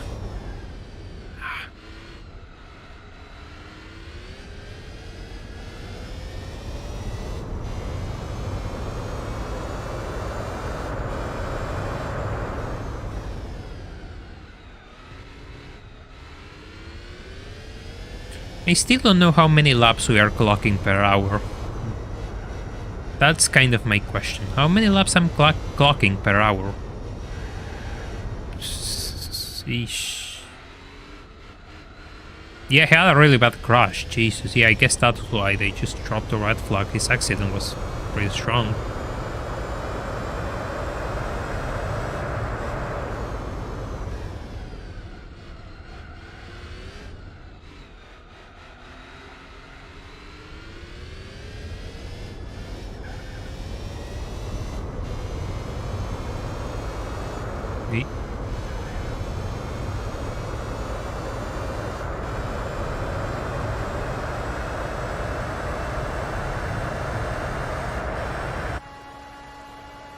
Come on, 18. Yeah, I'm going to save just in case. Why not?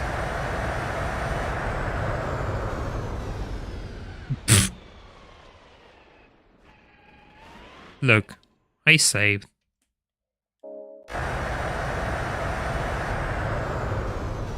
I'm going to do the same again.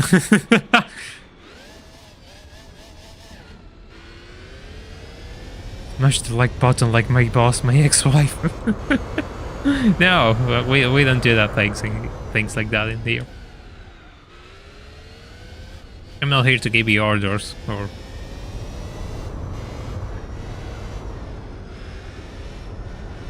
Well, I mean, if you all want to help the channel, that's voluntary, but you know, it means a lot to me.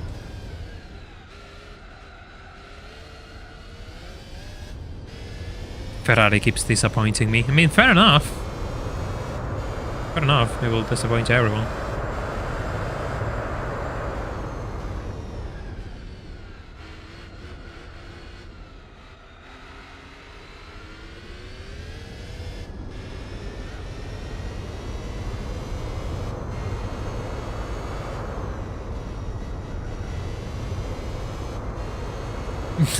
Thank you, Julian, for the 50 Argentinian pesos. Remember to leave a like in the stream for more spinning, like that one.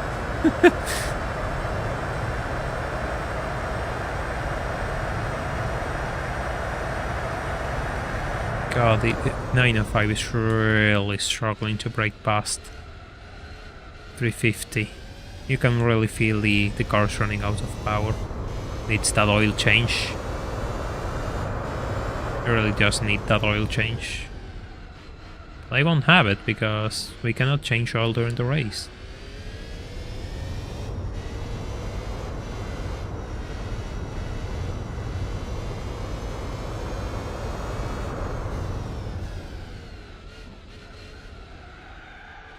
Yeah, Lawson is the new driver. I didn't see much of this race, but like, the fact they survived such a an eventful race when it comes to weather is impressive.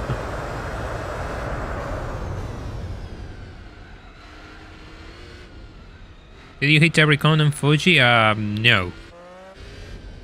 Because I still think the race is kinda up in the air.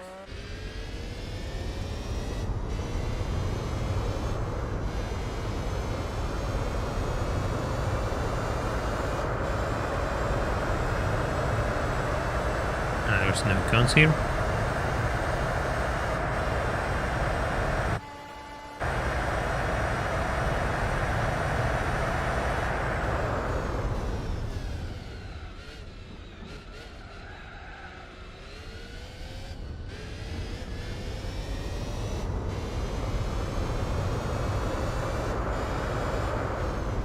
Yeah. Oh, God. So, God. You're joking. This is a lot of lost time just for a cone.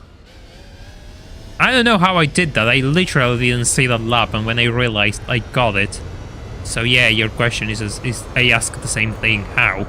But it happened. I had new tires and I did it, and I didn't realize how. It just was an autopilot mode. Yeah. Yeah. There we go. Just watch them fly. There's a cone in the middle of the grass here, by the way. Oh, God.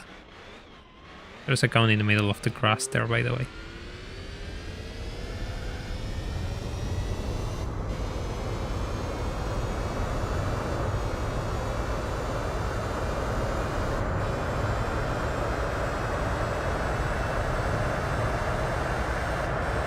They're taking turns. I mean, the Mazda is right now on second, but when the Mazda stops, it's a BMW. The Pescarol, I think it's out of the competition by now, because I haven't seen it in second place in quite some time, and I lapped it like twice already, so it's probably way behind. So it probably was in those two. Who's going to come in second? Mazda stopping, good. We have outlast the Mazda.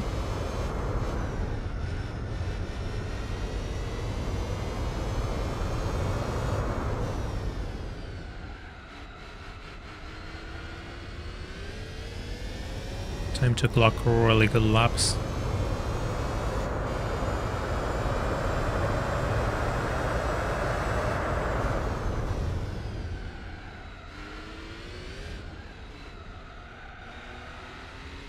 I'm not sure, because in some laps I missed the chicane braking zone, and I had to cut in order to avoid going into the grass. To avoid crashing, I mean. And I don't know if that 114... that's kind of why I'm sketchy about saying it's my best lap, because at 114, now that I think about it, could be one of those laps, and I don't really remember at all. It was before the chassis gave up, though. That's for sure. God damn. Missed the braking zone. Oh. I have to stop. I have to stop earlier and earlier each time, and I don't like that. I really don't like that.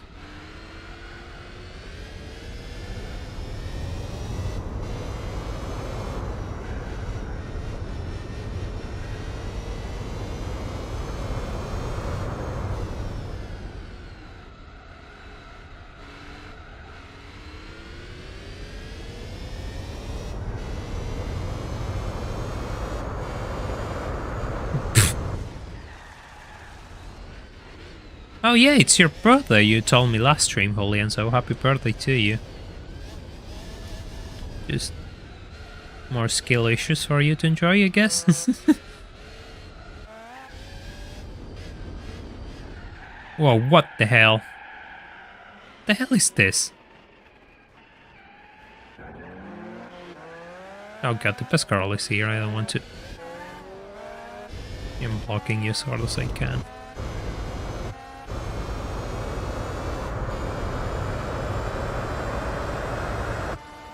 No, he just mentioned it on the last stream, so I remembered. I know him.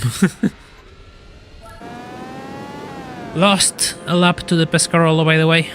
Unfortunate. Just spinning like an idiot tossed that to you. New tires.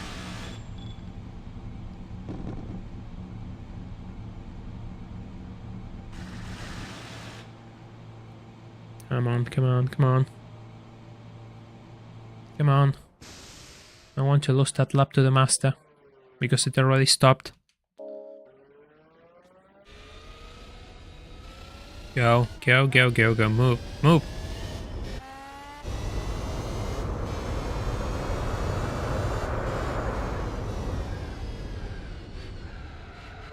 Master's here behind me. Get rotated.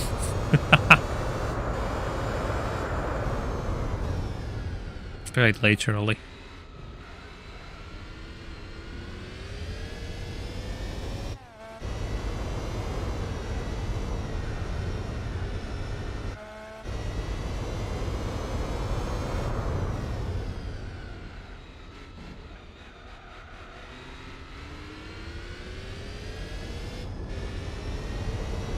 I think we have a really varied community from people from all corners in the world.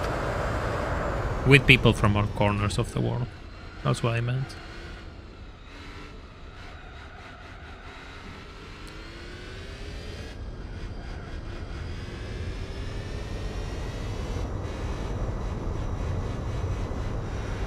We're going to enter the finals. I don't want to say final hour because I don't really know how long it's going to take. It's up in the air at this point.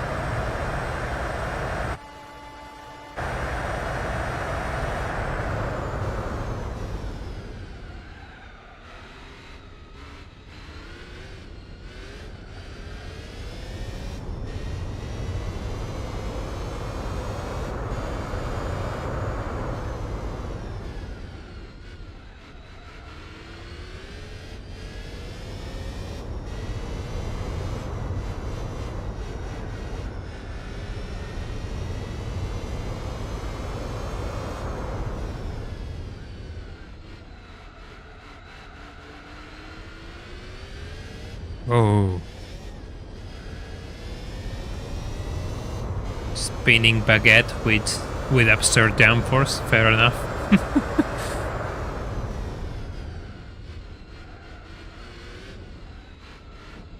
I don't know what if I'm eating something tonight. Now that I think about it. Just in one of those, stages where I'm not hungry at all. I have moments where I overeat and then moments where I don't want to eat.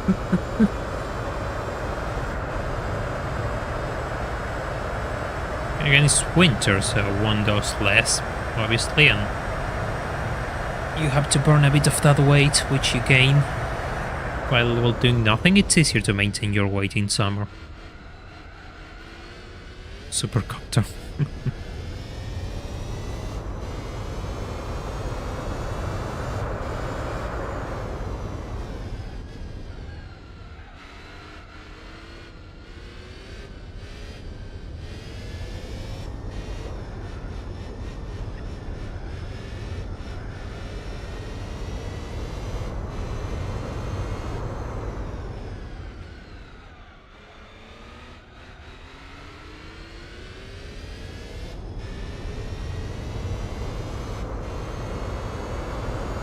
50 laps left, right? Can we do 50 laps in 1 hour? That is the question. I don't think so, right? The times just don't add up.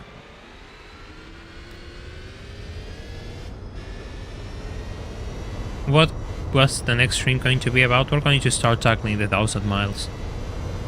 Which is more long races.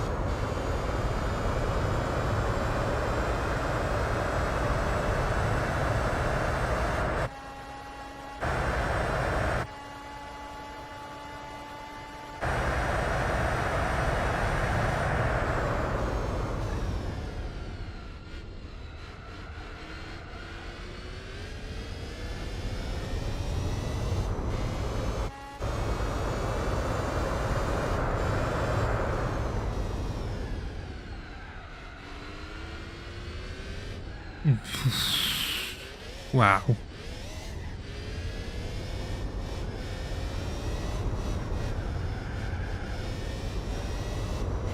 Yes, well, what's so weird about 1,000 miles? We're just going to do the 25 patrons and then 50 for the endurance. That was the point.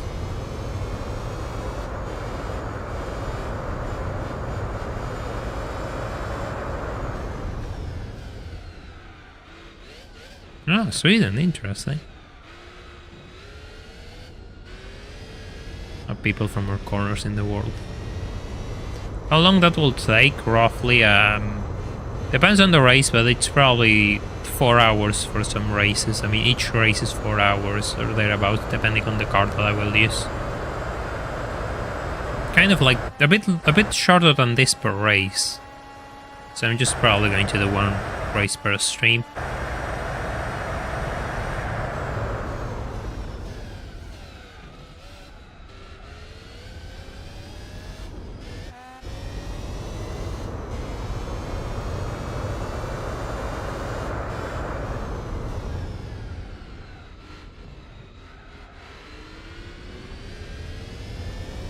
Yeah, but everyone knows where I'm from already. That's the thing. So there's no need to repeat it now. Will you use the E-Type? Yes, I know the E-Type will fit, but I have something else in mind. And I'm not going to spoil it until I'm sure it's doable. So you will all have to wait a little bit. You'll probably see it on Discord once we're ready.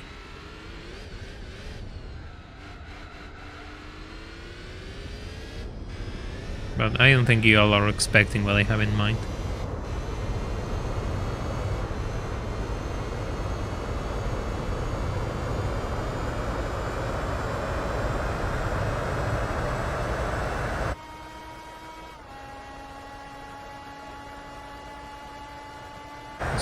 Good, that's a solid pace. The 70 is still right behind me though. I know it is. I really know it is. Yeah, there it is. You saw it.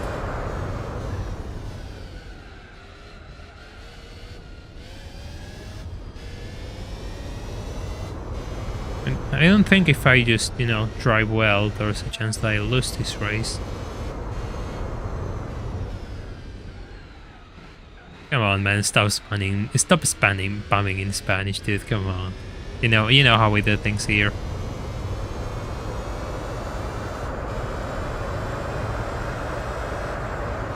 Ooh, grass stop.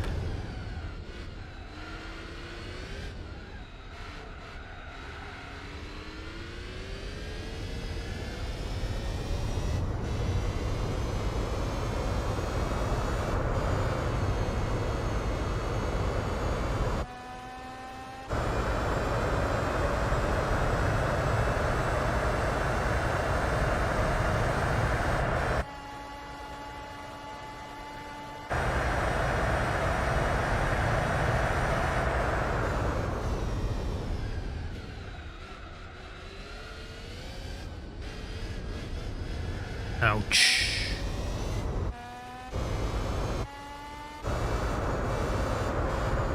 I'm gaining a bit of distance over the 77B with these laps. I just have to keep lapping in this 117 barrier. I kind of have to focus because it's not that easy with the state of the car.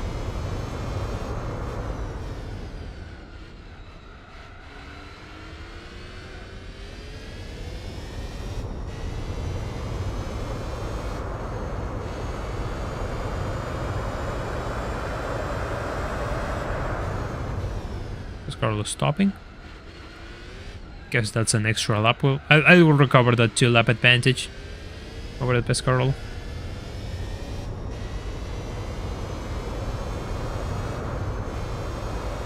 DMRS in the beginners. Yeah, that thing can be quite challenging actually. Those early events in Gran Turismo 3 require you to throw a lot of money into the car. Just a bit of frame drop.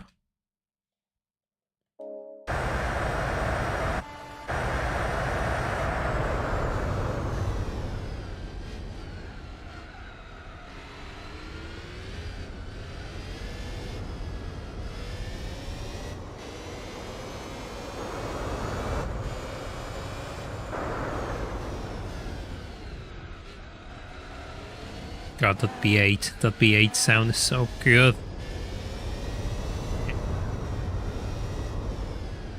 I wish my 905 had the proper sound.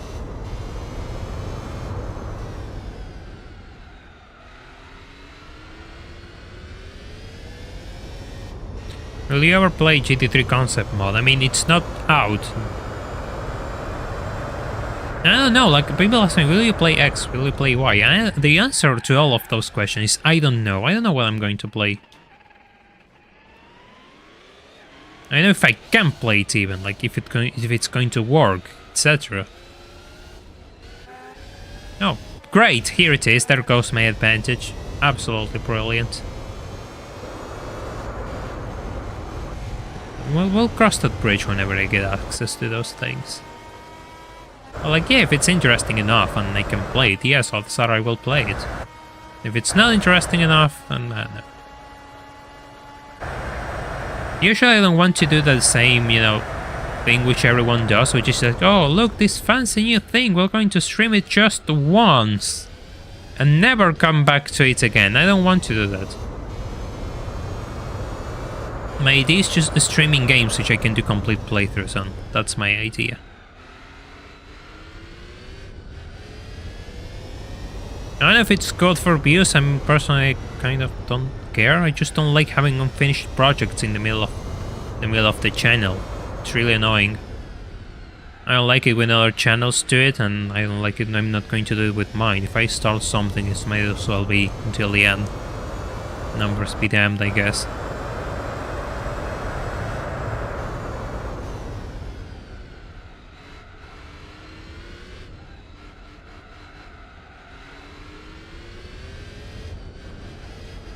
Ooh.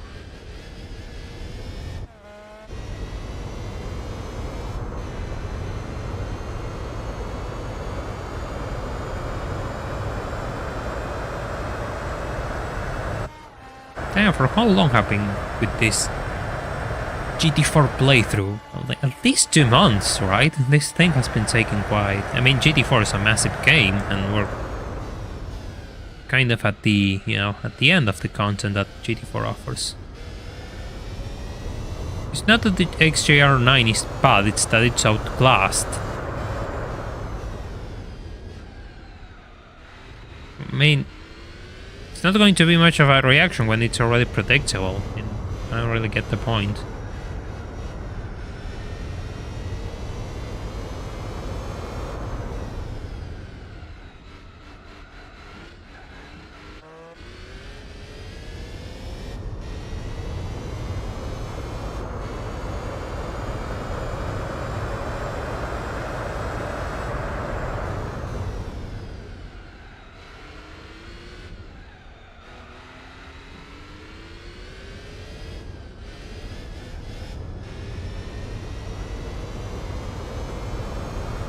Dusting off the Churchill bots.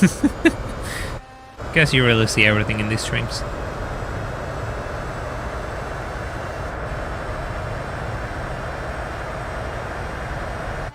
$116. Hey, that's one good lap.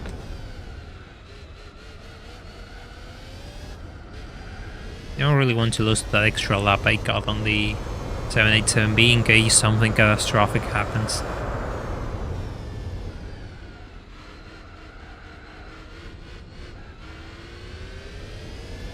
Melee quotes when. I don't think we have reached that episode of the lore for everyone else to understand. I'm not really a fan of blending my Spanish into the stream. I don't know, it's just something which I'm not that interested in for the time being. Not going to happen. Eesh. Okay, that was a good entry. That was a good entry.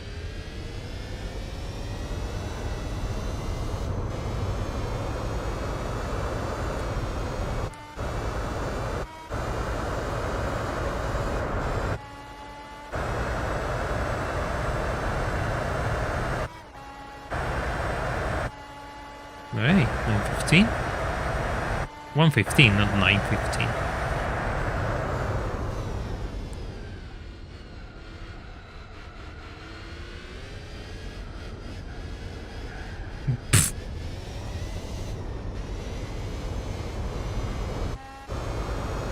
It's good. I know what's ahead of me. Yeah, me neither, Kuro. That was unexpected. That was ridiculously unexpected. Just one of those things which you cannot believe happened, I guess.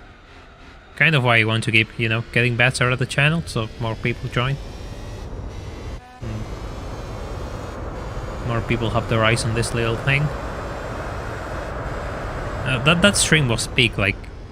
Was the Mission 23 stream? If it was the Mission 23 stream, then we reached like 100 viewers peak. Yeah, you had Costingoris dropping by, which was brilliant as well. Yeah, that stream was absolutely mad. You learn new things every day, Kuro. You probably try to take that approach to life. Try to poison him with UK food.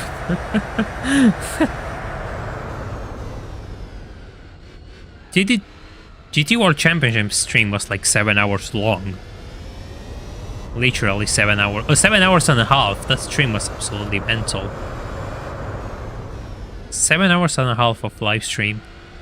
The things I do for you all. I was dead by the end of that stream. Like, I was dead, like mentally dead.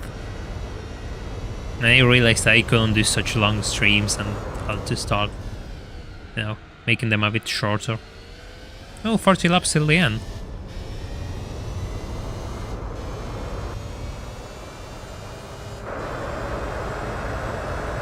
No, I don't think it was that. I think it was 7 actually. And again, I mean, the numbers just don't tell everything. It's not as easy as it looks. Let me tell you that much. It's not as easy as it looks. Getting everything. Everyone wants their commission. 115? Nah, 116. Barely 116.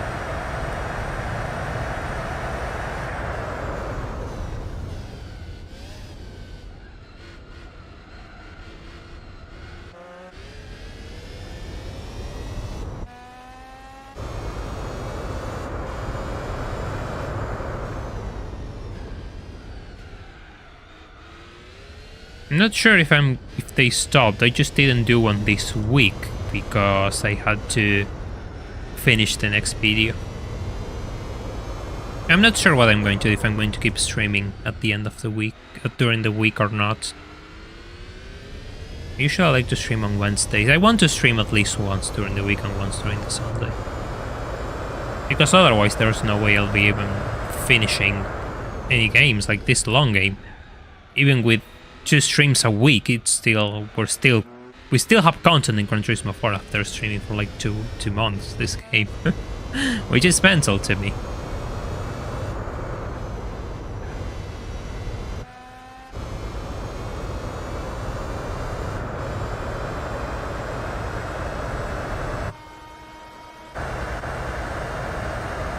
My god. Some type of NSX. Oh god, stop with the NSX. See, you're going to make me miss the turn talking about the NSXs.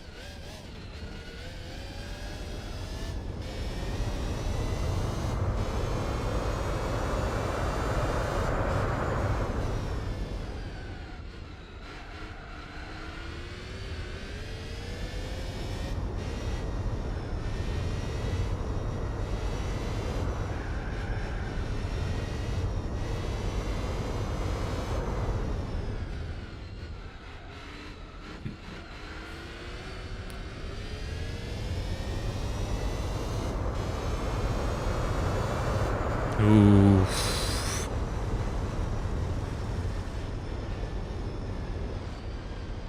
Crossing.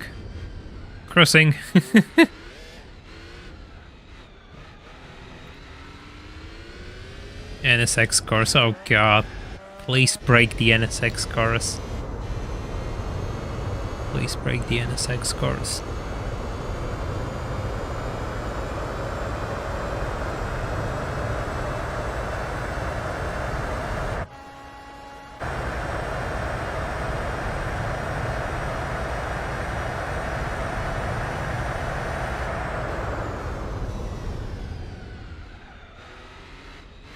We didn't have many American muscle cars, but we have all we need, actually. I got a classic Charger a few streams ago, so all the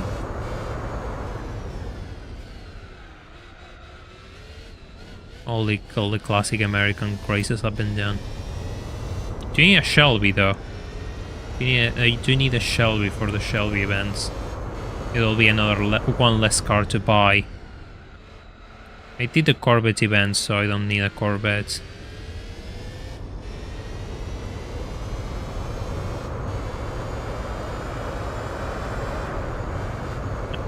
I didn't get it.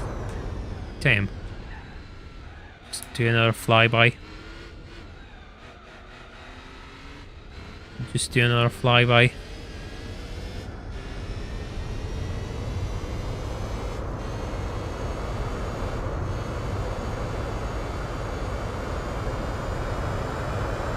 Pray for cover.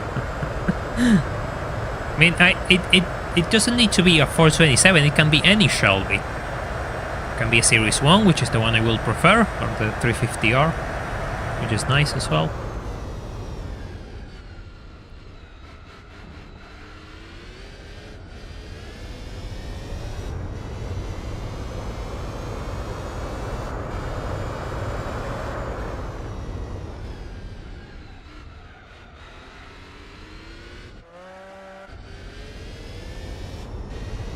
The cars can't even make your... Yeah, I mean, I guess it has powered over me when I have gotten so many useless things. And the worst part is, like, I didn't get an NSX Type... I think I got an NSX Type R already. I missed that call. I'm not going to miss you again, though.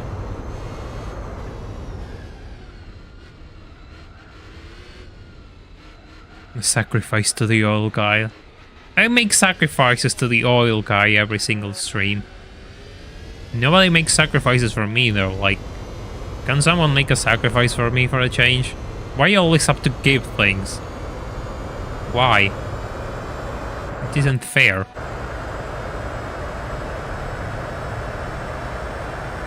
Yeah, saving.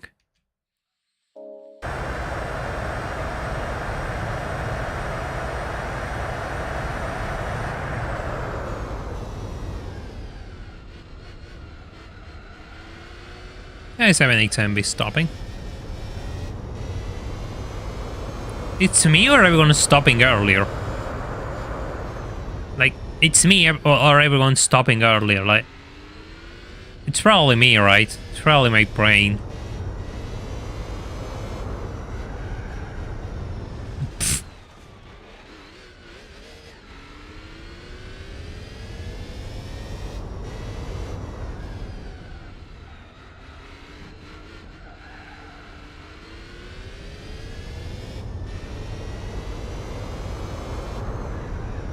There we go.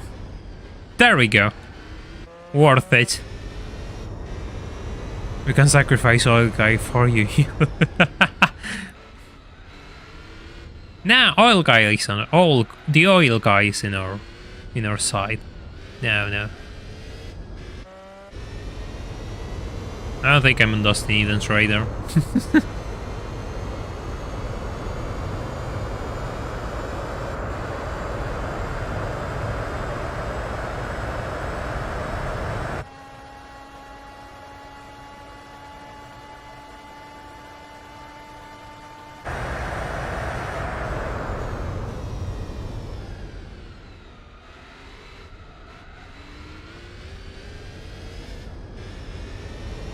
Hour and a half, so that will be 5 hours and a half? No, it can't be.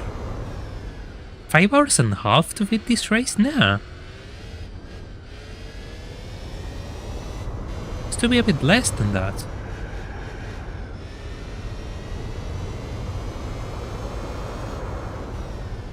No, I don't think Dustin Eden dropped in here. No, he didn't. I will have noticed. Never seen him. I think you're getting wrong, Racing K. I think you're getting really mixed here.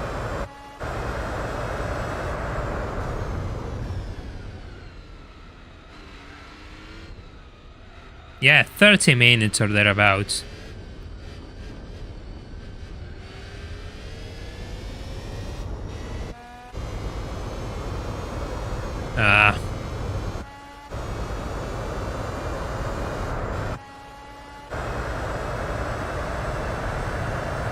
Yeah, new plan, install a jet engine in the back of the car. Rip cone, exactly, scary me. You know how things go here. Cones are just...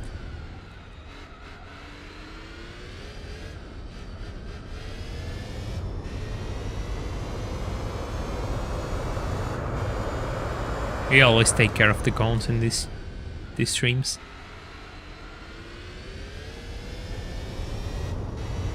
Question is when I'm stopping for fresh tires.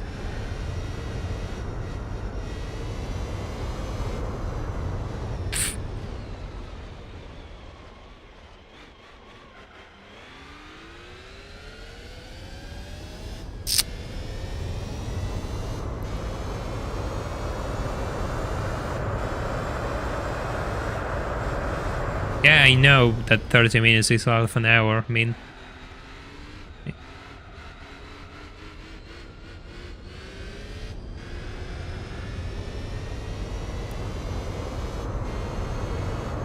Want to know what's great but also useless? A McLaren F1. I mean, I don't know, I will like a McLaren F1 even if I wouldn't be able to drive it. You will have to learn how to drive. I mean, I know how to drive, that's the thing. I get driven a few cars, but I don't have the permit, that's what I mean. And doing your license test with a McLaren F1 will be something.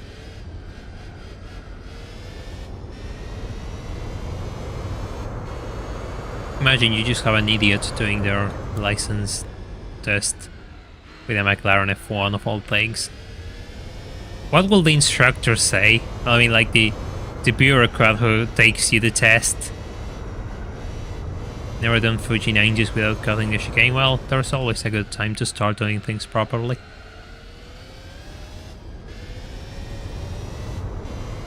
I mean, a surprise car. Yeah, but we don't have F1s in here.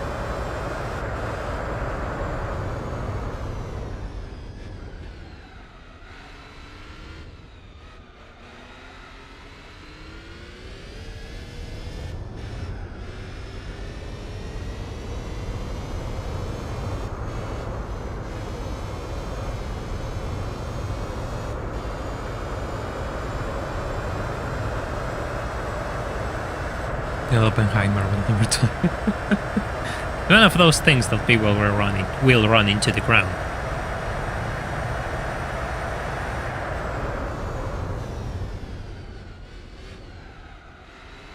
Maybe now it's time to start, and I want to do it until lap 198.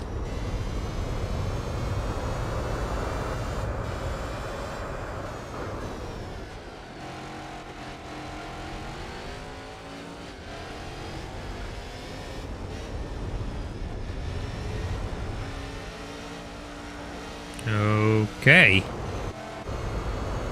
Finally. We're going to push it for an extra lap.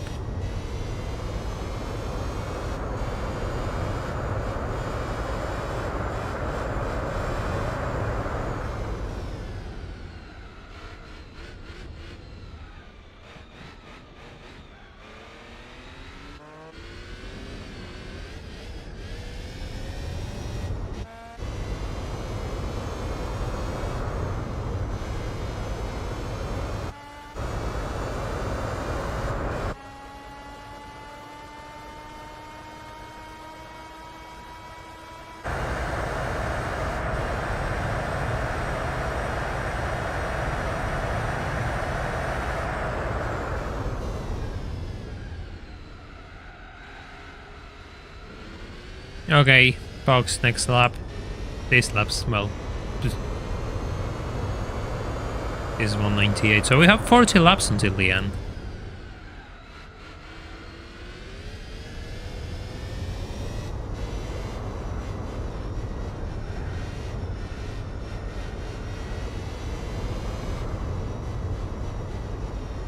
Oof. Scary.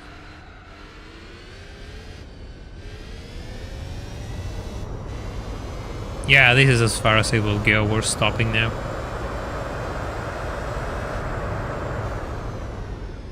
This is as far as it will go with this set of tires. 40 laps until the end. There's probably another, I don't know, half an hour. A bit more. I mean, there's still more I have to learn about cars. Way more. We're just getting started, I will say. Yeah. Shh. Too early. Too early. Now we're talking. Ugh.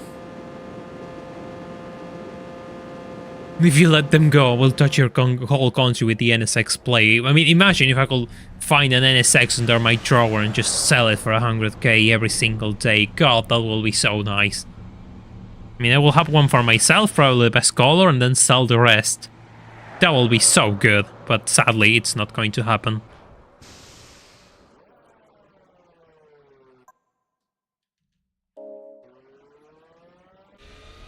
It's not 40 laps, or 30 laps. Did I say 40?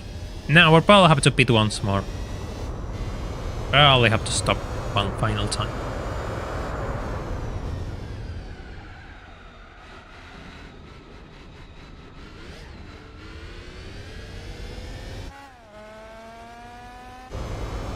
I wish I knew more. Well, I mean, I don't know, probably if you hang around here long enough, you'll learn quite a few things.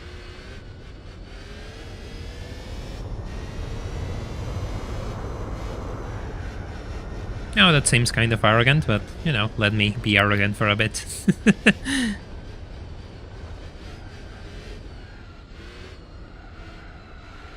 By the way, if you haven't left a like on the stream, feel free to do so.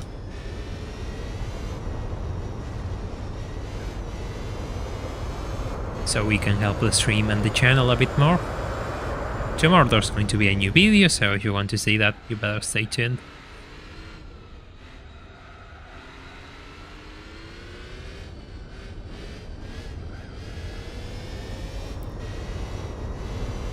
Cutting the pit lane penalty. Wait, that's not GT7. What does TWR stands for? TWR?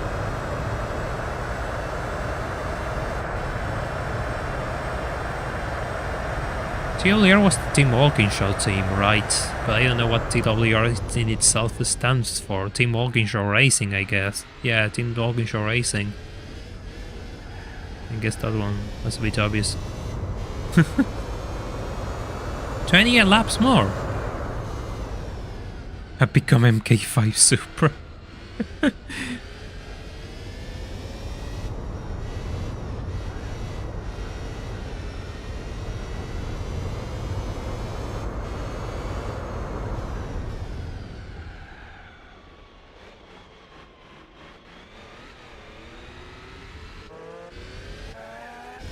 Jesus, you really are quick, 787B.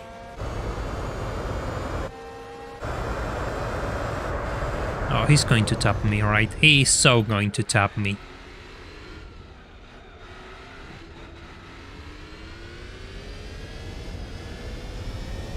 I find it funny that my fight with the 787B is just to avoid being lapped. Yeah, I mean, that's kind of fun. You have to admit that's kind of fun.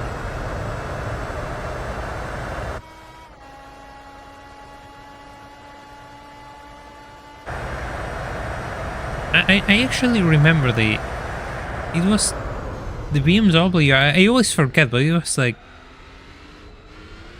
BM, it was Bayer, no, the B I don't remember what it was, but yeah, but it was the BMW is like Motorwerke or something like that in German. I don't know German, so I cannot pronunciate it properly.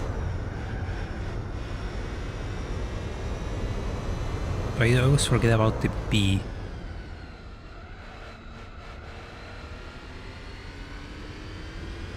Yeah, Bayersche, Motorwerke. Yeah, exactly. That's the pronunciation. That's the what it means, despite me butchering the pronunciation.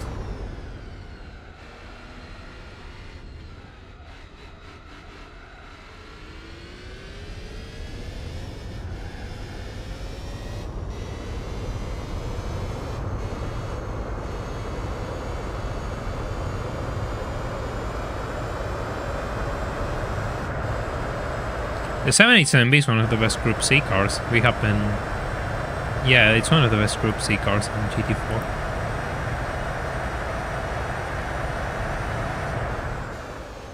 Oof. Holy, that's a crash. C5R, we meet again.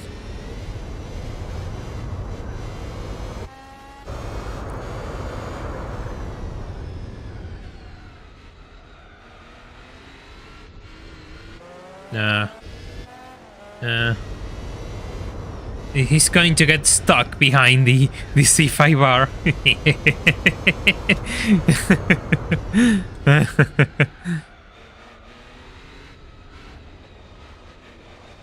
New Honda Civic Type R or New Acura Type S?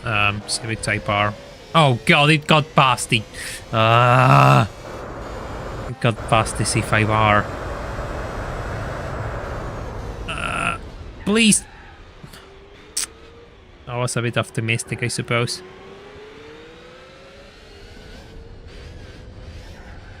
Okay. Not all hope is lost.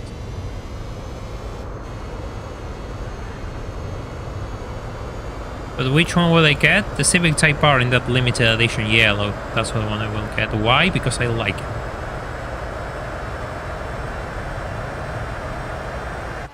That's what you get for reading chat. If I didn't read chat, this will be a really boring stream. But yes, of course it is for that, but that will be a really boring stream.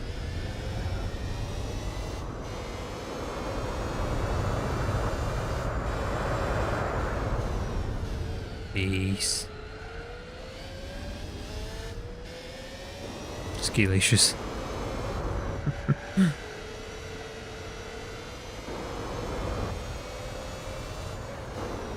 Oh, come on.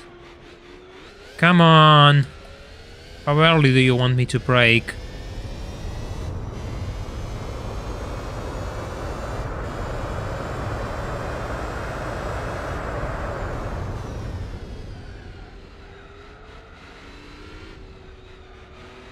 Yeah, that will be kind of a boring experience if I didn't say anything.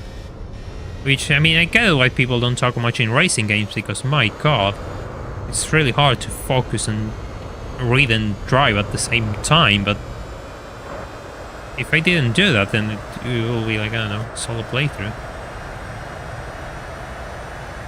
Come on.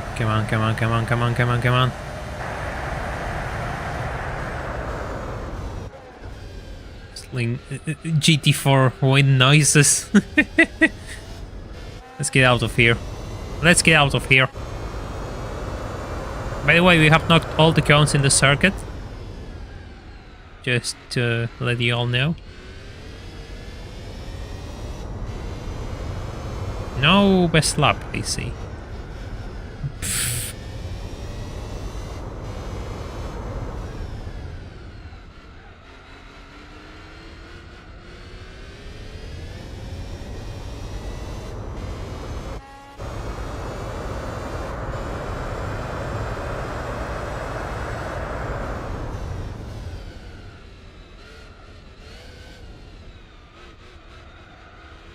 It depends if I lower the downforce. With max downforce, I doubt it. Ooh, come on! With max downforce, I really... Oh god, here it comes again. They are the same type underneath car, but they take a different approach. Interesting.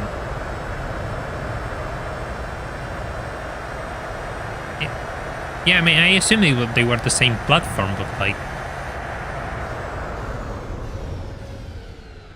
There's calling them the same because they are the same platform. It's a bit of a stretch if you ask me. Multiple cars share platforms and they are completely different from one another because they are set up in a completely different fashion, the engines are different, and so on and so forth.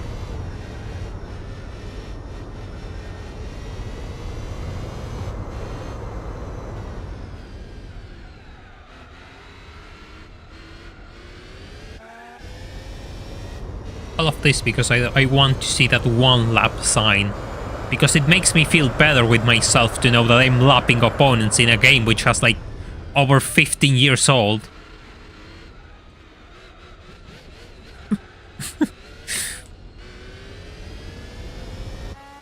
I don't want to see that. I don't want to be lapped by that thing. I don't want that thing to unlap itself.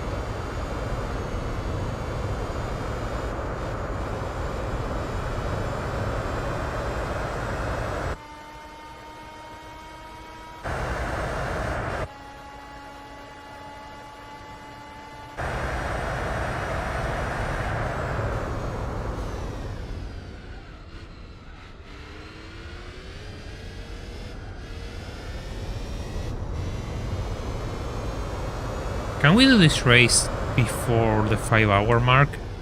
Seems impossible, right? The times just don't add up.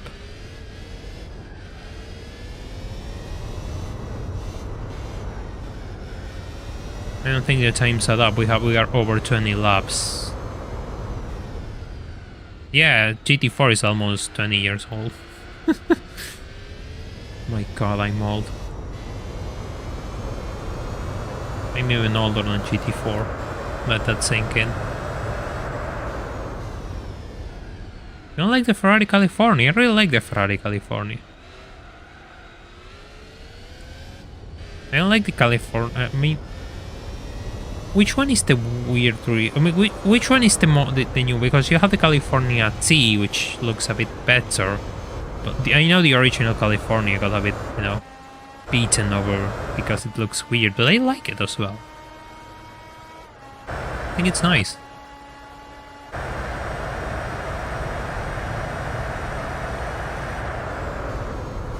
As long as it isn't, you know, boring red. I mean, it's in a cool color. Will be a nice car.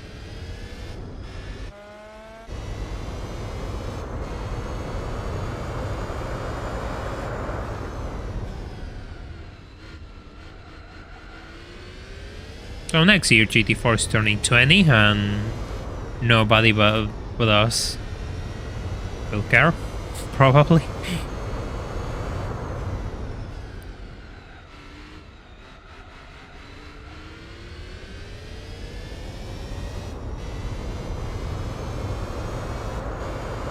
No, there's not 25 Ferraris in Argentina. There's way more than 25. There's way more than 25 Ferraris in Argentina. There's so much more. I think there's at least more than 300. I think the number is more than that. There's no 25 Ferraris in Argentina. That's just impossible. Lamborghinis, yes, are rare. Lamborghini didn't have a dealership. But there's way more than 25 Ferraris in Argentina.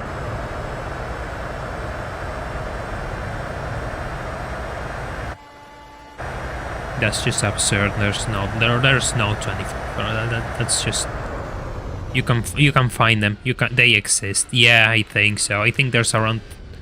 I think the number that I saw a few years ago was more than 300, pushing into 400. And it was an exact quote.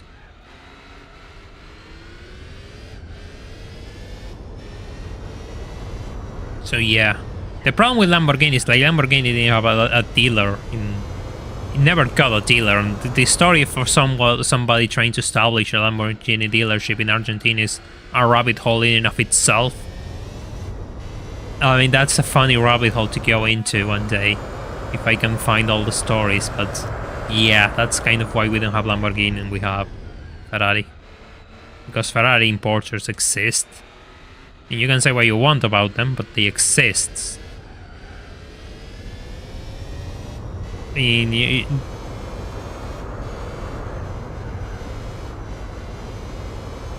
yeah, of course, the McLaren dealership exists. It's a Chilean group. I don't know if it still survives, but they got in here. They had a showroom and they had a few models. There was also a Lotus dealership for some time. Funny enough.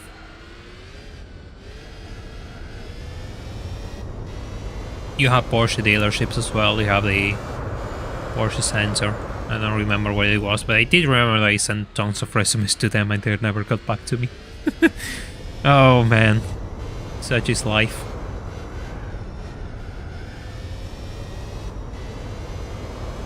I don't know if the McLaren dealership still exists, but I know they tried to open one a few years ago. The Lotus dealership is a rabbit hole because they sold them. You can count them with your hands, the cars they sold, I think.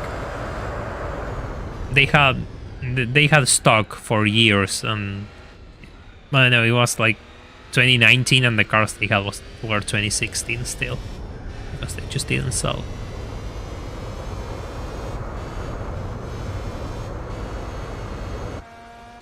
Yeah, but Alfa Romeo had a presence in the country, so it makes sense that some of the more peculiar models have made their way into the shores.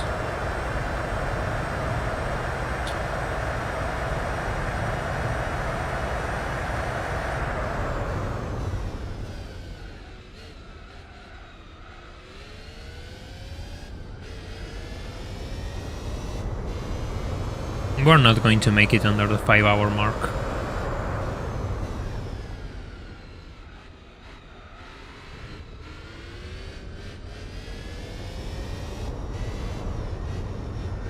One on 500 isn't that rare when you think about it in the world of cars. Yeah, the 8C is really nice, but 1 on 500 isn't that rare in the world of cars. Like when you consider that you have cars which have, I don't know, less than 10 units produced. But the AC is a beautiful car, yeah.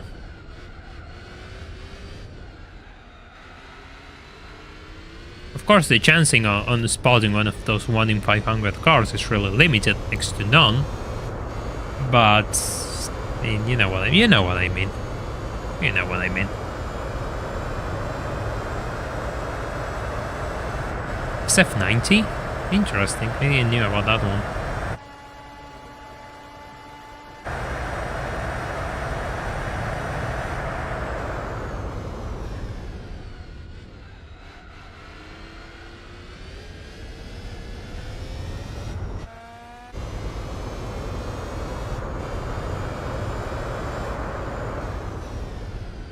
Five-hour, 10-minute race? Okay, Karma. Let's see if we can beat that mark.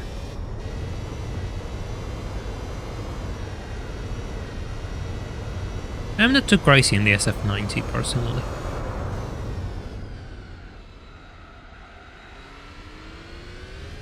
Will we want to bump Fuji after doing 228 laps on it? No.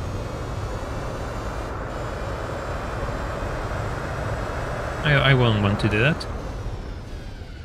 That seems like a waste of valuable resources.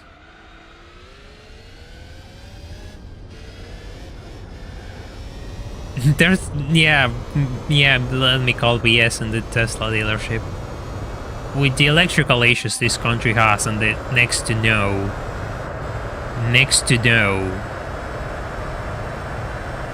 EV network, yeah, no, there's not going to... that Tesla dealer will go nowhere. I mean, sure, you can have an importer, which is probably what happens here. You have importers in the country which just bring cars. It's usually the case, like, you don't have official presence of the brand in most cases. You have importers. You just import the cars from overseas. They do it in a really small scale because the market is really small. Yeah, exactly. That's an importer. They aren't official presence of the brand.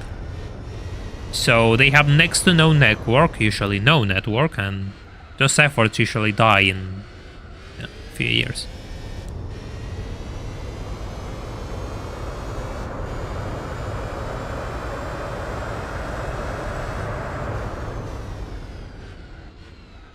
It's the same with Ferrari. Like, Ferrari doesn't have an official presence in the country. They have importers. That's what they got, if I remember right. By example, Porsche does have an official presence in the country. The Porsche Center in the country is official, I think. And of course, like BMW and Mercedes-Benz have official presence as well. Audi as well. Like, yes, they have dealer networks. I mean, those networks started with those importers, but they have service networks and the like.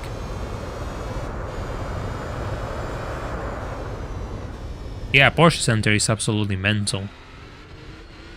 Yeah, they have so many cool things. Then again, when you see the prices of the Porsche Center compared to the rest of the world, you just want to set it on fire. But yeah.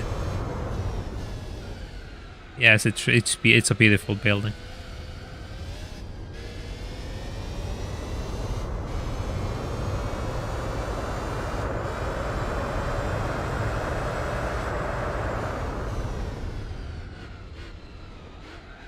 They want like $400,000 for a Carrera S.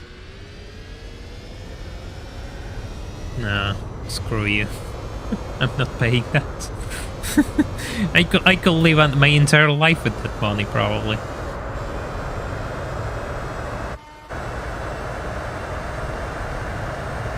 You know what? I could probably leave this country and buy a new Carrera for like 100k and just be happy all my life. Yeah, it's there. They're probably published. They want absurd sums of money for the cars.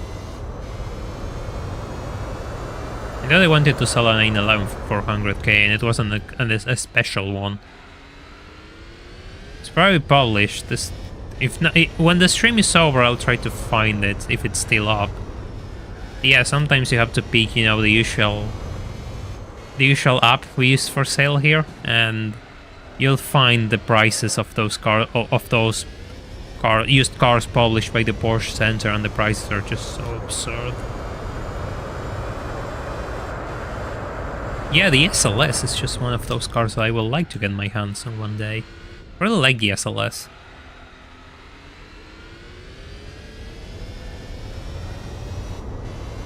But it has to be in a good color. Like, I know I insist always with the same, but I see SLS in like silver, black, and it's like, oh god, so boring. Why don't you buy a bright color and mix it up with a good interior color as well? Like a good shade of blue with a good interior which matches, probably with a clear interior.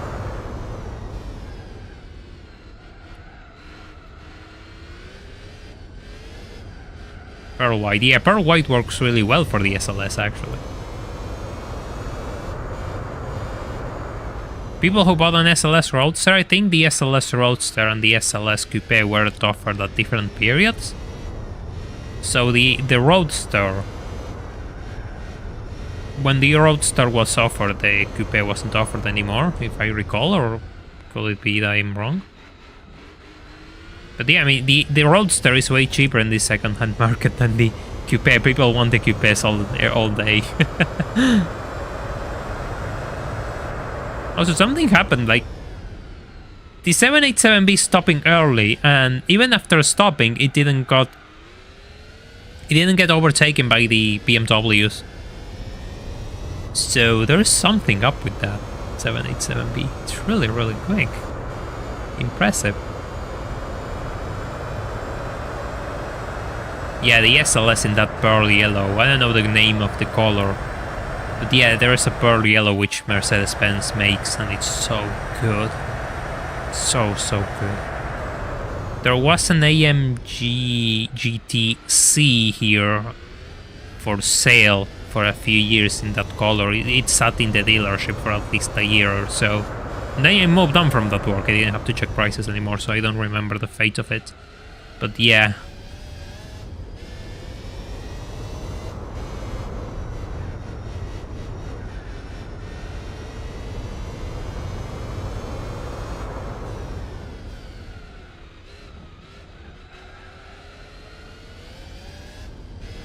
Yeah, the Audi 20 will have a 5 cylinders, god tier engine. It's a really good engine.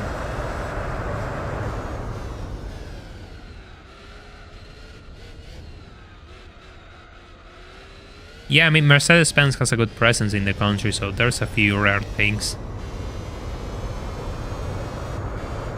Who buys them? I don't know, but they exist. Yes, there's a few GTS, like, I think they got like, I don't know how many they got, but they got a handful of GTRs in the country.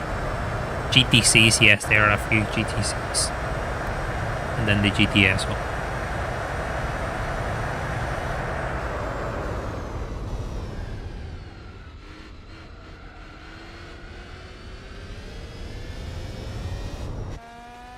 I would like a Mercedes-Benz, but, you know, money. I would like a 90 C-Class or something like that.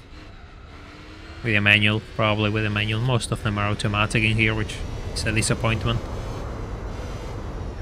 Something nice with a good interior, and a good color. But there, I mean, there is a half rumor, you know, going around that rollbacks on, right, like rolling the kilometers back on this Mercedes here is a common practice. So that's something, if I ever buy a car, I will be really scared. And another reason not to buy a car in this country.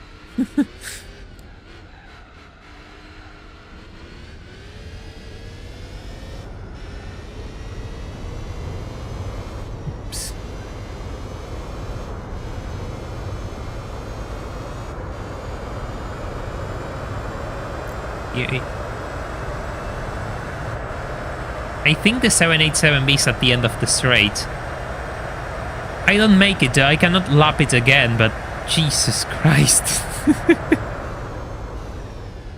This thing is strong.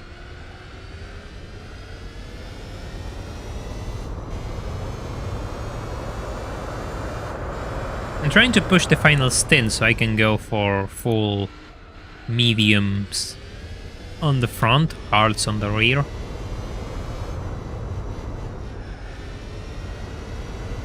Yeah, we're not pitting next lap, we're pitting a bit later.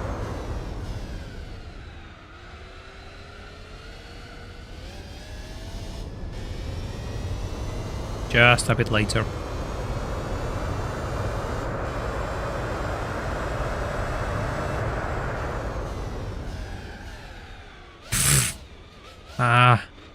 Almost. I almost made it.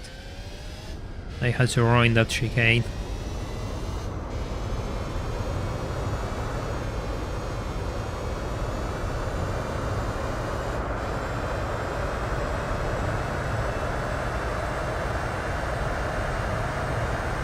How fast is this lap? Jesus Christ, I made a mistake on the chicane and I still got fastest lap.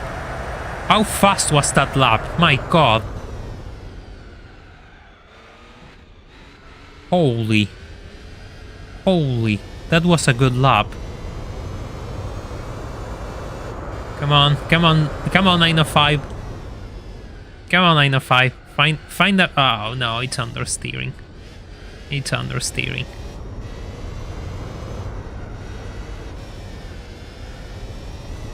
Ten final laps. Go. Yeah, we're stopping now. I think we're stopping now. I think we shall be able to survive a few. I think we shall be able to survive with hard and mediums. Keyword, I think. Not sure.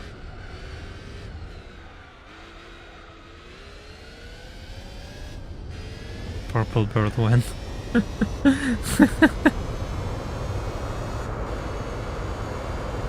I'm pushing it. I'm pushing it an extra lap. It has to be possible. It is a really slow lap there. Come on, come on, come on. Come on.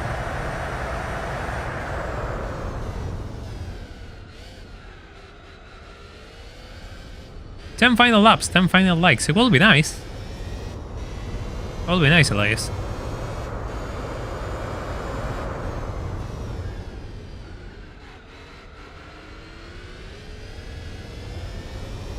Going to lose that position when I stop, but it doesn't matter. I want it anyway. I really want it anyway.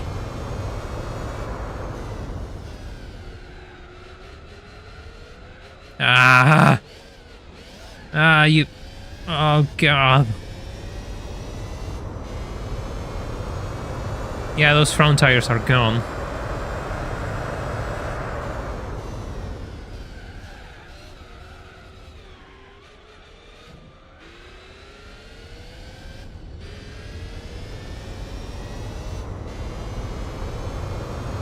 Will I survive 10 laps with mediums in the rear, in the front? That is the question.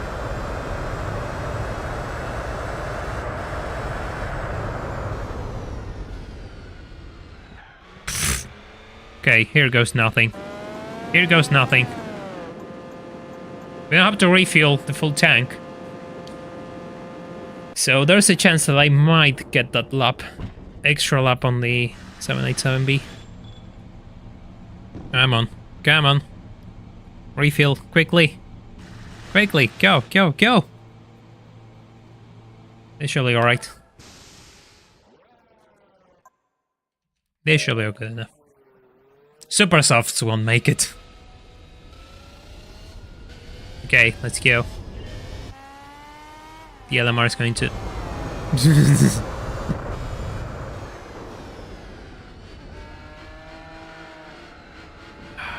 Steer. The problem is I don't know how much fuel I'm going to waste over those 4 laps, so I have to wait a bit longer just to be on the safe side. I don't want to die in the middle of the track because I don't have fuel. We're just going to do this races laps as fast as I can. We're just going to send it this final laps and see if I can see if the 787B stops one final time, which I doubt. But I managed to survive so long while it had to stop really early, so there's a chance that it stops now.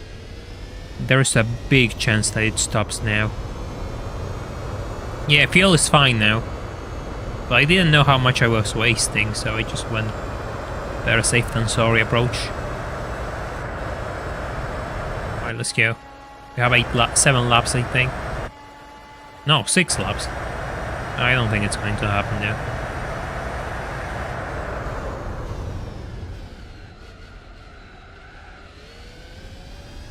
Let's go.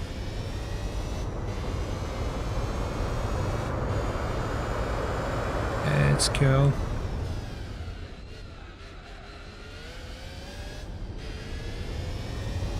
I'm sorry if I'm not looking at the chat. I know you all are talking about Falcons now, but I want to see if I can catch up to that 787B before the end of the race.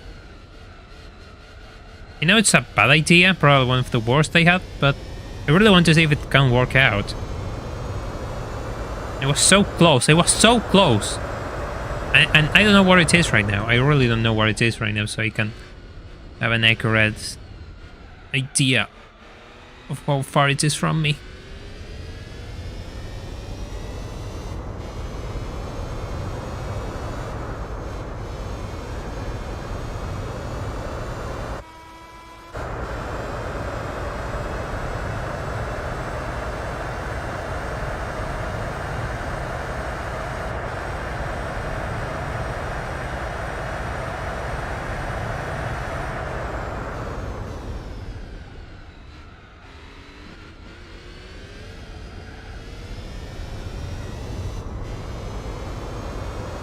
Okay.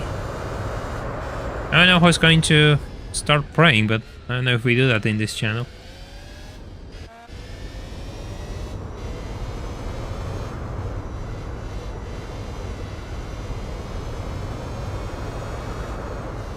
Yeah, the 787B is probably around here. Because it's not on the main straight. It's probably now on the main straight there. Yeah. If I get one timer, it's probably on the main straight. Yeah, it's on the main straight there. It's the last car on the main straight. That is the 787B. The car we have ahead is probably the C5R again. I think I am too far. If it doesn't stop, I don't think I'm going to catch up to it. I don't think I'm going to catch up to it if it doesn't stop.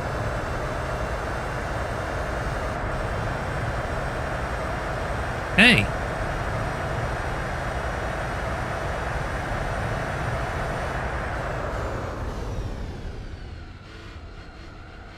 Holy, it's so nice to drive with mediums.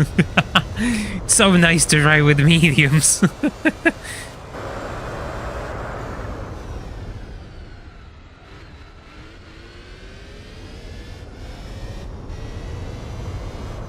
Hey Sean, welcome to the stream. Good to have you on board.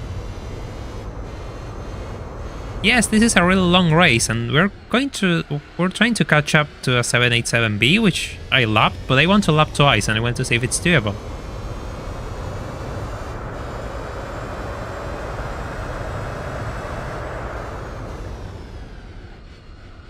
Bit of a cheeky cut there. No. No, no, no.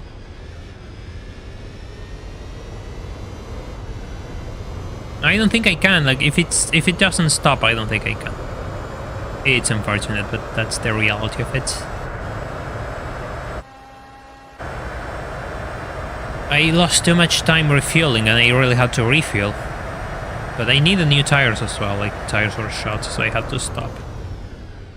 It will be fun if it stops now, though. It will be really hilarious.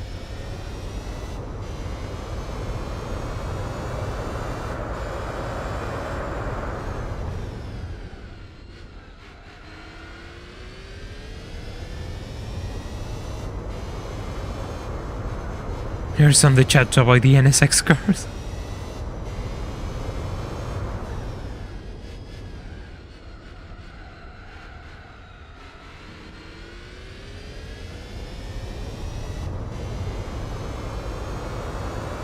Only a few laps more to leave a like. Yes, exactly, Crazy Legs.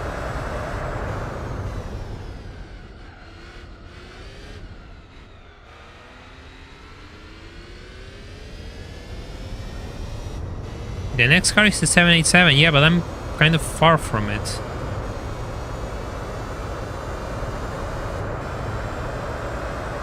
Yeah, I'm really far from it. Man, that Rayberry NSX looks nice. God damn it, no! Oh god, I cannot beat that 114.590. I don't know what I did there.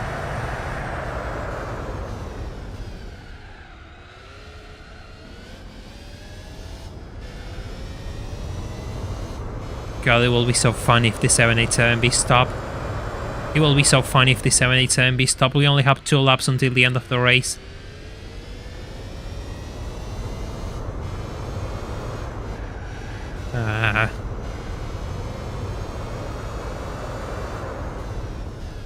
C5R stopping, I don't want to... Nobody cares about the C5R.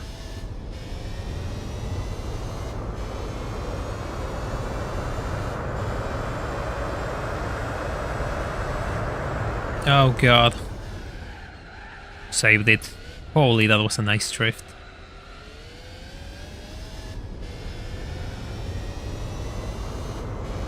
(787B stops. 787B doesn't stop. Damn.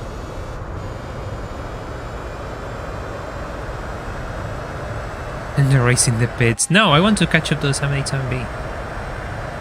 113! Jesus, that's a good lap.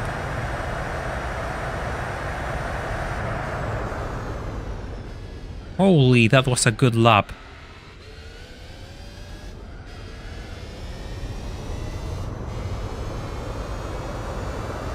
That car on the pits is the C5R, which we're going to lap again. I'm so far though. I'm not gaining enough. I'm not gaining enough ground.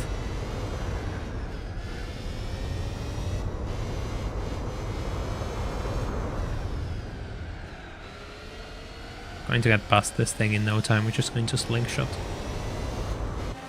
See ya, Corvette, for the final time. See ya. You did well.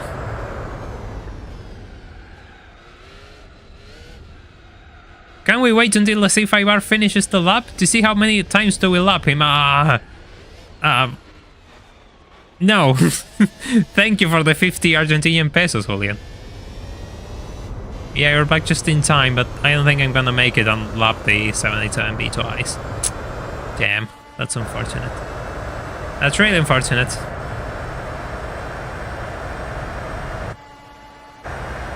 Might as well see if we can clock one final good lap. Really? I beaten the pole time for the 1992 Fuji? And which car did the pole? Out of curiosity, to see if we are in the same class. Because, you know, if you tell me it's a Toyota Supra, it's like, yeah, oh god, well, fair enough.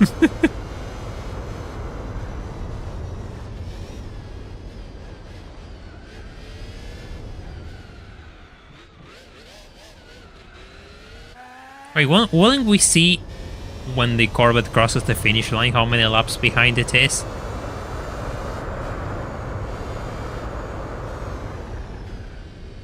Alright, yeah, you have a point. He's close. Yeah, I'm not going to catch up to it, so we're going to give the chase away.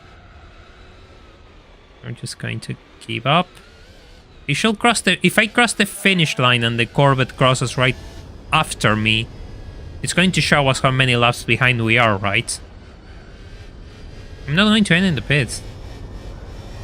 The Pescarolo just stopped. Oh, it's a Toyota 92. Oh, wow, interesting. If I cruise and let the C5R cross the finish line, it should show me how many laps behind it is. Right? Crashed into me though. 26 laps!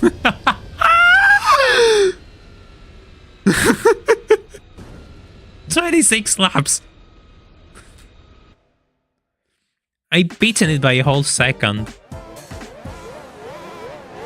I've beaten it by a whole second. Interesting, Raspberries.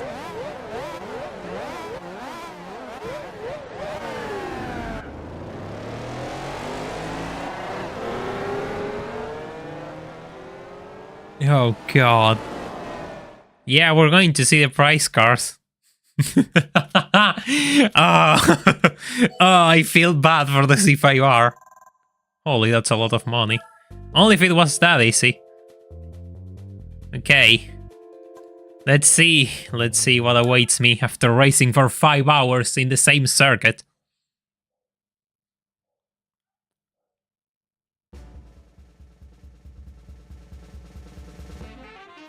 No! Oh. It's another Honda! Ah. Oh god! Oh god, this isn't fair! This is so unfair, like... It's not an NSX, but it's another Honda! Oh god... Somebody said that. Somebody said one of these things too. Somebody called it. Oh god. Oh god. Oh god. Oh. 5 hours for a fucking Integra. Like I already have so many Type Rs. I already have so many Type Rs. Another Type R, and I think I got a DC2. I think I have a DC2 already. I think I have a DC2 already. Honda. I have a DC2 already and it's silver. Oh, god. Oh, god. I have 2 of these things already. I have 2 of these things already. Oh. I was expecting, you know, an LMP, something useful. No. Absolutely no. That's so sad the music slowed down, absolutely.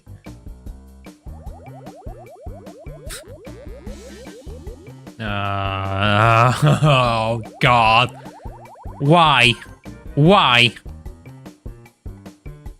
Why? You know what's funny though? Like, what's going to be behind the 24-hour races as well? What's going to be behind those 24-hour races? I do not want to know. And we're going to start doing the 1,000 miles next stream. Oh, god. Yes, I know the chassis is warped, I know. I've been driving with this for like the last hour in that shape. And I did clock some very good laps there. Or is Peugeot? In France, of course.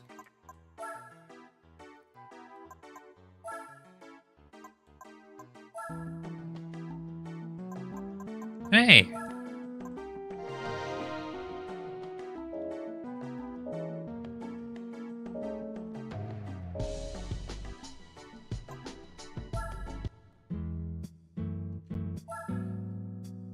How many kilometers do we have into this thing? Jesus. The most used car in the garage, by the way. So, here we are. We had an interesting race. We tried to lap the 787B twice. We couldn't, but we have 26 laps over a Corvette C5 only to get an Integra. Only to get an Integra. If you haven't left a like on the stream, it's your last chance to do so. Stay tuned because we have reached the first Patreon goal, which is the 1000 miles. If you want to see the endurance, the link is in the description, but starting next week, we're going to start tackling the 1000 miles. So I hope you all enjoyed the stream. I'm hoping to see you all next time. And you all start this week nicely. Take care, and bye for now.